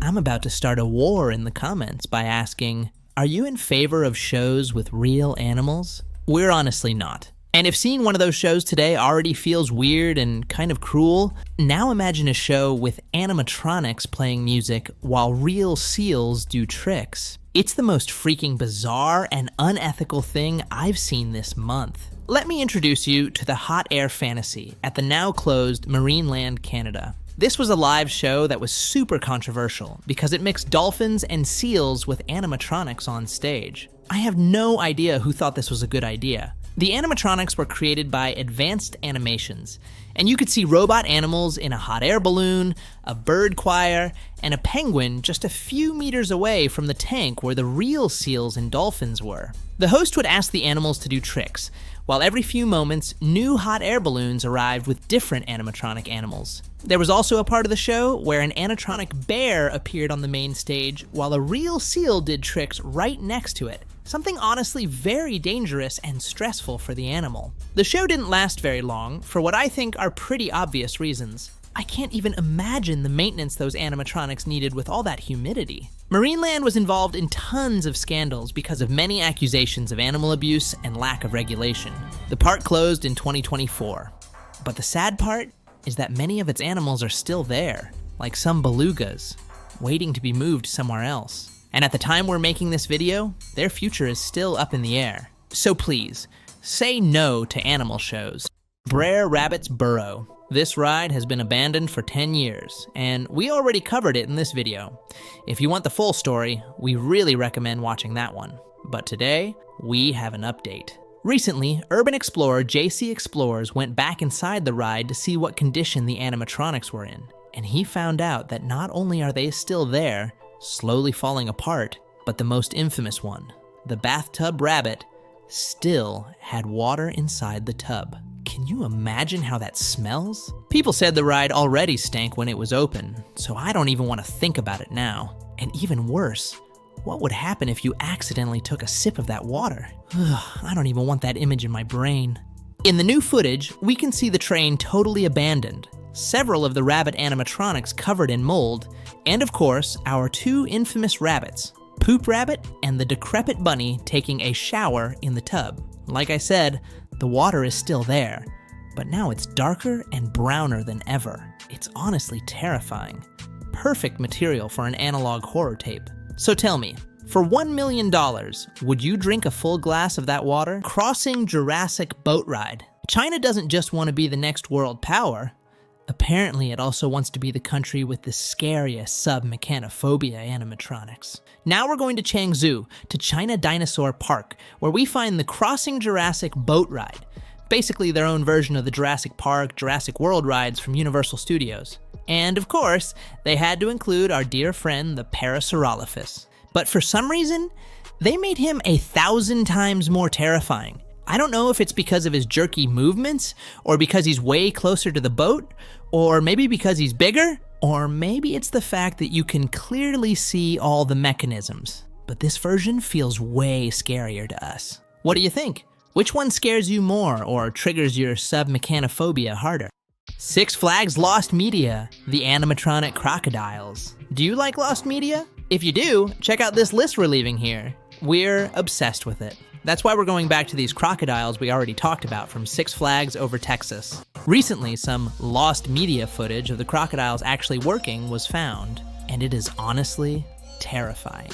In the video, you can see the crocodile shooting out of the water with a ton of force, going from fully submerged to a full-on frontal attack. Right now, the crocodiles are still there, but they don't move anymore. Six Flags should really bring them back, because that movement was brutal. Hopefully more footage of them appears in the future. Wildwood Boardwalk. Speaking of lost things, now we're going to New Jersey, to the Wildwood Boardwalk. Here we find a classic flume ride called Zoom Flume. At first glance, there's nothing special about it, but what most people don't know is that a giant, super elusive sea serpent used to live here. And I say elusive because it's almost impossible to find good footage of it. I don't know if the people filming were still freaking out after the drop or what, but in every video I've found, for some reason they either miss the serpent or film it really badly. Luckily, I did find a few shots of this serpent, and it looks fantastic. The sad part is that it's no longer there. It was removed because it was in terrible shape and falling apart from rust. Fans of this park have been asking for it to be restored, and that would be amazing. But so far, there's no news about that, and the serpent remains lost and forgotten. Osaka Kansai Expo 2025. For this segment, we're kind of cheating, because this show isn't really animatronics. But it's so cool that we had to include it. What you're seeing here is the Vietnam Pavilion at the Osaka Expo 2025. Vietnam created a huge water stage where, suddenly, we see a pair of dragons rising from the water and then sinking back in. They dance on the surface, splashing the water in a really unsettling way. These are water puppets. That's why we said we're cheating a bit. But honestly, I don't think I had ever seen a full water puppet show before. Had you? But the dragons are not the main reason we're here. After the dragons, a fisherman appears, obviously trying to catch something big, and then she shows up, the mother goddess. I don't want to be disrespectful at all, but the puppet is a little terrifying, and the way she moves and rises from the water makes the whole scene super uncanny. The figure moves her fans and floats over the water, spinning and gliding around. After a bunch of spins and poses, she waves goodbye, and the show ends. The show itself is amazing, and the music is beautiful, but if you have submechanophobia, this is absolute nightmare fuel.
Knockin' behind the scenes. Disney has banned this footage. That's not true, but now I've got your attention. What you're seeing here is the Nookin from the old Maelstrom ride at Epcot, and you're probably thinking, come on, Walt, you're recycling, you already covered this. And yeah, I did. If you want the full story, go watch that video. But this time, I found something nobody ever shows. Underwater test footage of the Nookin. It's super disturbing because you can see the Nookin half finished, rising and sinking in the water in a really bizarre way. This behind the scenes clip is really rare, and I found it completely by accident while I was browsing YouTube. By the way, if you have videos or candidates for future lists, send them to my email, waltanimatronic@gmail.com. Let's keep going with the list. Time Capsule Coat Bridge. Nobody had been able to find real footage of these animatronics. But before we start this segment, we have to say thank you to Sid for suggesting them.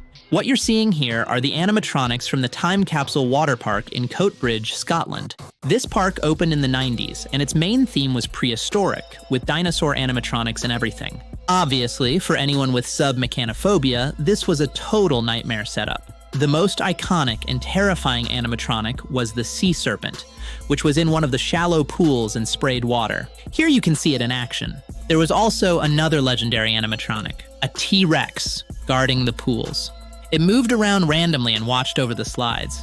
Over time, the park closed for renovations, and when it reopened, all the dinosaurs and the prehistoric theming were gone. That's why it was so hard to find any video of these animatronics. Or at least, that's what everyone thought, because I finally found footage of both dinosaurs. Here you can see the two dinos in the background of this interview.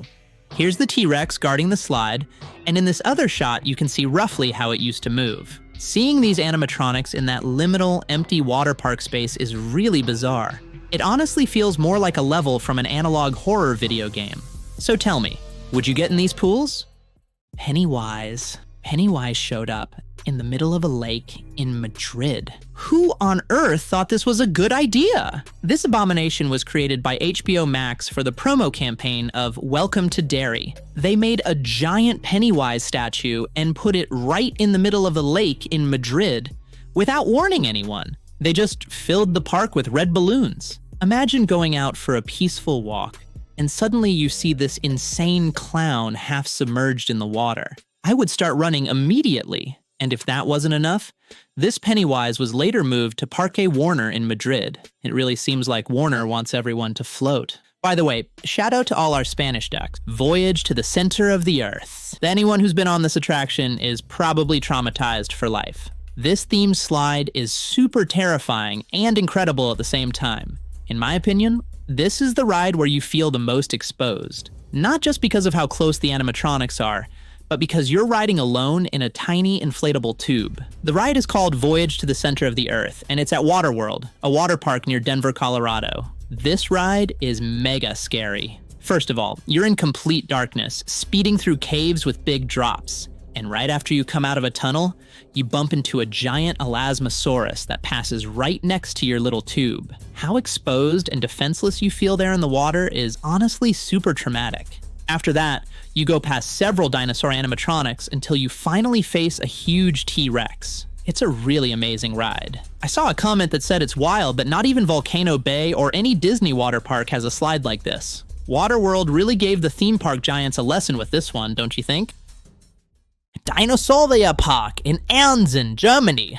This image pretty much explains why people have SUBMECHANOPHOBIA. Where on earth and who on earth thought this nightmare display was a good idea? We're going all the way to Germany.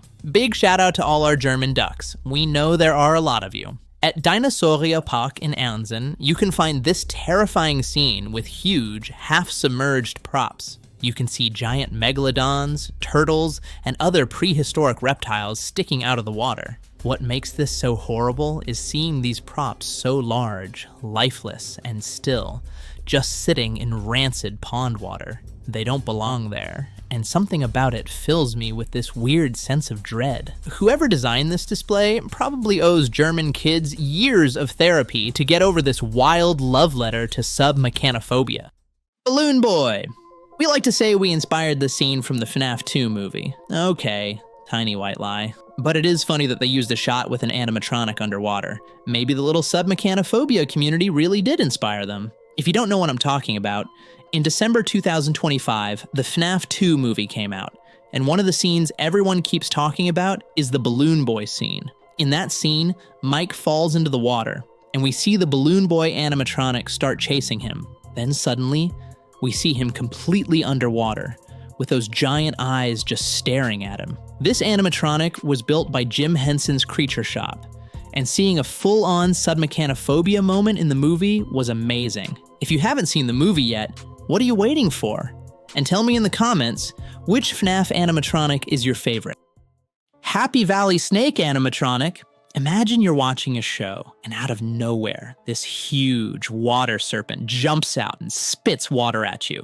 Well, that can actually happen if you visit Happy Valley in China. Seriously, what is going on with China and underwater animatronics? They're becoming the champions of SUBMECHANOPHOBIA. This is from the Maya show, and during the show, a massive snake comes out of the water to attack the audience. The scary part is how close this animatronic gets to the guests and the performers. Watching it spray water and seeing droplets dripping down its body is honestly terrifying. Luckily, the Mayan warriors are there to protect the crowd and send the serpent back into the depths. But the trauma?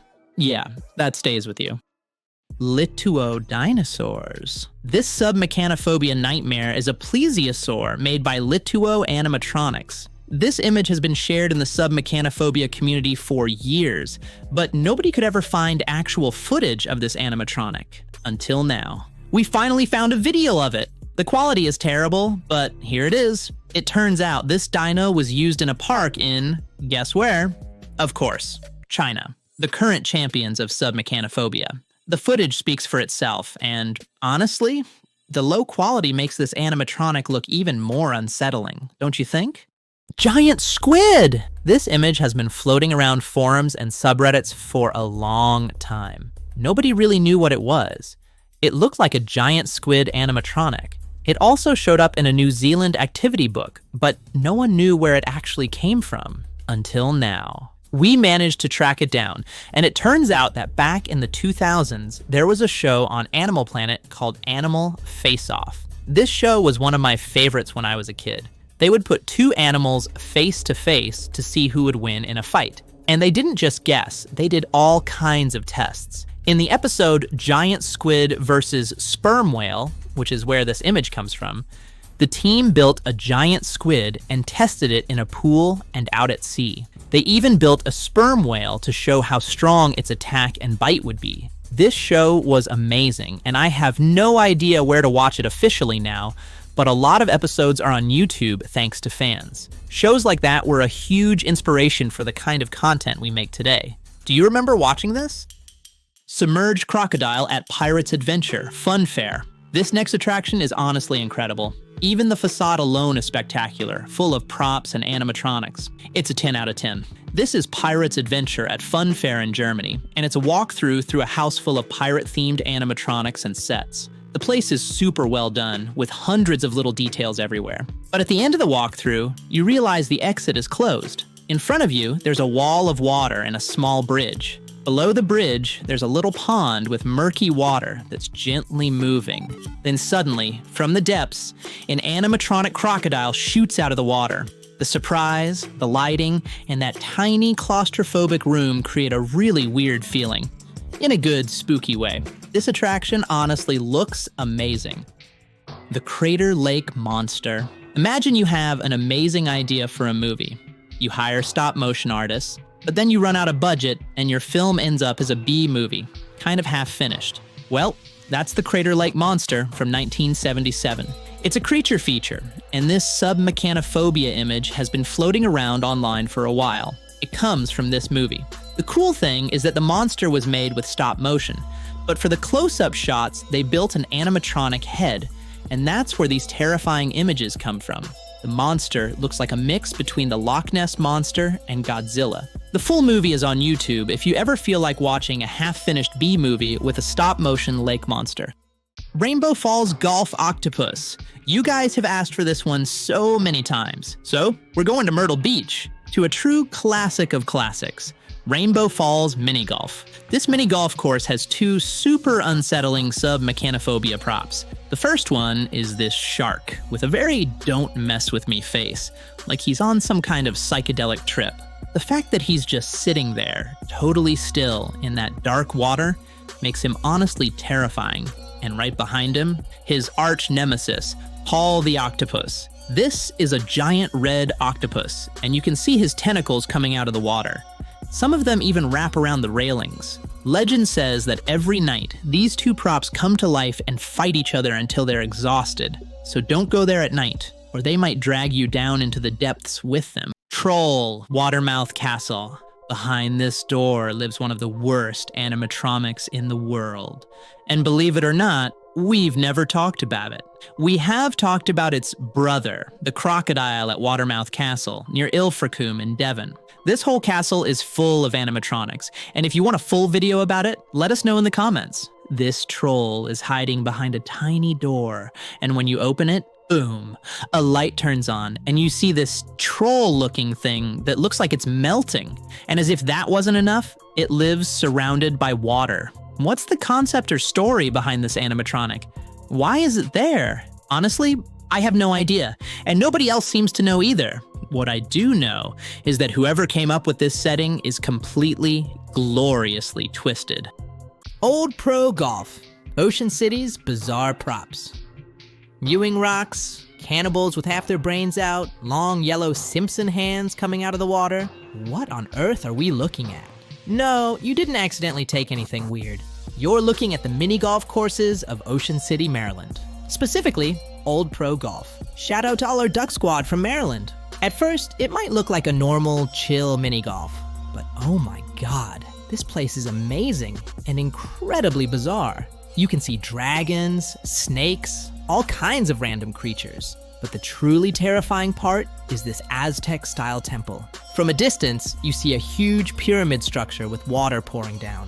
But when you look at the pond in front of it, you notice these giant yellow hands rising out of the dark water. They're long, stretched out, and look totally wrong. Luckily, the hands are completely still, but imagine if they moved and suddenly came out of the water toward you. On the sides, you can also see those famous Easter Island heads watching everything. This is one of the most SUBMECHANOPHOBIA heavy scenes in the whole course. But the cool thing is that Old Pro Golf has several different courses with different themes, and we'll see more of them later.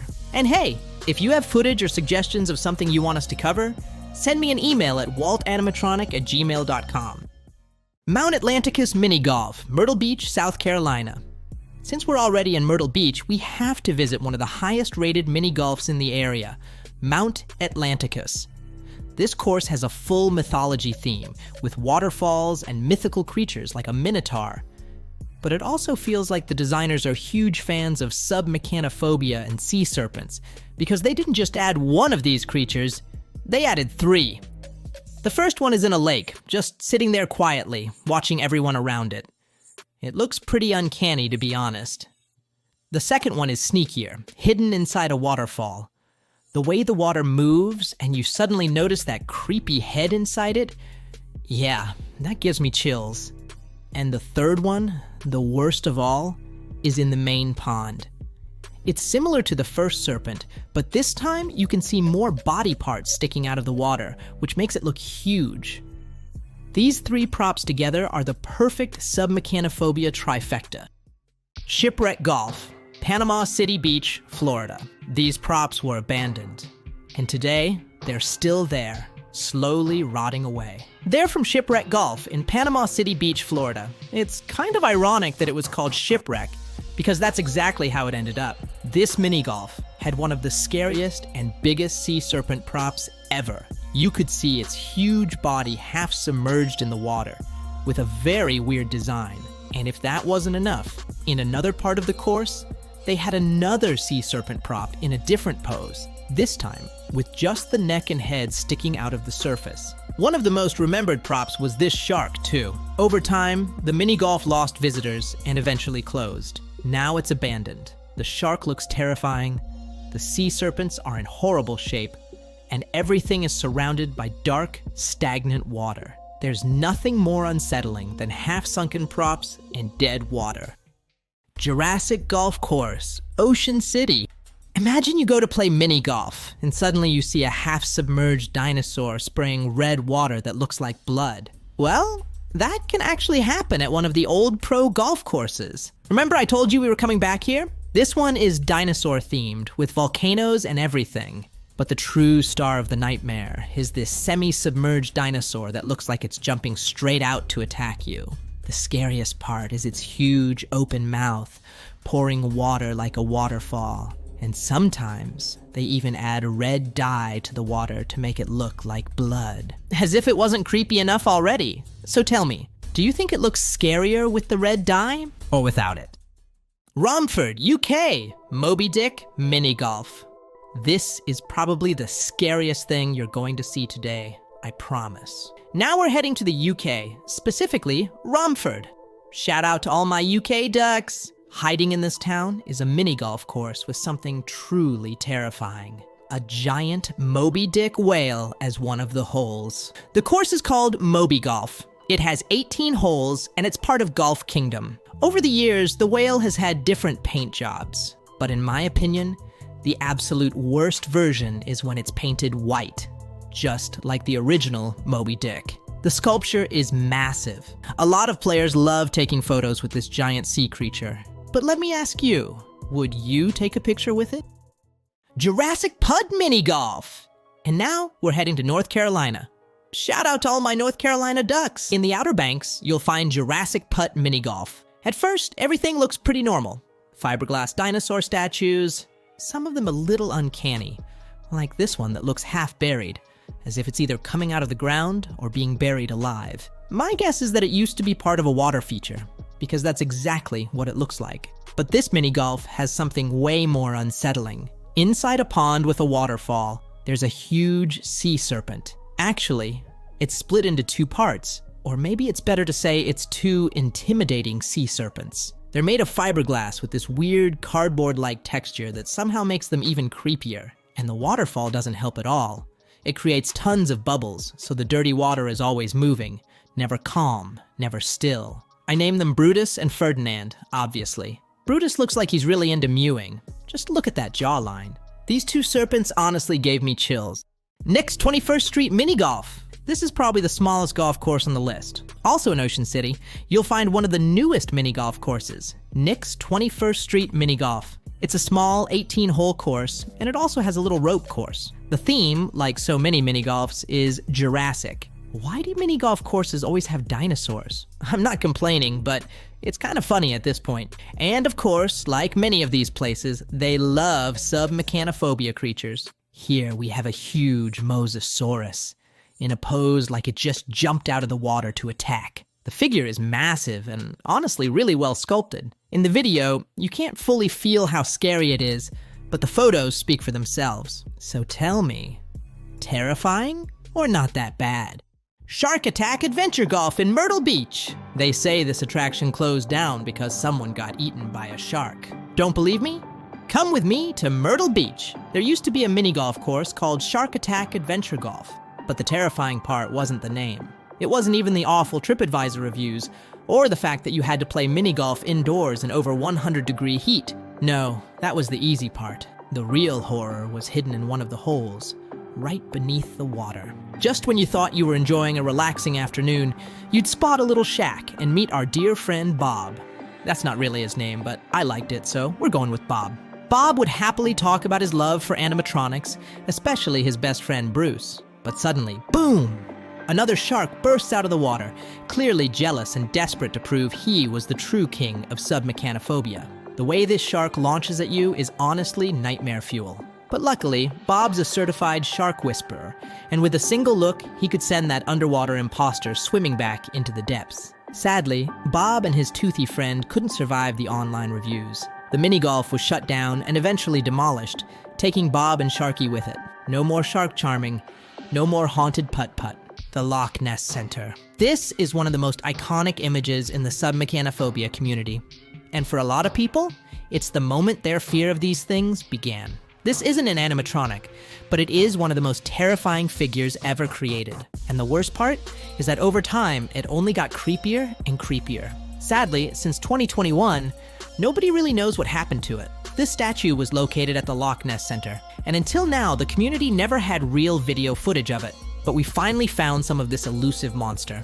The figure stood in the middle of a small body of water. It was pretty big, and its face was absolutely horrifying. Today, that pond is completely empty and overgrown. Some people say the statue was removed. Others think it's still there, hidden under all the plants. But if there's something we've learned in the world of submechanophobia, it's that cases like Moby Dick at Pleasure Island or the Excalibur dragon show us that it's very possible this thing is still there, abandoned under the surface. What do you think? Big Tuna! Hula Hut! This clip looks like an abandoned, half-submerged animatronic, but what are we really looking at? This is Big Tuna. That's not its real name, but it's a great one. You can find Big Tuna at a themed bar in Austin, Texas called Hula Hut. Shout out to all my Texas ducks! This animatronic is absolutely massive, but it's not abandoned. In this video, we can see it working. It moves a little and sprays water from time to time. The design really reminds me of Bert the Bunyip. Do you think Big Tuna is a distant cousin of Bert? Saint-Brévin-les-Pins, the ocean serpent. What you're about to see is not for the faint of heart. This is honestly one of the most impressive and most terrifying sculptures I've ever seen. Huge thank you to Hugo Laviolette for the suggestion from France. Shout out to all our French ducks! This is the Serpent of the Ocean, a giant sculpture of a sea serpent skeleton made by artist Huang Yongping. It was installed right on the shore in Saint-Brévin-les-Pins. The crazy part is how the tide and the waves interact with it. Sometimes the sculpture is almost fully visible, and other times the water covers parts of it, leaving it half submerged. Imagine walking there with no context, looking out at the water, and suddenly seeing this massive skeleton coming out of the sea. You'd probably have a mini heart attack. The sculpture is about 130 meters long. That's around 425 feet of pure nightmare fuel. And yes, I know what you're thinking. Well, this isn't an animatronic, but I'll say it again. Submechanophobia is the fear of any human-made object that's submerged or half-submerged in water. So in this channel, sculptures totally count. And our next stop is another perfect example of that.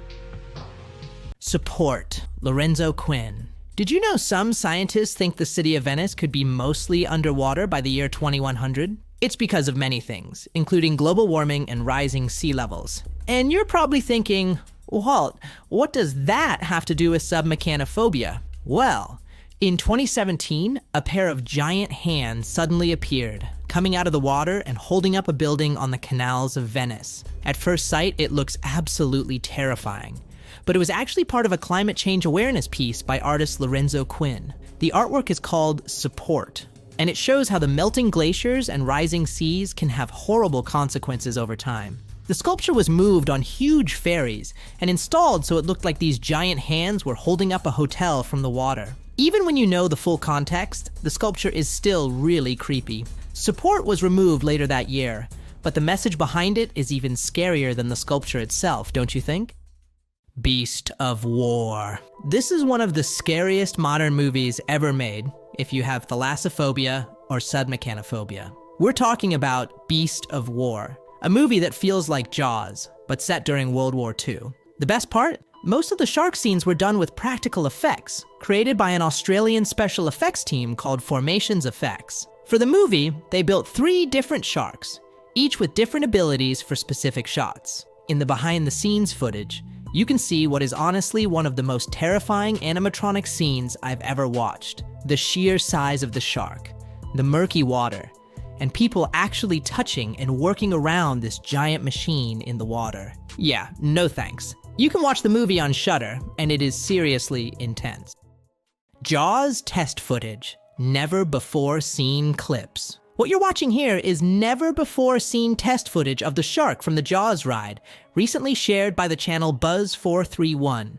And we found out about it thanks to our subscriber, Liam J. This footage is really rare, because for the first time, we can see how the sharks actually worked with all their inner mechanisms exposed. And honestly, it looks incredibly creepy. The video shows 2 of the main sharks completely open, without skin, and you can see all the metal, pistons, and systems that made them move. These animatronics were huge and super complex. On top of that, the channel also has a bunch of exclusive shots from inside the ride, camera angles and views of the animatronics that most people never got to see. If you're a fan of the Jaws ride, you're going to love this channel. It's an amazing tribute and a real time machine to the history of this classic attraction.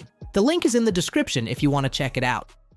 Ferrovia Dino Magic Beto Carrero World! Our next stop is a request we've gotten a lot from our Brazilian ducks, especially from our subscriber Maria Eduarda. Thank you so much for the recommendation. If you want to send us fan art or suggestions, email me at waltanimatronic@gmail.com. So, this is a small train ride called Ferrovia Dino Magic, and it's in the biggest theme park in Latin America, Beto Carrero World in Brazil. At first, everything seems normal. A nice, cute little train ride passing by different animal scenes. But then, you reach this giant snake structure, and it instantly activates your megalophobia. And if that wasn't enough, the train goes right into the snake's mouth. From that point on, things get pretty scary. You start seeing huge props, and some of them are very close to the water, like these crocodiles. The ride continues, and for the finale, you enter a super dark cave where you can hear tons of dinosaurs roaring while it's raining inside.